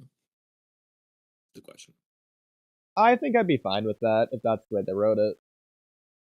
I'd be fine with it, too. At the very least, it's more than what we got. Exactly, yeah. Obviously, the same would apply to Neji. Now, how I think you could write this, since they're all, like, not just Team 8, but all these teams are supposed to be surpassing their mentors from previously as well. You're gonna hate me bringing this up, since you hate me talking about this, but Space is gonna love this. So, yeah, so My Hero actually has been good these past 2 seasons. Season 6 and 7 has been really good. Season 7, it's like wrapping up its conclusion. It's in the final arc or whatever, and it's giving all the side characters its final moments. So it's basically doing the Naruto war arc part to where they're fighting Jubito, and like everyone is getting their spotlight moment. Everyone's getting their KCM cloak and the Rasengan. But instead of it being a KCM cloak and Rasengan, it just is naturally the cool, creative, final form, new power-up that that character should have. And both the way that it's physically a spectacle and they are getting their spotlight demonstrating it, but also narratively, it just works for who they are and what they're trying to do. And especially against who they're using it against, instead of generically the same strong A-story enemy opponent randomly that they're fighting. No, it just, everything works, and I love the way that they are just concluding everything about all these stuff. Like, it's so funny, because My Hero, say what you want about the first whatever, but I think the author just is really good at ending things. He's really good at just doing good conclusions, as odd as that is to say. Just the one thing is he's just perfect at. It is, in my opinion, just written better than Naruto in this aspect. Interesting. It is good. That's that. Did you have any thoughts? But if I were to do it, I would say do it more like My Hero in that regard, in the regard that I... in terms of, like, yeah, I mean, I agree. Like, The problem, though, that I was about to say is you could have a thing to where, like, Shino's using his bugs, Rock Lee's using the 7th gate, Tenten's throwing her fan or whatever. But Jubito is just going to use, like, True Secret Orbs that just will nullify all of that. So I don't really know how you use that against Jubito in that case. I mean, you just give him something creative that, like, you'd, like, never even, like, think to give him. Like, instead of Tenten having a fan, he had something else. Not an upgraded fan, but, like, something else related to a fan, but it's not a fan. He has, like, a jet engine. I don't know. What's that going to do? You get the idea. More. Something else. It's an upgraded thing that it's also something else. But it's cool. Maybe instead of increasing the number of palms, Neji can increase the number of trigrams, whatever that means. Yeah, I don't know what I don't know what a trigram is. I'll be honest, I've never known. I don't even know what the 8 is supposed to represent. It just sounds cool, so I love it. I know. Like, what are the 8 trigrams? Like, you know what? Okay, but, we're not going to look into it right now. We are going to make it a podcast topic, though. What is the 8 trigram? And I'll put in parentheses, look this up live. There are other things that have like the 8 trigrams that aren't like 8 trigrams palm rotation or 8 trigrams 64 palm. I forgot what it is though off the top of my head, but there's something else that had the 8 trigrams in it that wasn't Gentle Fist. Is it air palm? Oh. No, like I said, it wasn't Gentle Fist. It was something else. I don't remember what it was. Was it Hinata swiping like a the Rasengan thing or bee? something, but it was like something else. It wasn't Byakugo and Gentle Fist. It was something else that had 8 trigrams. I can't remember what it was. Okay. Well, we'll probably figure that out when we look into it. I don't know, maybe it's the green data book. On the book. I just want to at least just see real quick. If I just search Databook 4, if there's anything with 8 trigrams. That just will show up. I feel like you could just save it for next time, but now you're furious. I'm not gonna be able to Yes. Okay. Well, while you're doing that, I did want to cover the other half of the one topic that we were doing earlier on humanity, because I can't believe we somehow didn't finish it since I thought of doing it, but I forgot to do it. So keeping in mind what we said about like the dark side of humanity being present and the humanity versus cool thing of how it's demonstrated. So, Kamui. So like, Gato was killed, and Danzo was killed. And that's like a side unrelated thing considering it was by Zabuza and Sasuke, rather than the characters who would have anything to say on anything to do with peace or whatever. So like, narratively, what is the answer when someone who doesn't operate based on love, but instead on reason, refuses to compromise for peace for either side? So like, for Naruto, he's a part of the Leaf Village, which is Danzo. So what is Naruto supposed to do on Danzo's side? And then likewise, what would Naruto do if he's facing let's just say Nagato refuses to compromise for peace. What's the side there? I don't know. I don't want to use Nagato because of heated pain debate nonsense, but you get the idea. And then similarly, what do you do when the only thing that they are willing to demonstrate is a display of power, unwilling to have their heart swayed? Well, that's not different. That's actually the same thing, just worded differently. But yeah, that's the topic. It's like, does the Naruto series even give an answer, or does it just doesn't give an answer anywhere, and it only just has these people killed as their solution, to where it doesn't have to give an answer? I think with like the last one, it would just be a thing to where like, kind of like Naruto versus Gaara, he just gotta win the fight first. Like, yeah, they're unwilling to be swayed until they lose. Yes, but that applies to Gaara. Let's just say that isn't going to apply to Gato or Danzo.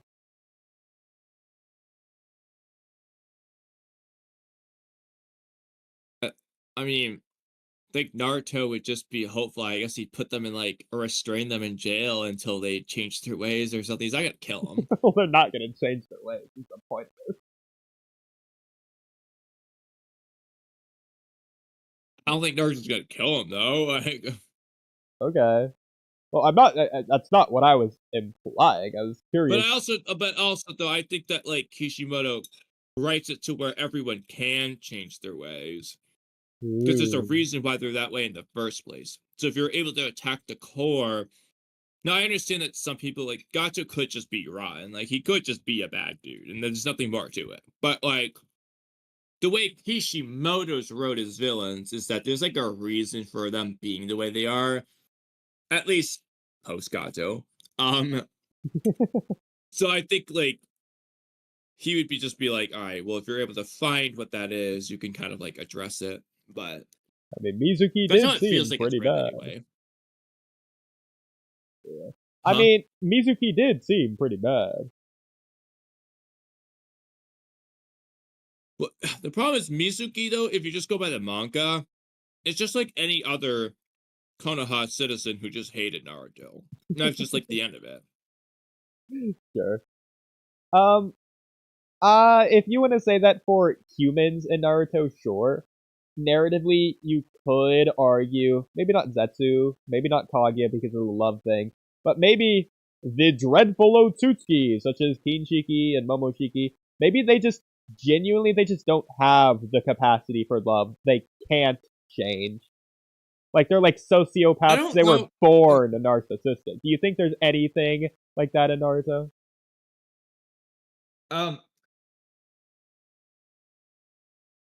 In Naruto, You could argue Jura. well, it's not Naruto then. So you mean Boruto? Well, the Naruto franchise is what I meant. You could argue Oh, Kakuzu, well, but I don't think you would. I mean, even then, when it comes to the Otsutsuki, probably we just don't know enough. Like, hypothetically, all Otsutsuki just started off as human. So, like, you know, Ishiki, whether it's real or fake, tells Code if you eat a chakra fruit, you'll become an Otsutsuki. If that's just how most Otsutsuki came to be anyway, I think some just are born Otsutsuki, kind of like Hakuromo. But if many Otsutsuki start off as humans, because they started that way, I feel like they should still have the capacity. And then if they're giving birth to people, I feel like they should have the capacity. It's just going to be more about, and then like in the case of Momoshiki, the problem is we don't know enough about what Otsutsuki truly are. I mean, But it Kaguya feels seemed like, pretty sure. yeah, but Kaguya is an Otsutsuki. She can't have love. So that kind of tells me that it's more about the society aspect, the nurture of the Otsutsuki versus their nature. Like Mobushiki's just taught the Otsutsuki creed, and that's why he's such a shitty dude. Versus like what his nature or what he would have been like if he was born in the Leaf Village. Well, as far as we know, Momoshiki made the Otsutsuki Creed. That is possible. It's not really possible, though, because Shibai. Yeah. It's possible, but very unlikely. Exactly. What I would say is the Shinju are very similar to Zetsu, Black Zetsu. I would say the Shinju cannot change based on Kikimoto's stupid interview where it's the true nature of the person, blah, blah, blah. Well, if that person isn't changing, they're constantly based on that. So I think it's like Zetsu, who's Kaguya's will. If Zetsu could change, he would no longer be Kaguya's will. I don't think Zetsu can change. I think it's physically impossible. Well, his nature can't change, but that is so like again though, like Hidari's nature is what his nature is, but I see no reason why his life experiences, his nurture, can't adjust what he ultimately becomes in totality. Maybe the Because Tentell Ikigo's side of interview him is basically saying Sasuke is Hidari, but like we see what Sasuke became. It's not Hidari. So clearly that nurture matters. Yeah. And I would say the Tentell side of them can change, but the Sasuke side I think is fixed, it's locked in. Because if Well, that's Hidari... his nature, but again, that's his nature. But his nurture is just gonna be different from Sasuke's nurture. He just is gonna have a different life. So no matter what, it's gonna be different from Sasuke, just even ignoring Tendo's. Yeah, and so the Shinju are a little bit different from Zetsu in that regard, to where it's two different halves making up one whole, but Black Zetsu just was Kaguya's will, and I don't think Black Zetsu has the capacity to change from that will. Yeah, the problem is Zetsu in and of itself isn't even like a new human, new consciousness. He just is a will incarnate thing. Yeah. It's like, Is that? can a shadow clone change? Well, in that filler episode. It was a dream. Doesn't count. Yeah, I know, that's the problem. Because, like, they can learn new information, and they can feel a way about it, and they can, like, get experiences, give that back to the original or whatever, but, like, can a shadow clone change its will? Well, hypothetically, though, okay, hypothetically, it's obviously Pain stabbing Naruto with the rods with, like, proof of clone, but, like, hypothetically, Naruto's just on Team Guy's mission, and he just has a clone fighting Pain. Okay, just hypothetically. And then Pain pins it down. Pain gives the clone the cycle of hatred speech, and the clone talks to Nagato. And the clone has a new way of thinking, and he just doesn't want to proof back for some reason. He just doesn't proof back to Naruto. Because of that, Naruto is fundamentally a different person at that point. He's just had a big thing happen, learned new information, and so on. Moving forward, that clone wants to, like, overcome people's hatred and not fight and stuff. The real Naruto is still pre-Pain Arc mindset. So these are like two different people. No, I agree with that. What I'm saying isn't that. I'm saying I don't know if that clone would be able to do what the original Naruto did. I don't know if the clone can change.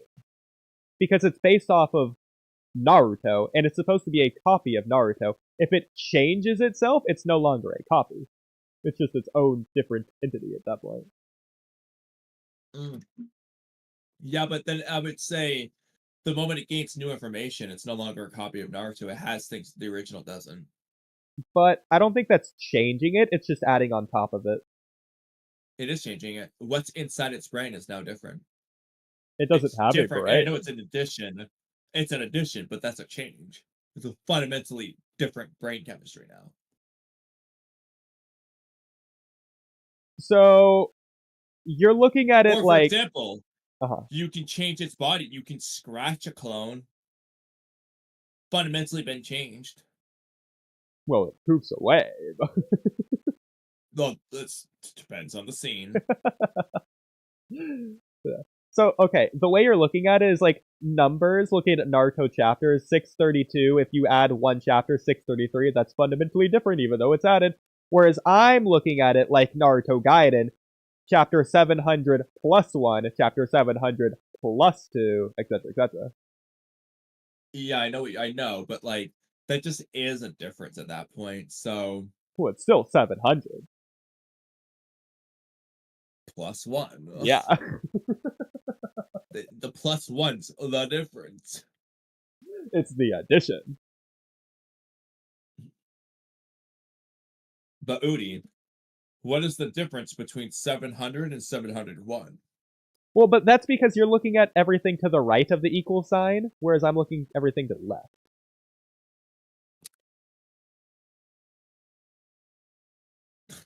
Yeah, but you have a plus 1. It's indicating a change. Yeah, it's indicating the change to the right of the equal sign. No, the change is applied to the left to create the right. It's like there's an order to it. It's like almost a cause and effect. Yeah, Oodie, there is an order. You have 700 plus, which is the change, 1 equals new Naruto.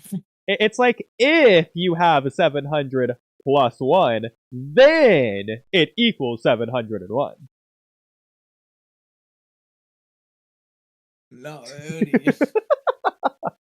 It just is a difference. Like if Naruto just like, because like hypothetically, Naruto gets like a huge eye open. Like for example, if a clone's what finds out that Sasuke left the village, that clone's gonna react like, "Oh my god!" That's just Naruto's just different in that moment. He just found that out. That just fundamentally changes Naruto at that point. But then it would react whatever way Naruto would have reacted at the moment that Naruto spawned that clone. So let's just say that Naruto spawns the clone in the academy, and then that clone just goes in a coma for like a year or 2 or 3 or whatever, and then it just wakes up in the Sasuke retrieval arc, and then the clone finds out that Naruto, or that Sasuke left the village, same as the original Naruto. That clone is going to have Academy Naruto's interpretation of Sasuke leaving. Yeah, but that's a ridiculous, stupid. That's not even addressing your point. Because yet no wonder it didn't. Well, first of all, that doesn't affect the previous conversation. But Then second of all, remove the no wonder it coma. didn't change for many years. Then You put it in a remove the coma. Yeah, then remove the coma. Just have it go through the exact same thing that Naruto does. I think the clone stays with the Academy mindset. I don't think so. I think it's just gonna change the same way Naruto would. It just Well, as an like if the example, clone I don't. just is side by side with Naruto all its life. It's just gonna grow up the same way Naruto. Well, did. first of all, clones don't grow. I don't think it would if I it know just they doesn't can't, do but for like years. hypothetical. Well, it's not physically growing. I don't think it would be growing in other ways either. You can say it would get wisdom and experience, but if you're going to count that as a difference, then it's not a difference in a way that would be different.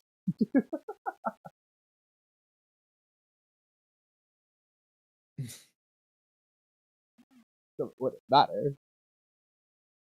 I mean, I'm trying to think of just any relevant clone situation, but I mean, that being said, clones are similar to the Shinju to where they aren't as good of an example as Black Setsu, who I think just is the best example.